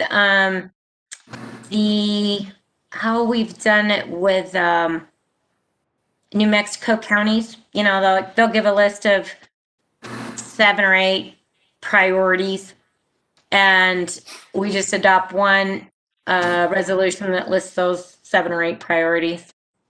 And that might be the way to capture that, even if they're diverse. We just say these are priority, like we adopt a resolution that says the county kind of supports, just lists out each one of those things, and do one resolution. And then if you have any others that you would like today for us to add to it, we could do that. And that way you have one piece of paper with the list of the things that were directed to support or oppose.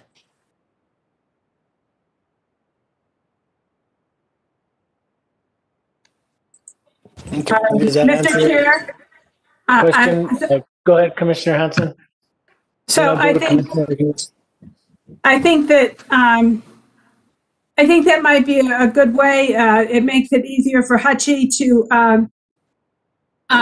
track things also for us, possibly. I mean, I'm trying to, and Tessa Joe, if they see bills, then they can, like, okay, this resolution supports that bill, even though it might not be the exact words. The resolution cover is close enough that we passed that there's a succinct pathway. Does that make sense to you, Manager? Yeah, I'm just trying to, Mr. Chair, Commissioner Hanson, I was trying to come up with a way to simplify it instead of having, you know, saying, okay, and anything that we ever passed in the last 2 or 3 years. I was trying to kind of come up with a summary of priority pieces of legislation that the county would support or oppose, and that we would pass a resolution that maybe had a list of what those priorities are. I mean, I think that is good, and I think the same thing with the bill summary from the Coalition of Sustainable Communities. I mean, I know this board has supported community solar in the past. You know, we've supported the Local Choice Act, I believe, and you know, we've supported a number of these initiatives already. The one that I would support, particularly support, of course, an electrical vehicle tax credit, but you know, I don't know if the board has ever worked on a public bank issue. You know, like that is the one item that I think might have some discussion. There's also a discussion at the coalition about a green bank to fund green projects. So, and I don't know what kind, they say they have sponsors for a public bank, so that might be a discussion that we need to have. But like, I think this food and omnibus bill kind of goes along with our idea of, you know, helping to get food out and distribute food. So I think there's a lot of crossover of things that we've already passed. And I don't know where you want me to make a motion for my item that I want to bring forward, but I'll leave it there for the moment. Mr. Chair, Commissioner Hanson, I think after we kind of decide if you'd like me to try to do kind of a consolidated resolution that says these are Santa Fe County's priority legislation that we would be supporting or opposing. We'll work on how that looks with all the statements that we've had in the past, the resolutions we've had in the past, that I know that you continue to support based on all of our discussions over the last 4 years, for that matter. And then if you'd like to make some additional motions, if any of you want to make some, then we could add those to the list. And then, so I would just say, after, if everyone's okay with that idea of me trying to do that, doesn't mean you can't add things later either. It just gives us at least a starting point, because we have so many past resolutions where legislation hasn't been passed yet, and we're still supportive of that. I thought I would try to capture that in kind of a summary resolution, and then add anything that you would like to make a priority, an additional priority.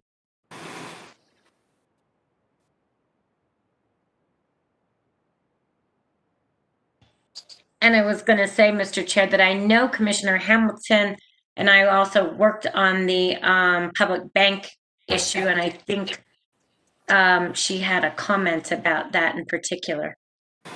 Oh. Okay. I know that Commissioner Hughes had his hand up earlier, so I'm going to go to him first, and then I'll go to Commissioner Hamilton. Commissioner Hughes? Oh yeah, thank you, Mr. Chair. I was also going to add public bank to the list. I like the idea of maybe doing one resolution with all the things that we're supporting now, because that can sort of be updated, up to what we think is important this year. And that, I think that gives everybody a clear direction. I mean, in addition to the public banking, there are a couple housing related issues I think are important. One would be, which, comes from our housing staff, to exclude second homes from the 3% cap on the increase in property taxes, which could be a possible source for our Affordable Housing Trust Fund. And then the other thing is, I think that Representative Romero and Representative Rubio are going to propose a bill with some renter protections that we've seen really lacking this year. People having trouble, even if there's an eviction moratorium in place, they can still get evicted when their lease is up for renewal, and it would prevent, people getting evicted at that point, and a couple other things that would prevent landlords from discriminating against people based on where their income came from. So that's another one that I will research, but I'd like to at least consider including that one as well. And of course, community solar, I think we probably all support that. Thank you, Commissioner Hughes. Commissioner Hamilton? Yes, I mean, to be perfectly honest, between Commissioner Hanson and Commissioner Hughes, the additional things that they've mentioned are cover most of what what I was going to comment on at this point. I do like the idea of consolidating things as a start, knowing we can add stuff, but certainly public banking, community solar, some of the other sustainability things. And I was going to mention, though not quite as specifically as Commissioner Hughes, things having to do with housing and protections, especially under the current, economic, pandemic-driven economic crisis. One question I have is, Manager Miller, you mentioned what the New Mexico Associate Counties are put out. Every year they put out a list they're going to support. Have we seen that? Because I'd like to look at it before we say just, we're going to support what they support, because, I mean, they usually have not, I'm not sure I've thought I can think of past years where we've had substantial disagreements, but I'd certainly like to be able to look at it. Mr. Chair, Commissioner Hamilton, they did not do one this year. They had one broad statement, which I think Tessa presented, maybe a month ago. It was sorry, Tessa. Well, because they didn't. Typically, we have a pretty long discussion about it, but this year they have legislation that they're supporting, but they did not put a list of priorities to get priority legislation. So Tessa, it was just a general policy statement, and they didn't even ask us to take it to our boards for support. And so I frankly, in addition to those things, I really would like to support legalization of cannabis. I think it's really important for the state diversification of economic diversification and whatnot. But my gather from the agenda, we're going to have a further discussion on that.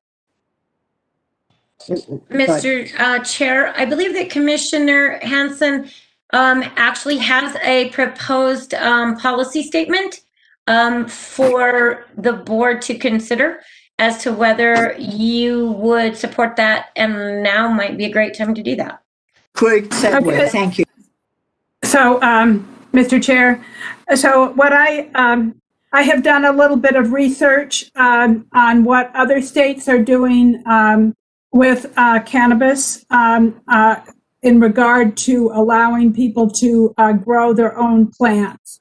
And because that is something that I think you all have heard me ask every single legislature about when we've interviewed them. And so I have a motion that Santa Fe County supports legislation to legalize the use of recreational cannabis to allow individual residents to grow up to 12 cannabis plant in their private residence for personal use only, and that New Mexico retain all medical cannabis laws that are currently in place. And I felt like that kind of covered a very kind of broad situation. I feel very strongly about the fact that people need to be able to grow their own. And so I reached out to people, commissioners in Colorado, which is 12 plants, and I reached out to commissioners in Arizona, and it's 12 plants. So we would be in the same bucket, so to speak, and that was what I was trying to do. Commissioner Hamilton, or I have a question in that. So that sounds great, but it's not. And the retaining the medical cannabis is fine. You're not excluding stuff in the middle. So legalizing recreational cannabis is just legalizing recreational cannabis, right? It would open the door for selling it commercially. You're just also adding the individual growing. I assume that's the case. yeah, that I'm not excluding anything, but that seems to be one of the sticking points that has been happening at the legislature the last couple of years. That point, and maybe Hachi could help me because I'm sure he's heard the discussion. Thank you.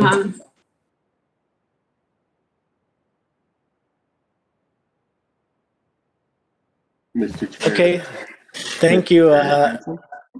Is that Hutch Miller? Yes, it is. Oh, go ahead, sir. I just wanted to add that about the growing of plants for personal consumption was a sticking point, and I think what a lot of the legislators were trying to avoid was big companies coming in and taking over and exporting revenues to other locations other than New Mexico. So that was part of the reason that the market was trying to be kept either for personal home use or at least smaller businesses that were wholly contained within the state. Great, thanks. And I'm more than happy to amend this resolution, but I did send all my ideas to the manager, and she and Greg condensed my comments into this statement. So I think it's pretty succinct. And if somebody would like to give me a second, I would be happy about that. Second. Thank you.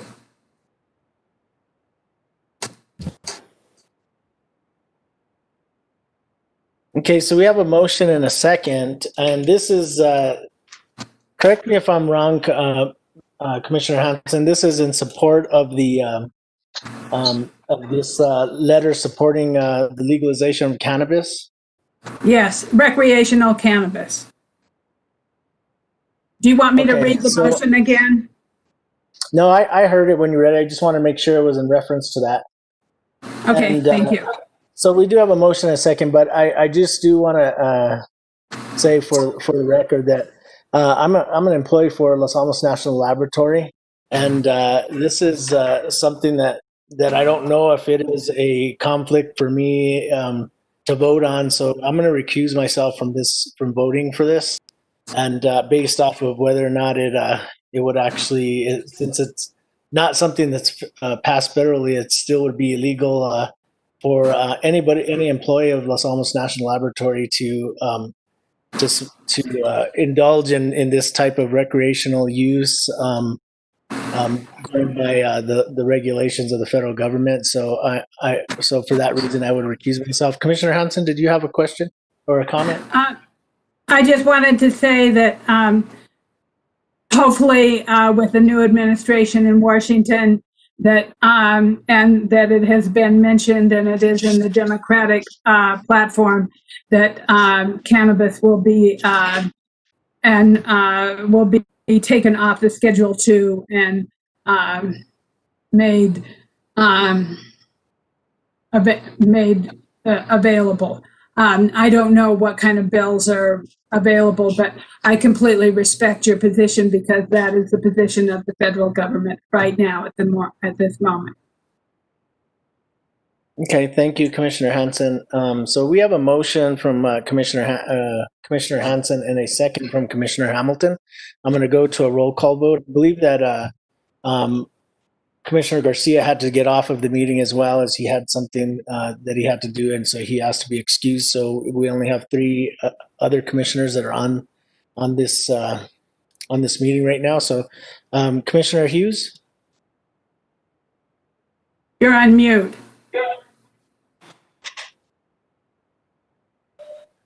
Yes, I better vote yes, I suppose. Yes. Okay, Commissioner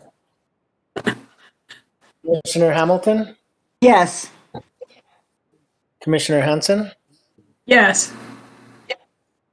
Okay, so this motion passes with three commissioners, one that is not present at this time, and one that has recused himself. Thank you. Thank you, everybody. Do you need any more direction, Manager Miller? I'm just wondering. My mute keeps going crazy. Mr. Chair, Commissioner Hanson, I think we can come up with something for you. We may even do just a whole separate one for housing. I'll see how this looks when we put kind of the overall, but we'll do one definitely for sustainability. We'll do one to kind of summarize priorities in the past, to include the one you just voted on.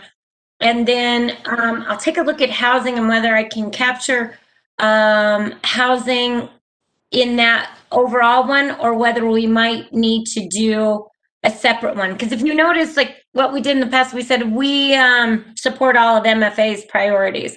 Well, I don't know if that captures it. So it might, I'll talk to Joseph and look at also what you mentioned, Commissioner Hughes, because that might be something that we need to vote on separately and kind of just have a discussion on the housing stuff. But I could at least get our sustainability one and a overall priorities one together. And public banking. And I'd add public banking to the overall one, because it looks like we have support for public banking. A state public bank, I might add. Whether that's exactly. For a green state bank or a other public bank, but at the state level, is what I'm hearing.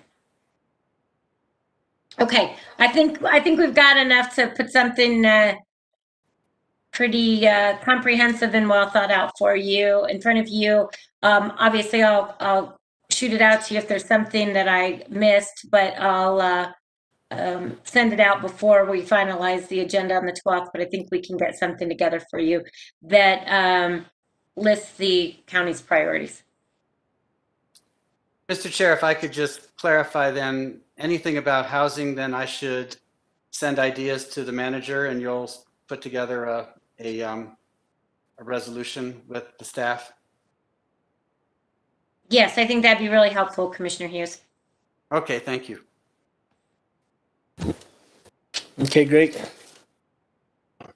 Manager Miller, was that it?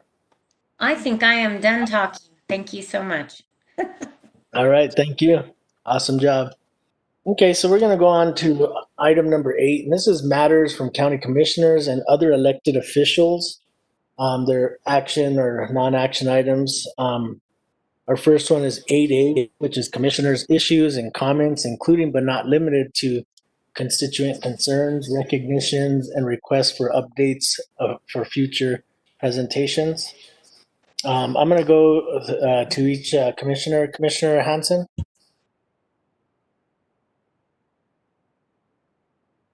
You're on mute, ma'am. I wanted to give a little bit of update on the MPO. We had a very, very interesting meeting on Thursday with the city and a number of other, staff, our staff from the county, and started talking about priorities. And one of the more interesting things that dawned on me about the MPO that seems to be lost sometimes is that the MPO is a federal agency with the state and the county and the city. And so therefore, with the state and the feds, how much money we get into be brought into roads, and you've all heard me say how much I love roads.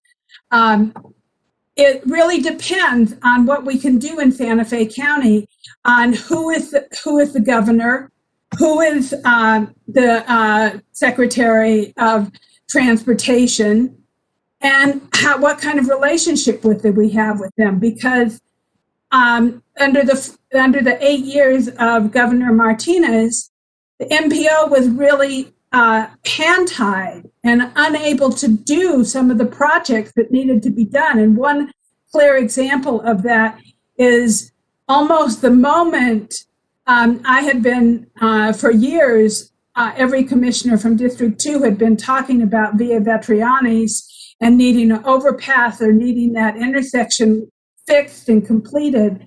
And almost immediately, as soon as Lujan Grisham got into office and we got a new Secretary of Transportation, we started getting money and they finished and completed that intersection. And so it was a very interesting discussion about projects with county staff and with city staff. One of the discussions was West Alameda, and I brought it to the attention of the city, which it seemed to be unknown to them, that was part of the agreement from annexation, and that in order for us to move forward with West Alameda, we need to finish annexation. Staff was like, well, we need to go back and talk about this. So, I mean, it was an interesting discussion, and especially having county staff and city staff and DOT, and having the District 5 engineer there who is really important to us to get money. And one of the clear instances is in Commissioner Hughes's district, is the Southeast Northeast Connector. Clearly, under the Martinez administration, they swept away over $3 million worth of money for that road. And now that we have a different situation, there is even a possibility of getting some of that money back. So, I found it really beneficial, and I wanted to share it with everybody. How important I personally believe the MPO is. I am grateful to be chair of that organization. I think that that is a way for us to get stimulus money, because it is a federal and state and county and city and tribal organization. And with this new administration and with a stimulus package, the more projects we as the county could get on the tip and the stip, I think the more money we could bring in from the stimulus. And so I wanted to share that with people, because I think that what has happened with the MPO in the past, when we had only we had to deal with the Martinez administration, we were never able to get anything done. And that was a clear example of how elections matter. and how it affects our ability to do roads, which, you know, I already have a number of ideas and projects of roads I am proposing to the District 5 engineer so that I can get money for Santa Fe County to do those roads that are not on our ICP, but can come from DOT, especially projects along 599, which is really important. That is your district also, Commissioner Roybal. And, you know, we need overpasses there, and we need intersection relief. So it was an exciting meeting to me. And I wanted to share that with everybody because I think that the Martinez administration really did damage to the MPO and ditched it, so to speak. I'll be happy to share the project list that we're working on, which is quite extensive. And I've also been working with Brett, who has also stepped up to be the chair of the technical working group for MPO, and Brett Clavio, our transportation manager. And, you know, Ryan Ward attends the technical working group, and Paul Kavanaugh. So we have a good staff on the technical working group for the MPO that can really help us start possibly getting more projects on the tip and on the STIP, which is how it has to work. And part of the reason I'm sharing this is because I have had 15 years of experience working with the MPO, because the only way I got the money for the Northeast and Southeast connector and to do that federal highway right-of-way was that I had to get involved with the MPO and I had to understand how they worked. And so every time I start working on a project on roads, and it's when I discovered how much I love roads, I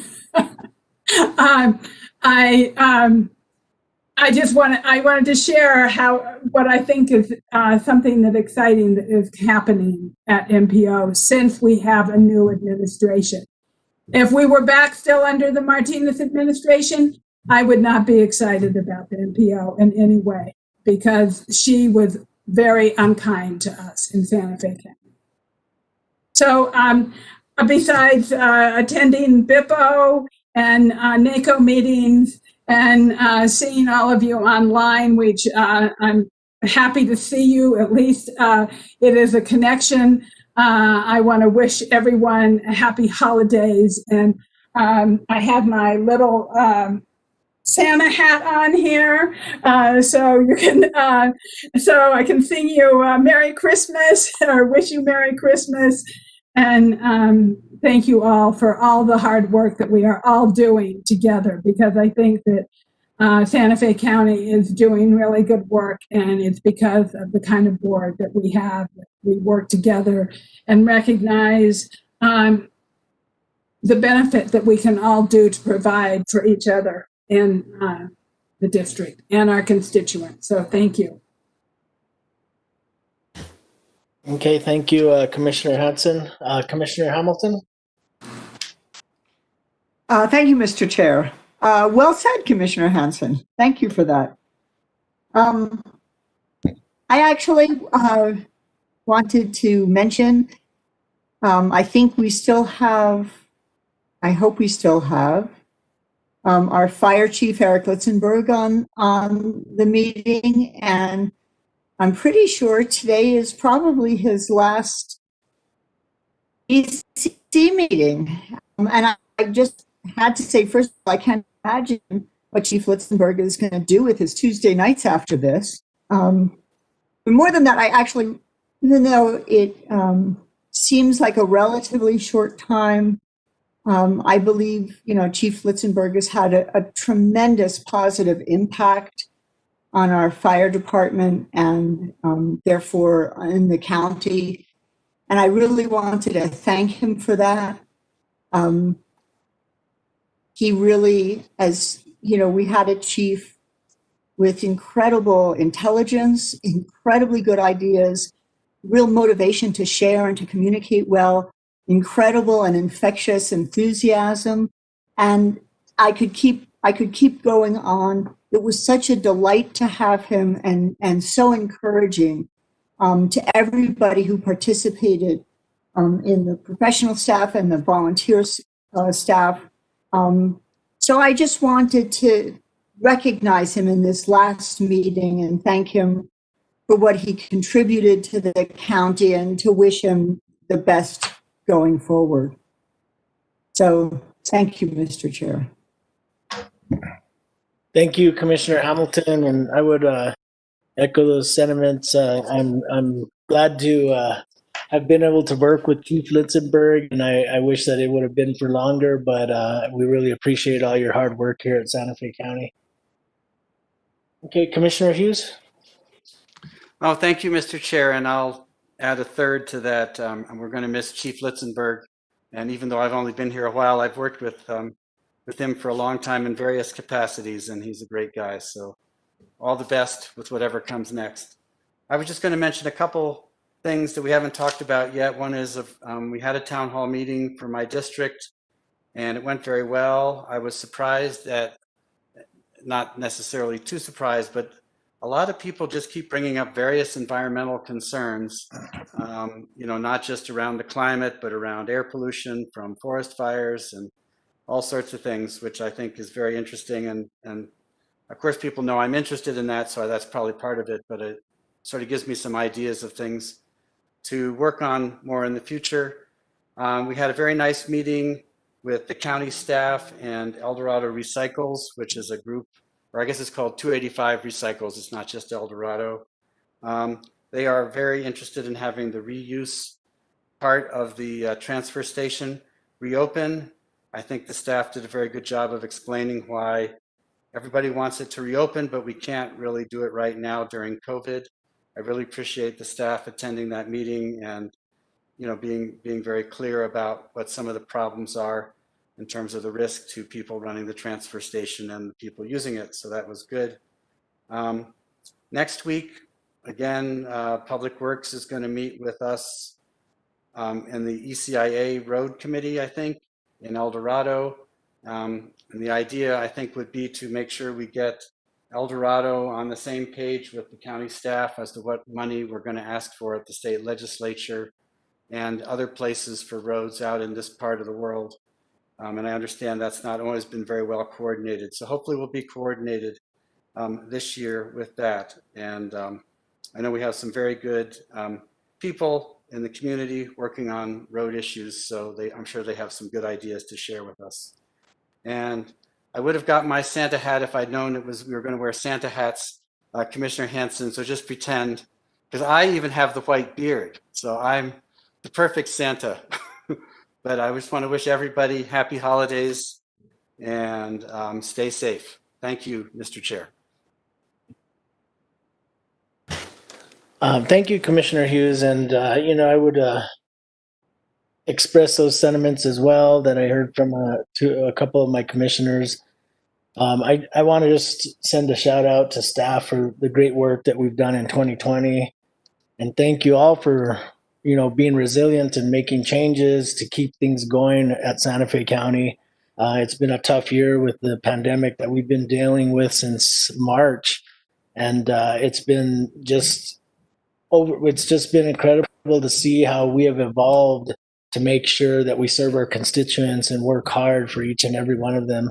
So, with that being said, I just want to thank all of staff once again, Manager Miller and her staff, Tessa Jo, Ambra, Sarah, Olivia, Tina, you guys all do a great job supporting the commissioners. I know that we didn't fill one of the liaison positions. And so with the 4 liaisons, you guys have done a great job, and staff has just done a wonderful job throughout the year. So I just want to thank you guys. I know that it's been a tough year and things are going to get better in 2021, and so I think that, we'll build strengthen our future together. So I appreciate the board and how we work together. And Commissioner Hughes, I know you're fairly new to the board, but I really feel that you're going to be a great asset and have a great impact on the board and provide a lot of knowledge that, you know, everybody has their own special expertise in areas that they can contribute. So I just want to say,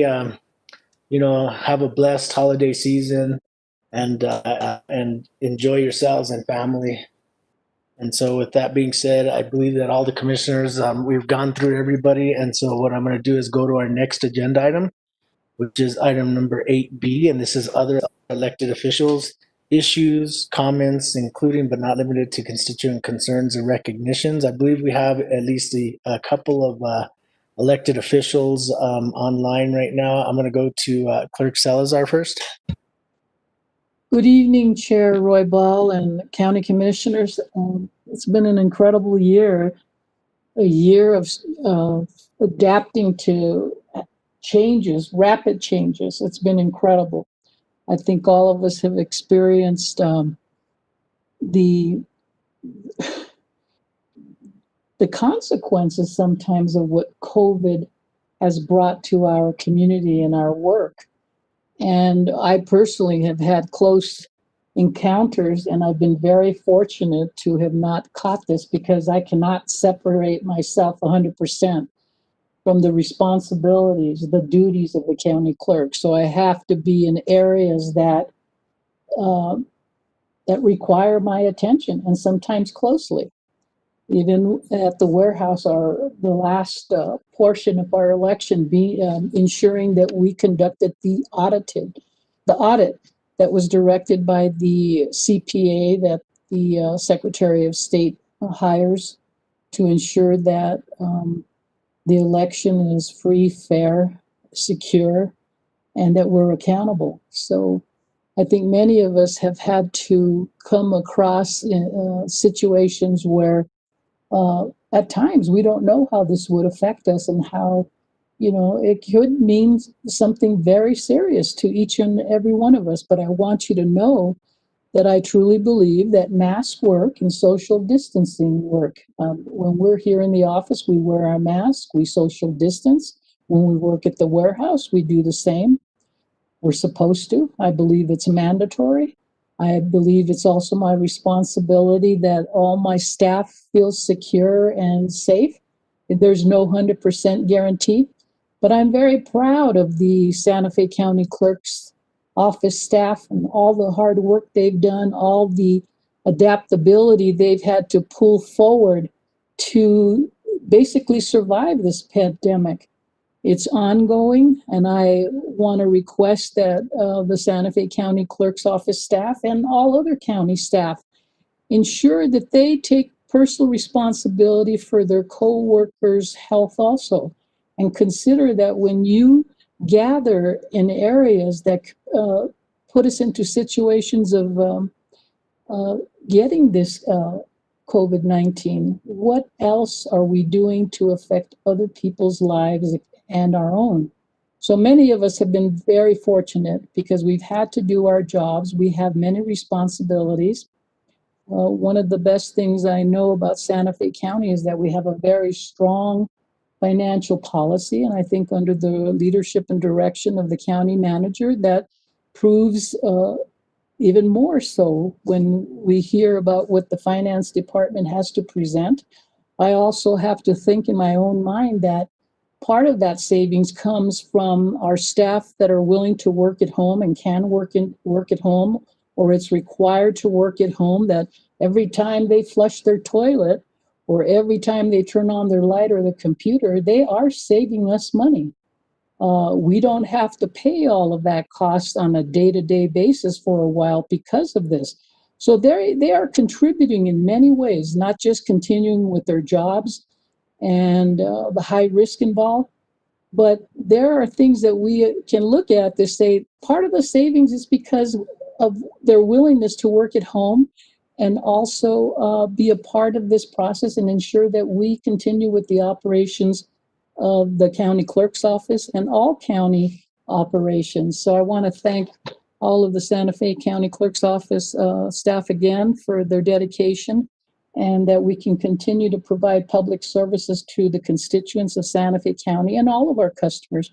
And I also want to thank all county staff in general and all of the elected officials, because we have had to deal with adjusting our operations, and continue to deliver the excellent customer service that Santa Fe County is known for. So thank you to all. Best health to everyone. And we shall reflect as we move on forward what we've gone through and what worked and what didn't. And this may not take another 100 years for another pandemic. It might be sooner, who knows? Hopefully not. But I think we better understand the possibilities of what could occur and what personal responsibilities we must put into action to ensure the safety of our community and others, yet knowing that this is not 100%. So thank you all. Take care. Have a good evening. Thank you, Madam Clerk. We appreciate all your comments. I'm going to go to Treasurer Varela. Would you like to make any comments, sir?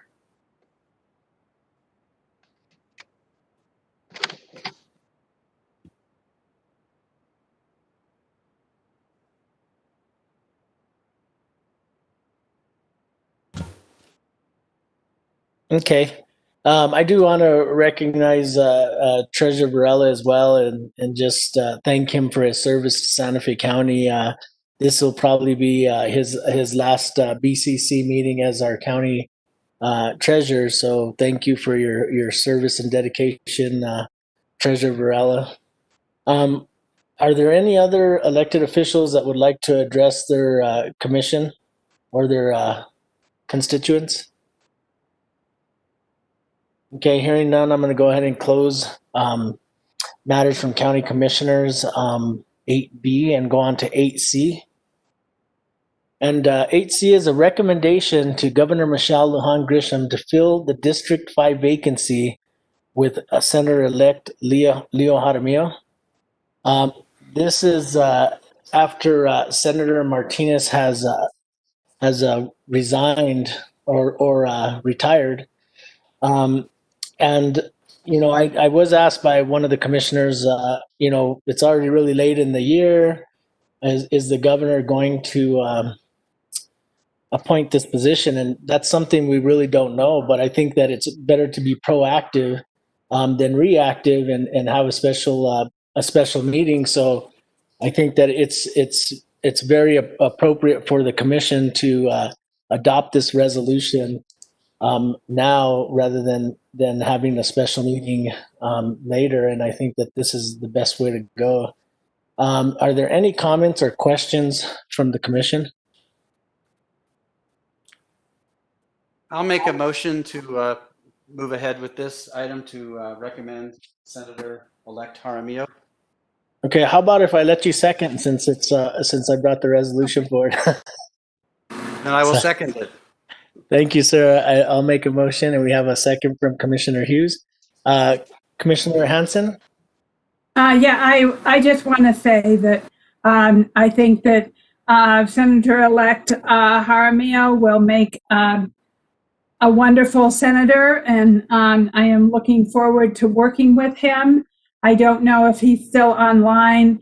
I am been grateful to get to know him as a commissioner, and I am extraordinarily grateful for his service on the Northern Rio Grande National Heritage Board.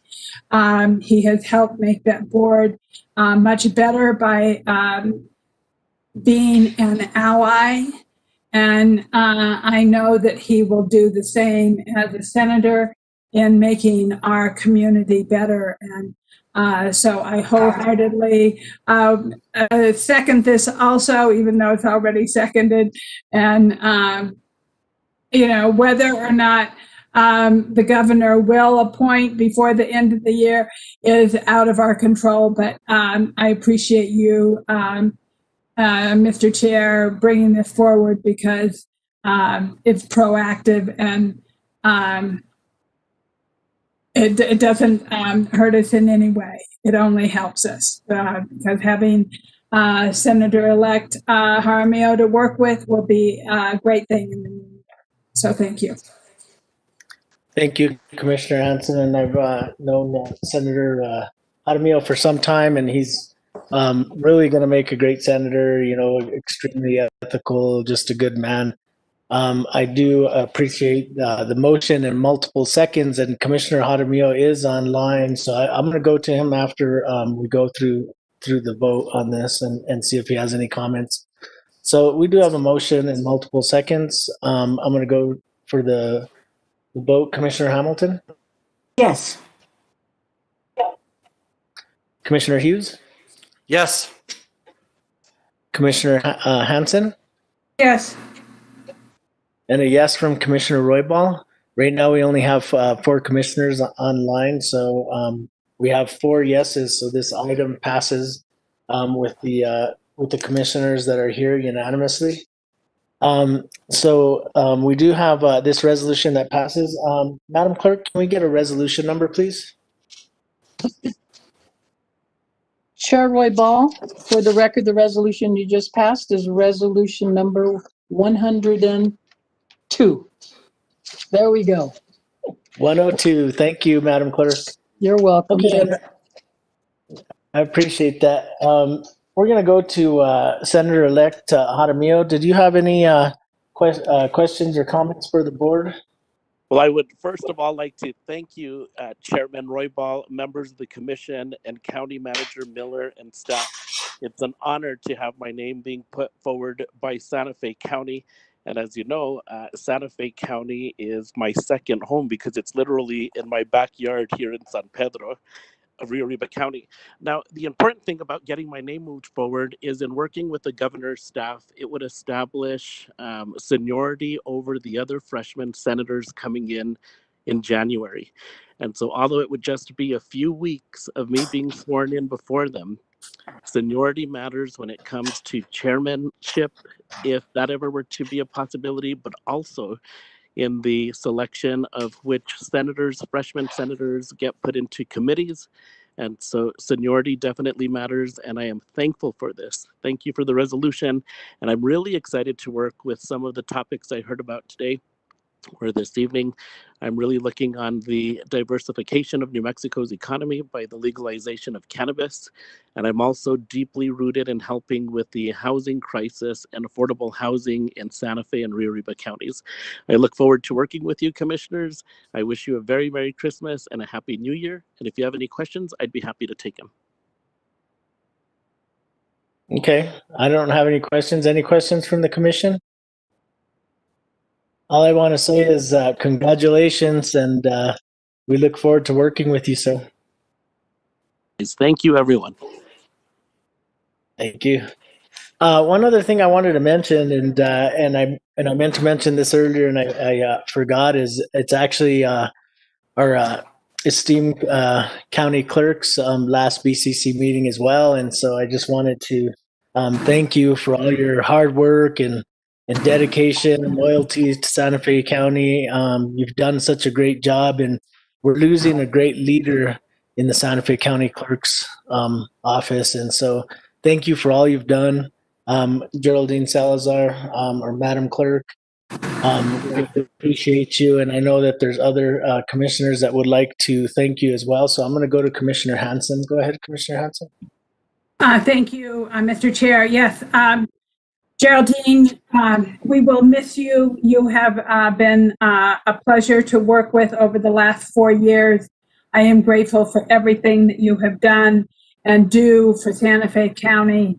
You are a true professional, and I wish you all the best. And I am sorry that we cannot celebrate together and give you a real send-off like we have done in the past.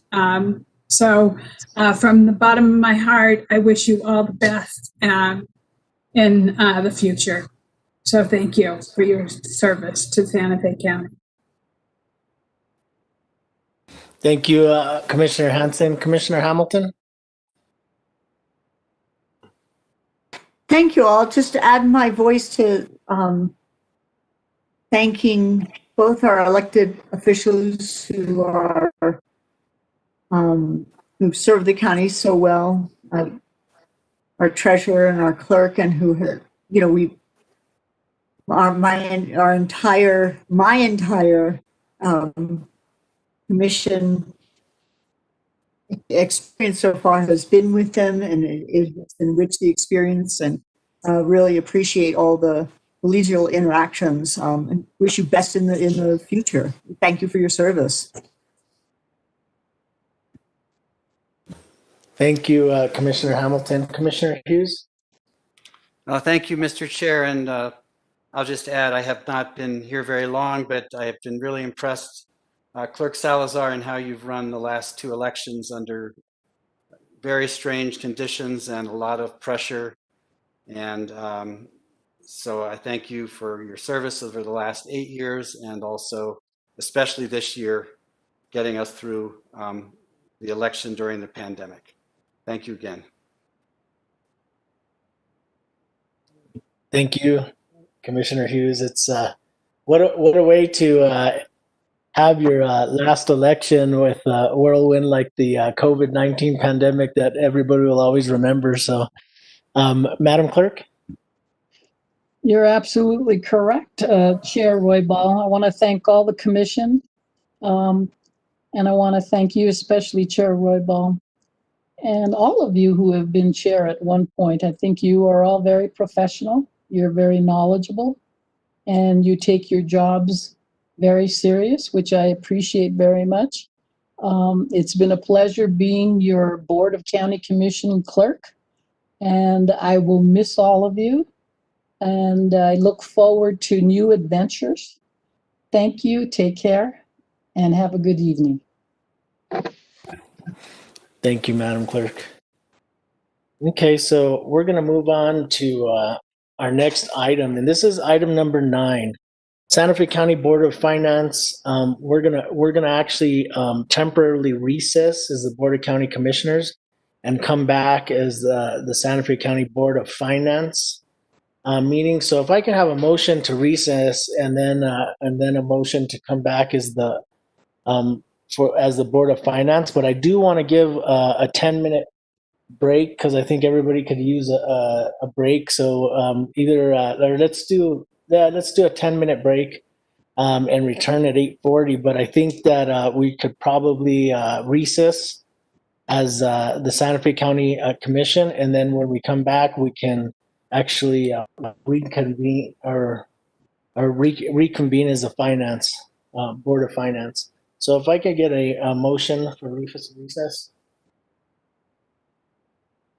Mr. Chair, I move. Yes. I move that we recess and then move into and reconvene as the Santa Fe County Board of Finance in 10 minutes at 8:40. Second. We have a motion from Commissioner Hanson, a second from Commissioner Hamilton, and I'll go to a roll call vote. Commissioner Hughes? Yes. Commissioner Hanson? Yes. Commissioner Hamilton? Yes. And a yes from Commissioner Roybal. Thank you. Have a good break. Yes, Commissioner Hamilton? Well, do you want me to take roll call for the Finance Board of Finance attendance, or wait till we come back? Why don't we go ahead and take it right away, and then when we come back, we can just go straight into the meeting. Okay, thank you. Chair Roybal. Here. Commissioner Hanson. Yes. Commissioner Hamilton. Here. Commissioner Garcia. He's excused. Commissioner Hughes. Here. You have a quorum. Thank you. Thank you, Madam Clerk.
It looks like we do, Mr. Chair, with the exception of Commissioner Garcia, who is excused. Okay. So we've already called this meeting to order for the Board of Finance and also had a roll call. So I'm going to go on to item number C, which is the approval of the agenda. Is there any changes to the agenda or updates? If not, what's the pleasure of the board? And move to approve? So we have a motion from Commissioner Hamilton. Do I hear a second? Second.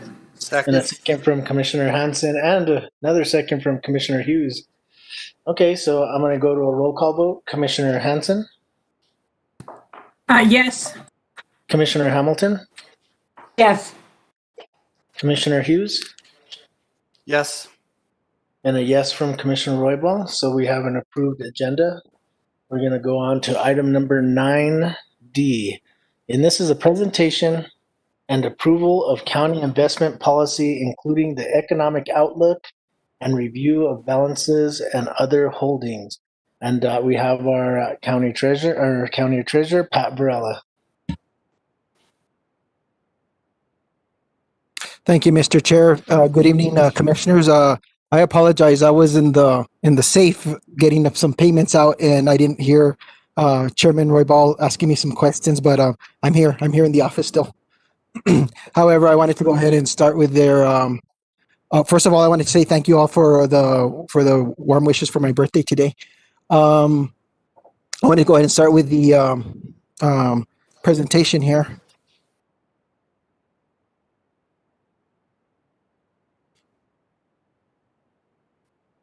That's not letting me share content. Let me see.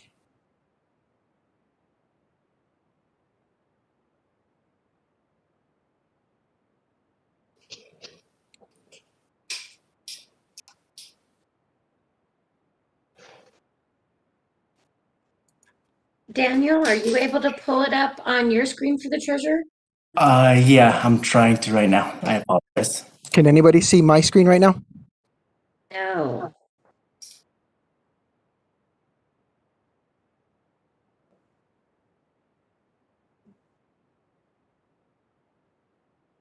Again here.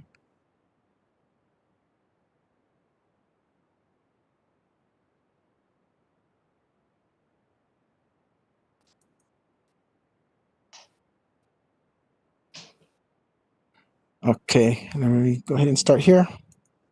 Apologize again. Okay, so first of all, some of my challenges are we're going to have a prediction of about 45 million on call notices now in 2021.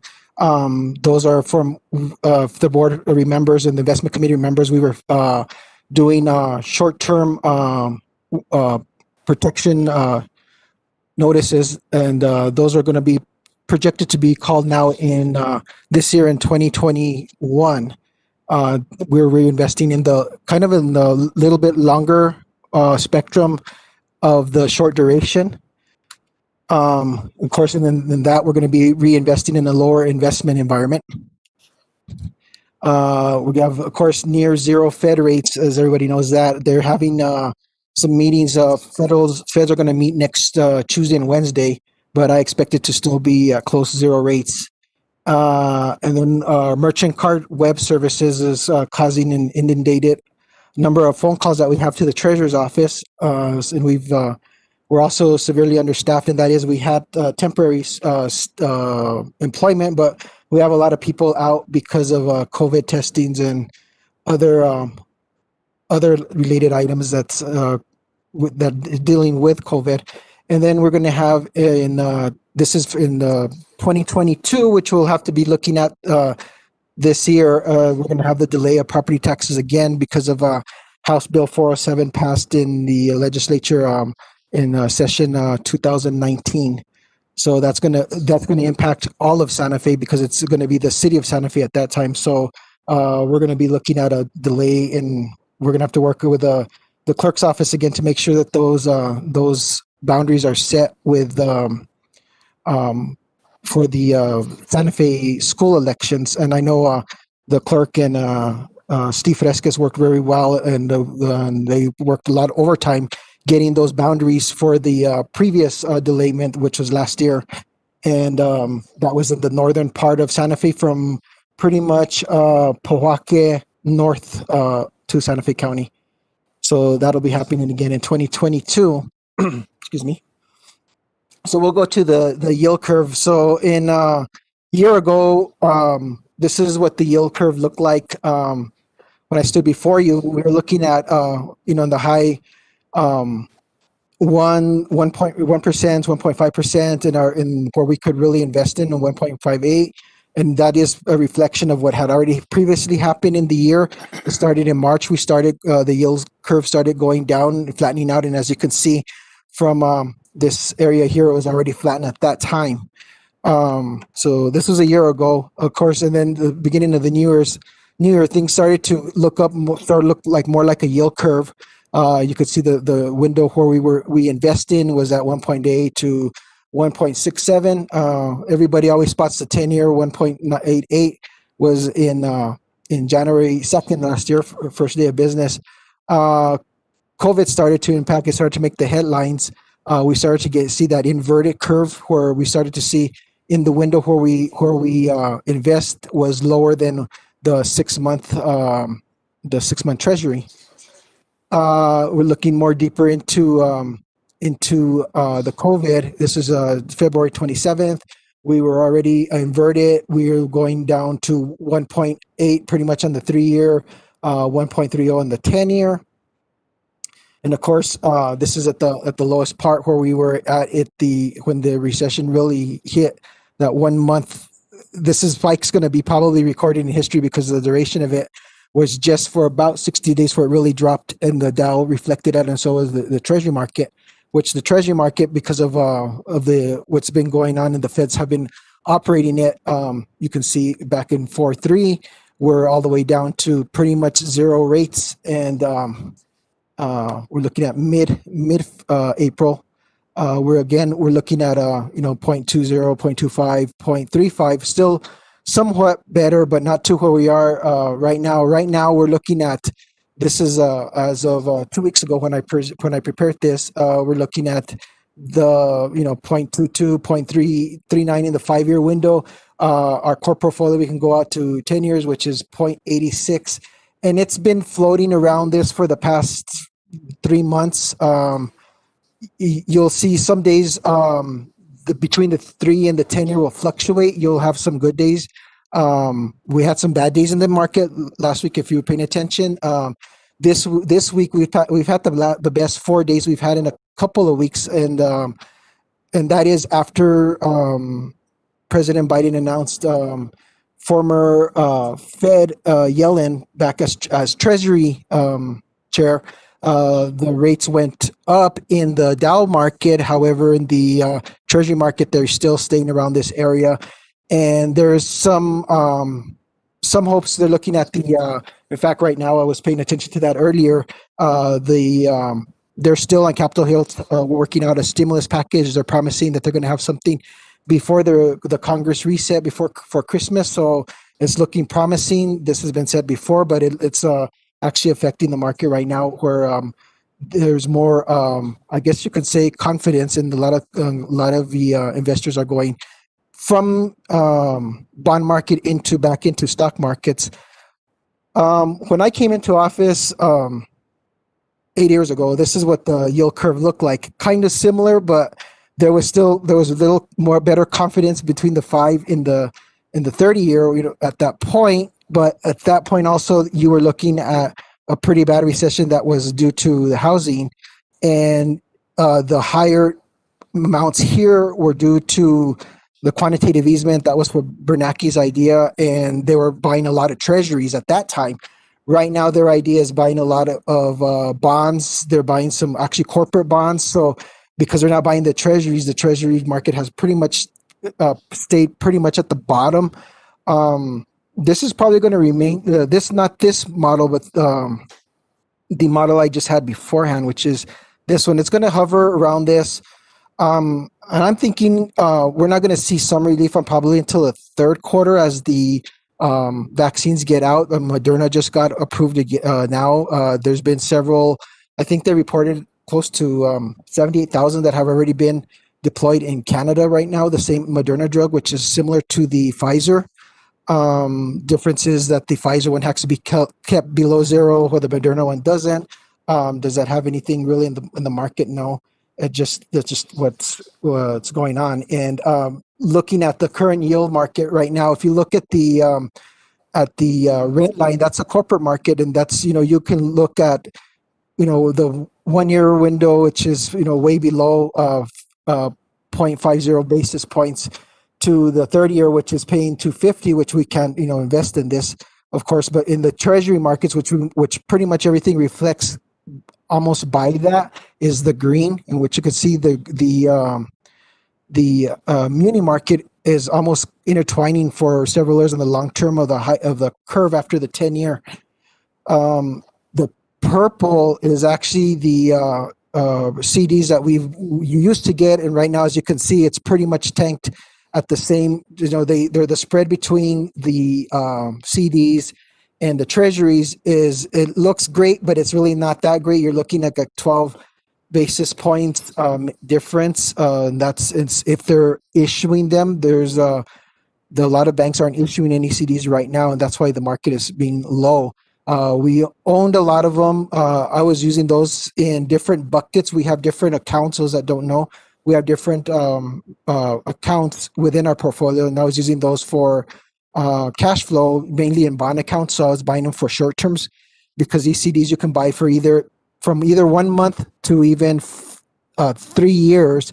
5 years going the longest, but when you're buying a 5-year, there's a good chance that they're callable, so they can be called in with something like that's going on now in this environment. They can call it at any time and redeem it, so they don't want to lose extra money paying that higher yield. So this is what the market looks like right now. This is actually a Bloomberg market analysis here.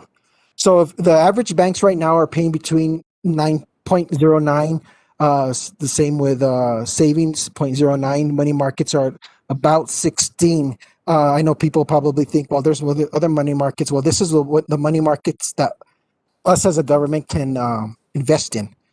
So this is pretty much what we're yielding. However, we're still under contract with our bank, with our fiscal agent, and we're still getting 0.40 on our bank right now. And that's just for the duration of our contract. Those will still pretty much stay in line. The interest there's a fine balance of how monetary policy works. There's a fine balance between what they call Tyler's rule, which is the inflation, GDP, and it's also intertwined with Okun's law, which adds a factor of employment. So it's a scale, is when you have the certain variables that they put in for inflation, GDP, unemployment. When those variables are right, it pushes those variables up, which equals to higher interest rates. So what they're looking at inflation to be pretty much the target is at 2.0. GDP, they look at anywhere between 2.6 to 4, and unemployment, they want to look at about 4% overall. And right now, if you look on the top left, you'll see the actual inflation, and the headline inflation is 1.2, actual is 1.4, target again 2.0. You're looking on the lower right, you're looking at the rate hike possibilities. As you can see, there's nothing really in line until possibly September of next year, possibly. And again, they're looking at the different variables, because right now the employment rate came out on Thursday. It's pretty bad now. It had strained out at the first part of November, but it got worse during a lot of states that now they're shutting down again. I don't know if a lot of you heard, but New York City is probably going to shut down right after Christmas. So you're having a lot of these spikes in the COVID going on all over, not only in United States, but worldwide right now. So however, in America, this is why. And I pretty much think that once you deploy pretty much most of these vaccines and at least about a third of the population is inoculated, I think things will pretty much straighten out. And I was actually talking to Commissioner Hamilton the other day. I'm thinking maybe third quarter we'll start to see some kind of light at the end of the tunnel. Hopefully. So we'll look at the unemployment claims. So right now we're at 0.778, which equates to about 6 million unemployed. Before the COVID, we were looking at about 280,000 nationwide that were unemployed. So again, you can also see the employment reflects pretty much on our personal spending. The personal spending on November has pretty much dropped. December's, of course, hasn't been recorded yet. That'll be next month. I'm confident you're going to see a little bit of growth because of Christmas, of course, and the holidays. And just because a lot of people are more generous during the holidays, a lot of employers. So I think the spending might go up, but again, this is what reflects nationwide and pretty much globally. The spending has been lower. And an anomaly that I've been seeing in the credit market, a lot of people are paying off their credit cards and not using as much credit, which I think a lot of people are thinking they might not have employment or they're just looking better at their spending. So the credits, so that extra liquidity isn't in the market as in the past. So if you look at the Dow, even though it's red over here, it's sure resurrected from, of course, March, April.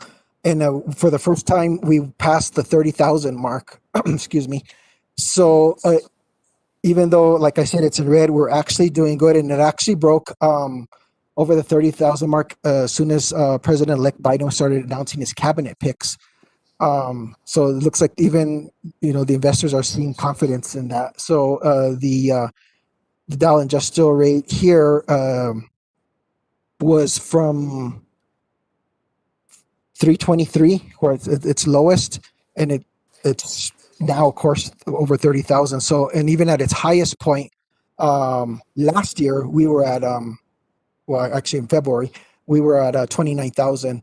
So right now we've hit over the 30,000 mark, and right now in futures it is a little bit in the red, but we're still over 30,000. So, however, when that happens, our greenback loses its strength, and the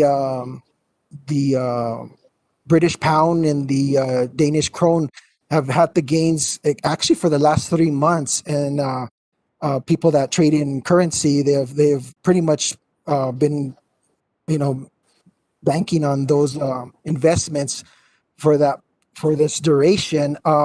Does that mean that our greenback isn't worth anything? No, it just means that when the market is really funny, when the stock market goes down, the strength of the dollar goes up, and vice versa now. So right now it's just saying that there's other denominations that are above it, and this was the euro against the dollar. So right now, at that point, the euro was paying $1.18 to our dollar, so it was about 18 cents above. It's just an anomaly that I've been noticing in the market, and when it might mean ruckus too, but actually these are good times when we can actually see when these are happening. It's the time for us to reinvest in some different vessels that we can legally invest in. So as you could see, the dollar decline, and back in I marked it yellow here. Back around November of 2018, when I presented again, we had that I think they call it a tech realignment or rebalancing when some of the tech stocks went down. So our dollar went down.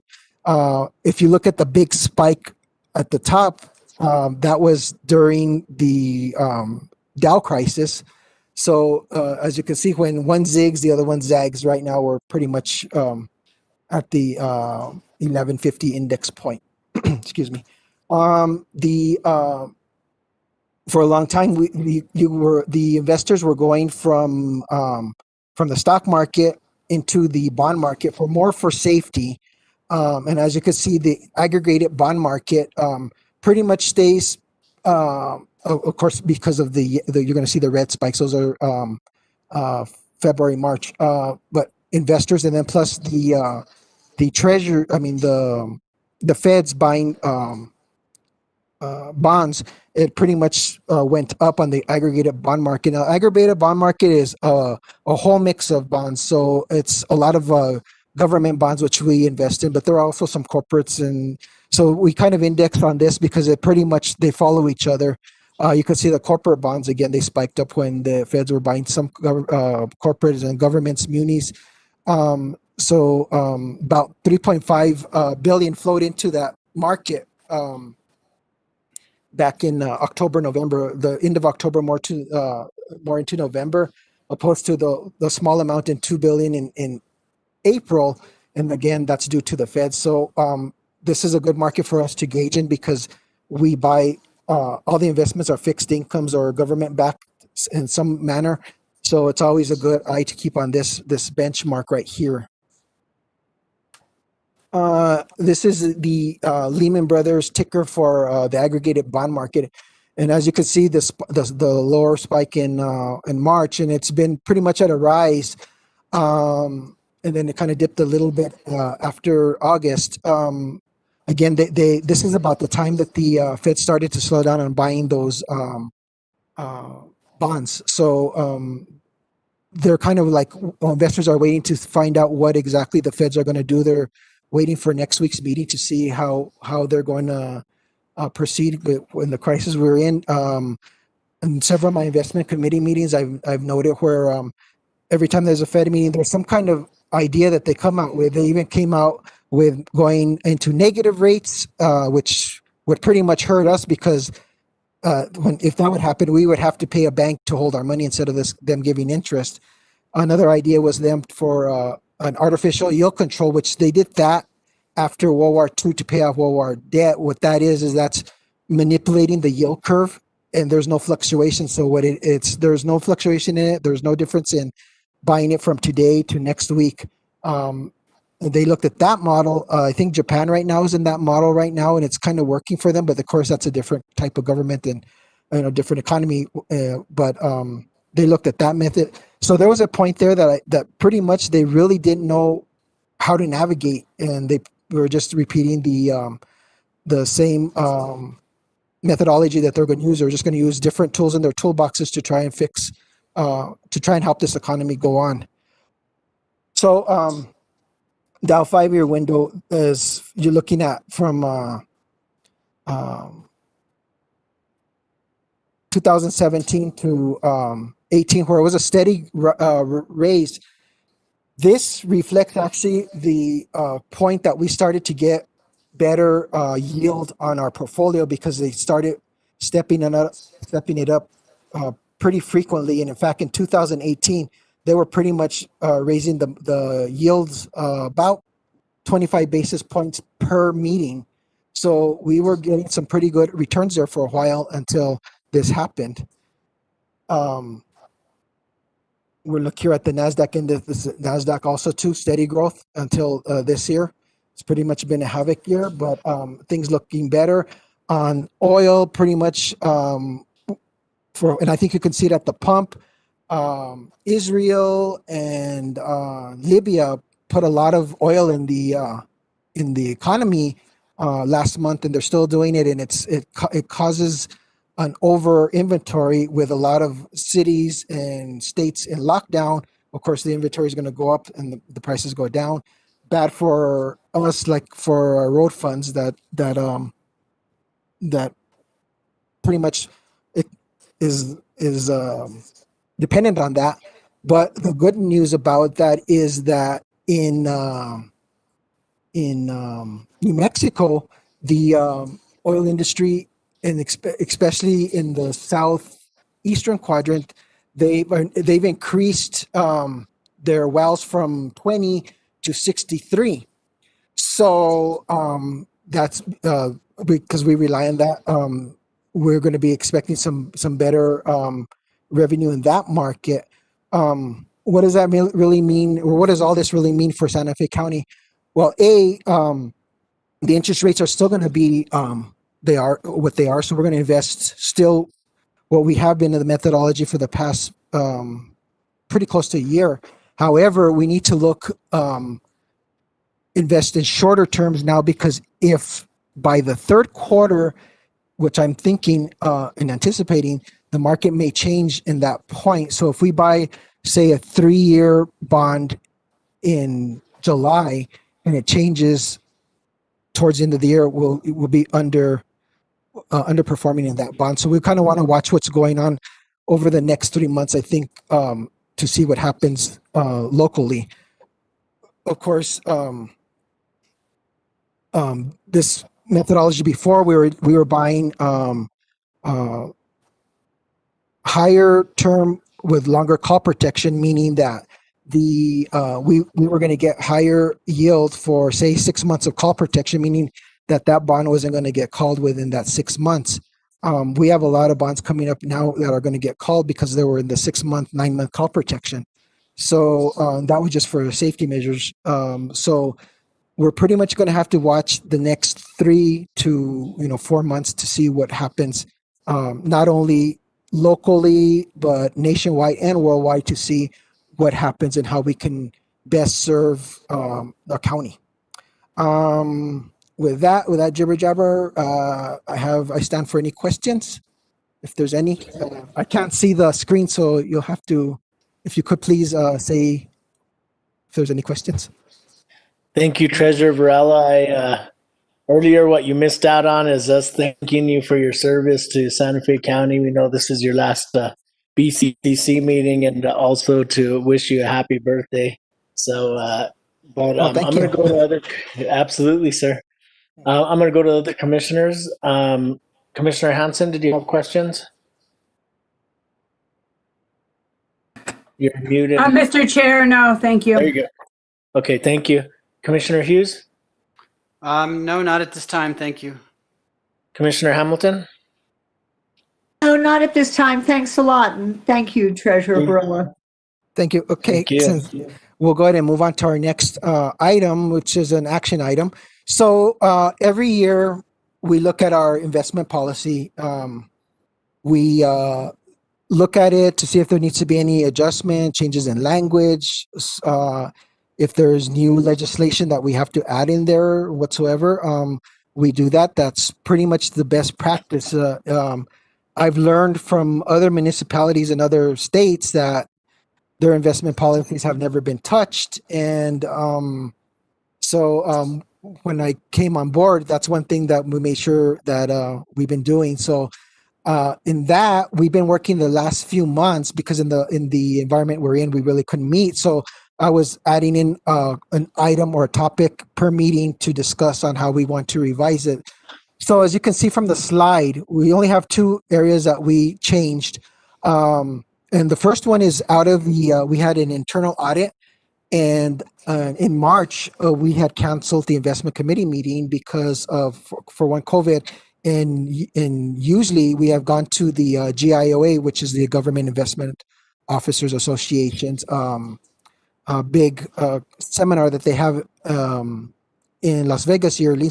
So we had canceled it, and so they said that we need to do something to fix that. So we the old, on the top one's the old, the bottom one's the new.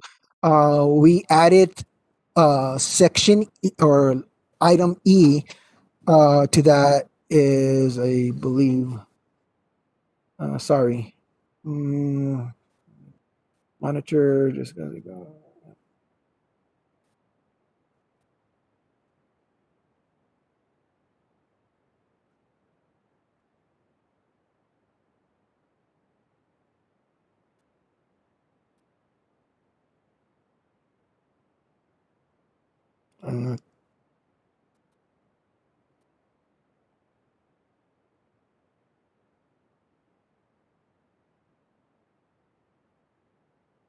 So I believe we added item E, which is identify potential violations and suggest remedial actions to achieve conformity with the investment policy, and I'm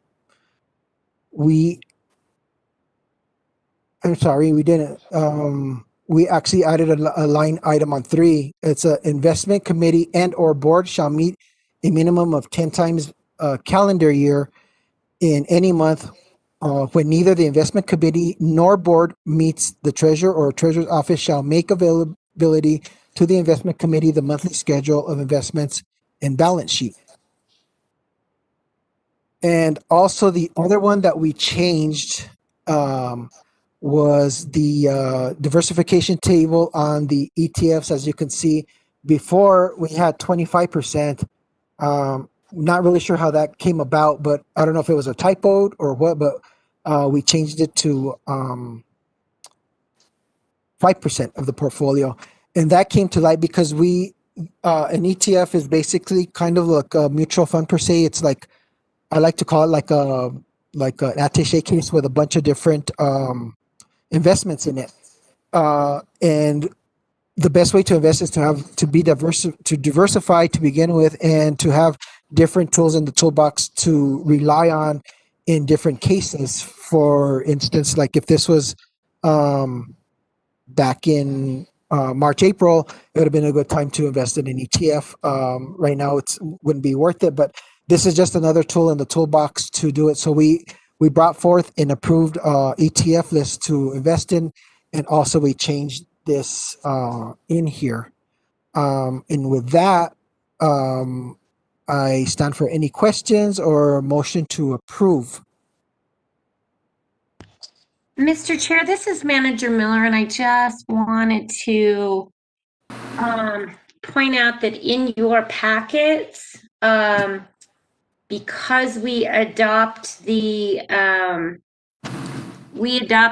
investment policy by resolution, we have added, and you could do this now, but we added a resolution in your packet that actually amends our 2019 resolution number 2019-132, which was the last time you adopted changes to the investment policy, because as the treasurer said, we have been reviewing it every year and making amendments to it every year, and we have done that at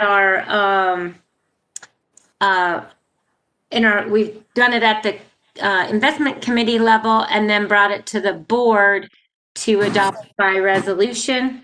So in that resolution, it states the items that are changed. It says, and I'll just read that one paragraph. It says, whereas the recommended changes consist of 1, changing the meeting requirements for the investment committee. So the investment committee and or board must meet 10 times per year. And 2, reducing the diversification limit for exchange traded funds to 5% of the county portfolio. And so if you do, if you do want to adopt the changes as presented in the treasurer's PowerPoint, I would just recommend making a motion to adopt that resolution, and that we get a resolution number from the clerk. Thank you, Manager. Okay. I forgot about that. No problem. Thank you. Okay, so is there any questions from the board? Mr. Chair? Commissioner Hanson? Yes, I would like to make a motion to approve a resolution amending the Santa Fe County investment policy adopted by resolution number 2019-132. Okay, so we have a motion from Commissioner Second. Hanson and a second from Commissioner Hamilton. Under discussion, is there any other questions or comments? Commissioner Hughes, did you have a question or comment? Just a quick question. Was this reviewed by the investment committee before coming to us, or is this the first time any of us have seen this? This has been reviewed by the investment committee. Both Commissioner Hamilton and I were at the last one, and I believe that Commissioner Roybal, Chair Roybal was at the one before that, so he has also seen this. Very Correct. good. Thank you. Thank you, Commissioner Hughes.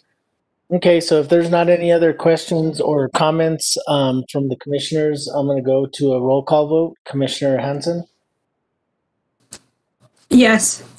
Commissioner Hughes, Yes. Commissioner Hamilton, Yes. and a yes from Commissioner Roybal. So this resolution amending the Santa Fe County investment policy adopted by resolution number 2019-132 has been approved unanimously by the commissioners that are present. Can we have a resolution number for this item, Madam Clerk? Yes, Chair Roybal, for the record, the resolution you just passed is Resolution 2020-103. Thank you. Thank you, Madam Clerk. Okay, so Thank you. that is our last item. On Actually, oh yeah, we have item F, right? yeah. So Okay. actually, I'll go in and do our balances. So in our operations account, this is in our portfolio. We had $132,803,327.56. Our core account has $27,184,933.44. Our general obligation batch 2011 has $4,512,543.02. Our GOB 2013 account has $4,385,810.11. Our GOB 2018 has $15,882.35. Our GOB 2019 has $14,620,500.81. Our Schwab account has $33,003,473.16. Our housing portfolio has $4 million, $1,937.15, for a total of $231,528,407.60. This is as of November 30th. Our net estimated income, which is our yield income, we're looking at about at Sunflower Bank total about $2,973,750.26. UBS, we're having about $157,280.19. From all the accounts in Charles Schwab, we have about $271,714.00. So if we're looking about this year to get about 3.4 million in yield income, this is going to be lower next year as the yield rates are going down in the economy and the yield curve had inverted and flattened. God willing that everything turns back around, we'll see back. I think we got 5.2 or something in 2019. We got about 5 million last year in 2020. So we're going to be for not 2019, excuse me. Now we're looking at about $2 million shorter. Again, we're not getting as much yield, but in the safety sense, everything we're invested in is back. So dollar out. So that's just the yield income that we have gotten in the past. So it's going to be going down as the yields have gone down. Excuse me. Other account balances, we have the LA and B studio account, which is the lockbox. We had $5,157,035.29. Did a drawdown on that, so we have it's going to be a little bit lower. I'll need to report that next time. I think we got. I'm looking at the amount here. $209,217 back on that one, so it's going to be that much less. Our various CDs, we have $1,260,901.46. First National Bank, we had a balance of $28,286,050.16. UBS, we had 2013 $1,313,439.37. UBS, our government account, we have $20,000,000. $316,538.26. Our UBS 2016 improvement bond, we have $6,062,561.91. Our UBS 2016 GRT, we have $515,937.32. Our UBS 2017 3.35 CD. It's a 3-year CD. It's $250,000, but the interest on that is already $20,094.70, and BYN Mellon or Portagon is $2,791,512.66 for a total of $65,977,071.13. So a grand total on all balances, we have $297,505,478.73. Our earnings are, of course, we have our 2.5% on our CD, our First National Bank accounts. On all our accounts, we're getting 40 basis points. Our FICAs we're getting 17, which used to be 180. Our UBS, we're getting 5, which used to be 205. And Schwab, we're getting anywhere between 3 basis points to 156 basis points. That's because we have some other investment vessels at the 1.56. So as a farewell, I was affiliate chairman for 4 years. We as affiliate, we passed about 23 bills through the New Mexico legislature. Some of them I took forward myself. One of them was in 2013, we did allow for property combines and splits. So that is where the if there's going to be a lot consolidation or a split, they have to pay the entire tax in full. Before, they weren't doing that, and the mother account was getting ignored and never paid. Now they have to pay it off, so we're getting all that money. In 2014, we passed a law to make brokered CDs permissible. 15, we did a law to allow CDARs and ICSs. In 2015, law for green bonds. 2017, we did the laws pertaining to PIDs and TIDs, and also the supranational bill. And the PIDs and TIDs bill in 2017 were passed by default because Governor Martinez chose not to sign it, so they got passed anyway. And in 2018, we did a whole 61010 makeover. So that's pretty good because a lot of lobbyists can't even get that many in 10 years. So in 2016, Santa Fe County went green, meaning that we started buying green bonds. And these bonds, some of them pay a lot. They pay about 20 basis points spread over the treasury, which is good, but also it's just good stewardship because we're actually helping shovel-ready projects go through.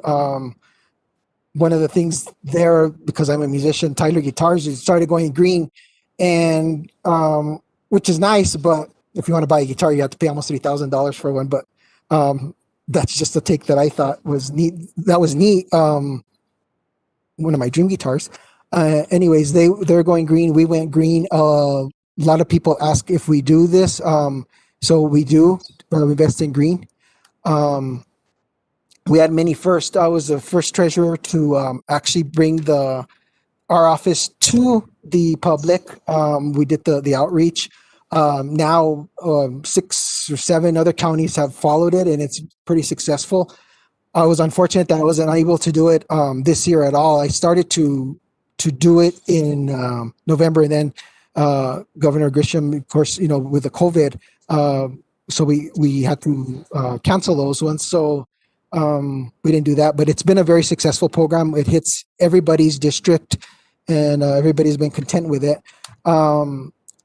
Also, when I came in, our investment policy had a lot of cheese holes, like the Swiss cheese here. Now I can say it's pretty solid. A lot of other counties have modeled it after others, and I think the city of Espanola modeled theirs after ours as well. So, and then of course, as us being the bank, we had to comply with the new Dodd-Frank Acts, and then with the Patriot Act guidelines, which had to do a lot with the ACH types of transaction, which that's the NACHA compliance. that was in that time. And then right now we're doing RDC, which is remote deposit capture, or check 21. And then right here at the office, we're going to do the RDC with a software called Jaguar, which is actually a real-time deposit. So that was to try and avoid audits, audit findings because of the 24-hour rule.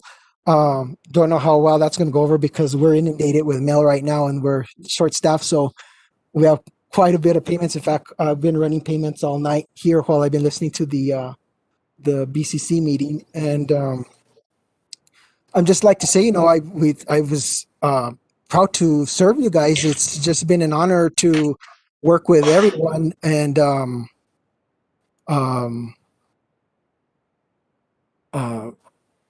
just, I was trying to represent the best I could, Santa Fe County. I'm also on the GIOA investment policy board. I represent Santa Fe County, which I have another thing in my hands. I have to look over the investment policy of City of Oceanside. But overall, it's just been an honor to work with all of you and just say thank you. I work closely with the manager for all these years, and then of course with our city attorney, and then of course being in the elected office and working in these different areas. I've had to work closely with Ms. Salazar, the clerk, and with both Assessor Martinez. Well, actually, both assessors Martinez's. So it's been an honor. I just want to say thank you. Thank you, Treasurer Varela, and it's been an honor to serve with you side by side as an elected official for Santa Fe County. And we really appreciate your dedication to the county and all your hard work. Commissioners, I'll go to Commissioner Hanson, and then I'll go to Commissioner Hamilton. Thank you, Treasurer Varela, for everything that you've done and all your help in educating me to understand the investment policy and the investment methods of the county. I am grateful to you, so thank you very much.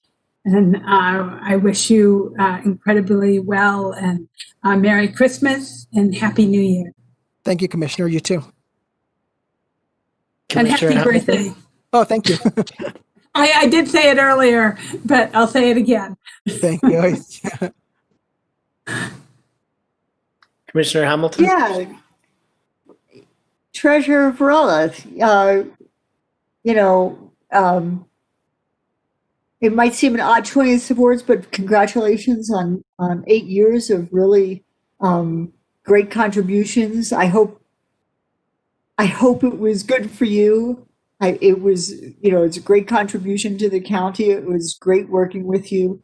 Really appreciated all the interactions and all the coaching, which hopefully got a little less necessary for me as the time went on, if I picked up anything from you, including coaching at some of the classes that I went and took with you, which was very helpful, and just wish you the very best in future endeavors. I'm sure this isn't going to be the last. This is not the last step on the long path. It just hopefully it was a good one, though. So, thank you, and happy holidays for sure, and happy birthday. Thank you. Commissioner Hughes? Yeah, I obviously don't have as much to say, but I can tell by this report that you've done a great job being a steward of the county's funds. So thank you very much, and all the best going forward. Thank you. Thank you, Commissioner Hughes. Madam Clerk? Chair Roybal, yes? Oh, I just wanted to see if you wanted to say anything as an elected official to Treasurer Varela. Yes, absolutely.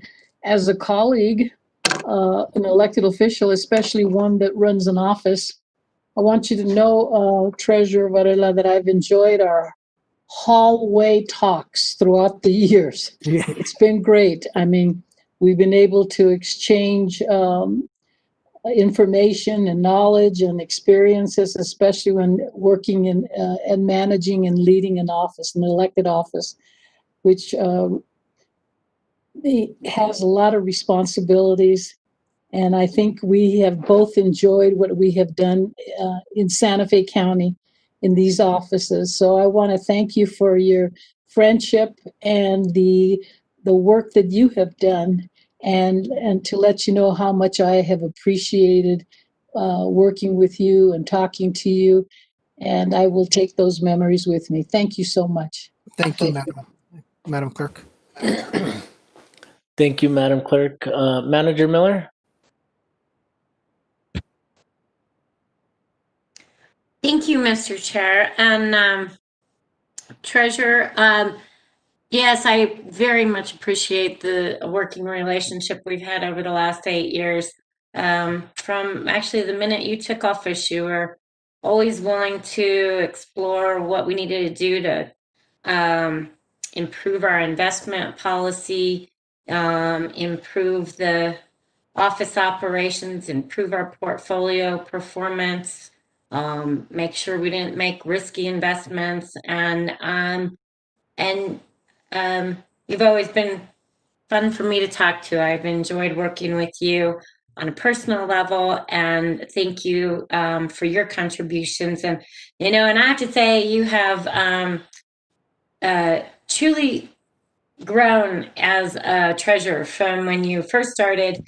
You were just like a sponge, willing to take any conference, class, everything, learn as much as you can, and then to becoming a contributor and somebody who sits on the committees at the Government and Investment Officers Association. So kudos to you, good job, and thank you for all that you've done for Santa Fe County. Thank you, Madam Manager. Excuse me. Thank you.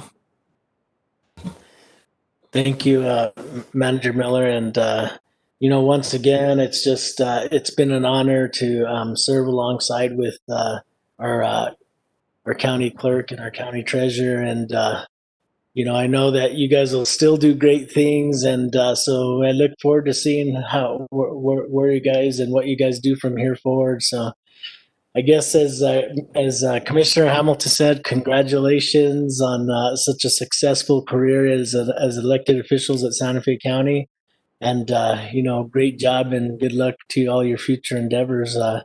We'll always be here as friends, and we'll be on the commission a little bit longer. At least I will, and a couple more years. And so whatever, if you guys ever need anything, please reach out to us.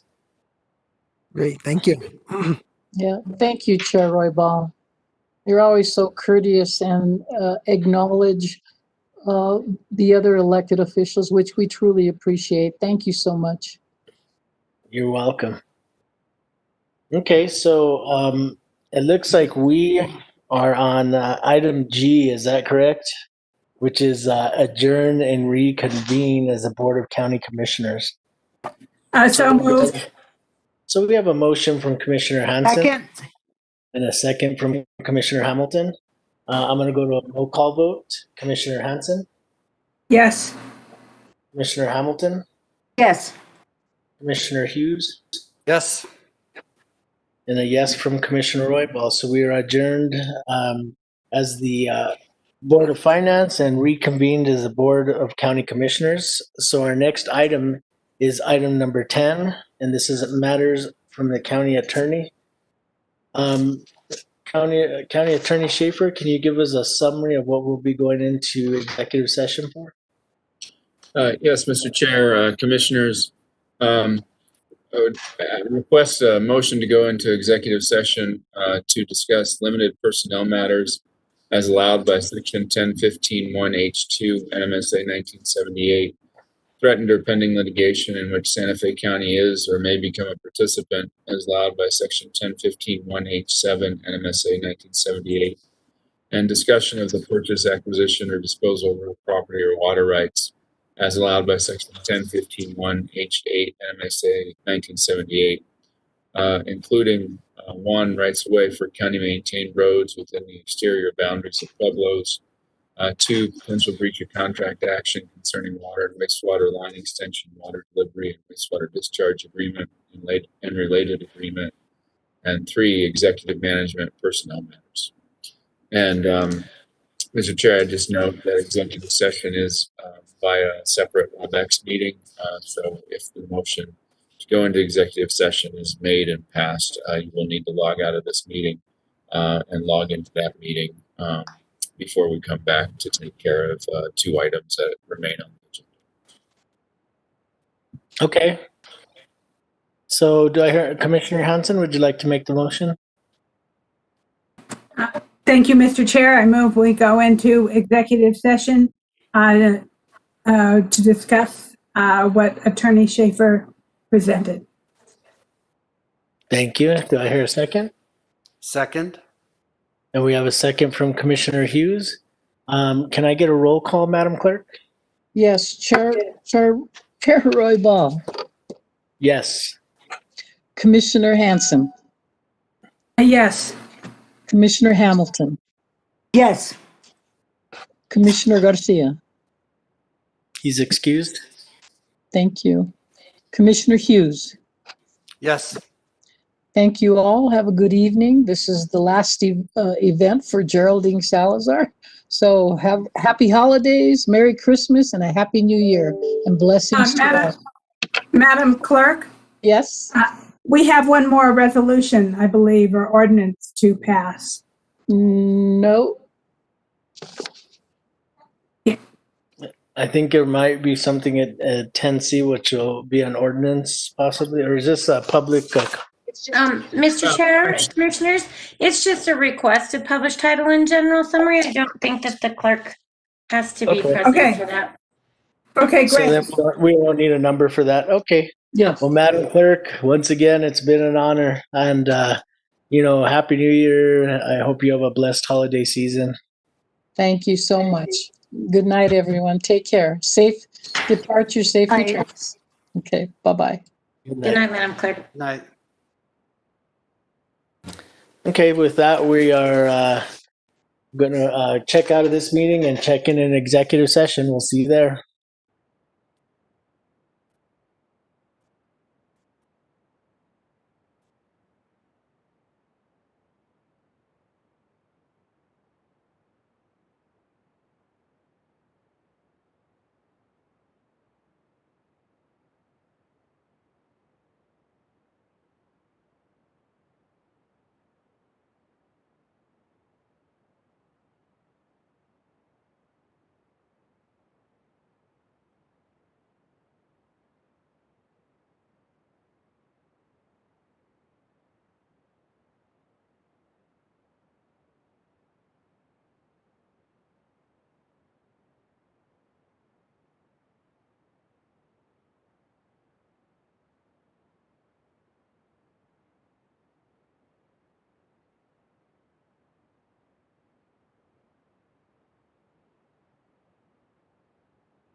Okay, it looks like we're all here. So I'm going to go ahead and entertain a motion to come out of executive session. And please Mr. Chair, indicate. Oh, yeah, you'll need to indicate who was there, and also the only things that we discussed were what was previously summarized by our county attorney. who was there? Mr. Chair, I'd like to move to come out of executive session and to indicate that the only things we discussed were those things that were listed by Attorney Schaefer in the motion to go into executive session. Okay, thank you, Commissioner Hamilton, for the motion. Do I hear a second? Second. Okay, we have a second from Commissioner Hughes and Commissioner Hanson. And so I'm going to go to a roll call vote. Commissioner Hamilton? Yes. Commissioner Hughes? Yes. Commissioner Hanson? Yes. And a yes from Commissioner Roybal. So we are out of executive session. I'm going to go to Commissioner Hanson. Thank you, Mr. Chair. I would like to make a motion to request approval of settlement agreement between Santa Fe County and Calle del Rio Holdings LLC. Second. So we have a motion from Commissioner Hanson, a second from Commissioner Hamilton. Under discussion, are there any other comments or questions under discussion? Okay, so I'm going to go to roll call vote. Commissioner Hanson? Yes. Commissioner Hughes? Yes. Commissioner Hamilton? Yes. And a yes from Commissioner Roybal. So item number 10B has been approved. Now we're on item 10C. Commissioner Hanson? I would like, thank you, Mr. Chair. I would like to request authorization to publish title and general summary of ordinance number 2021 and ordinance amending ordinance 2016-3, the place at Calle del Rio Lida project ordinance to authorize the execution of an amended and restated project participation agreement, extending the deadline for the project's party substantial contribution and making other changes. Okay, so we have a motion. Do I hear a second? Second. A second from Commissioner Hughes. Anything else under discussion? Okay, seeing none, we're going to go to a roll call vote. Commissioner Hanson? Yes. Commissioner Hughes? Yes. Commissioner Hamilton? Yes. And a yes from Commissioner Roybal. Okay, so that item also passes. And so now we're on to item number 11, and this is concluding business 11A. I'm going to go to Manager Miller for announcements.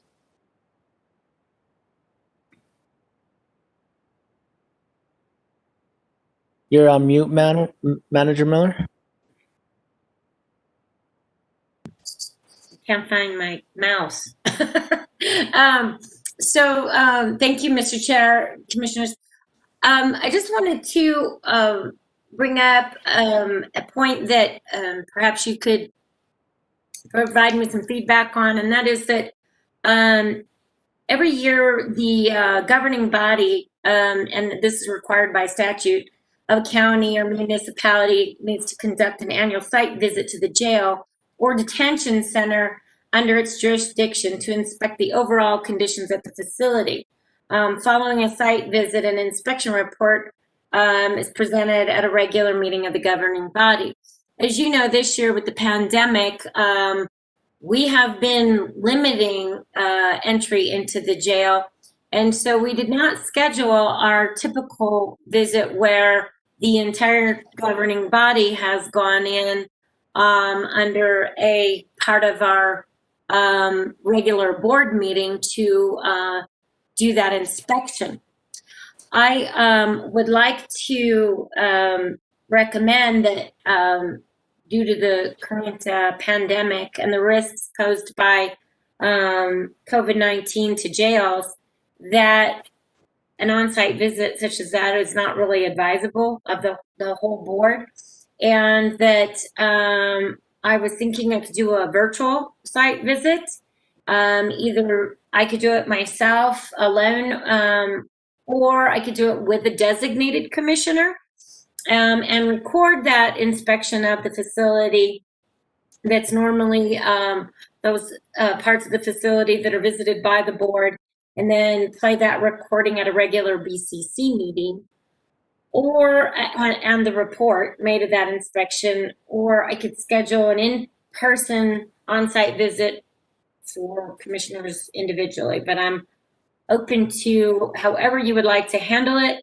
But I thought perhaps either designating me or one of the board members to do that on a video, with the video equipment would maybe be the most productive way to do it.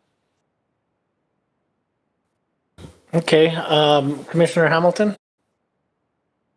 So one of the, I have no problem with either of those suggestions. But I guess when you first started saying, suggesting the idea of doing it virtually, limiting live contact, when we all did it together, part of the tour was the questions that were asked. Given that we can do WebEx meetings, one person can be there live, and people we can be doing the tour and be able to ask the questions over WebEx, which doesn't sound like what you were suggesting. Now, maybe that's a little too complicated to actually implement, which I'm fine with if that's the decision. But and certainly if you do a tour, or you plus another commissioner does a tour and films it, and some questions are asked, if Director Cedillo is present and presumably, other, other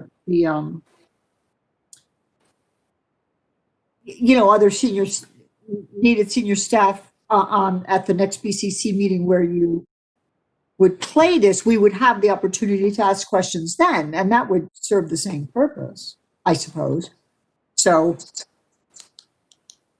I think it's a fine idea, and yeah, either one sounds fine with me.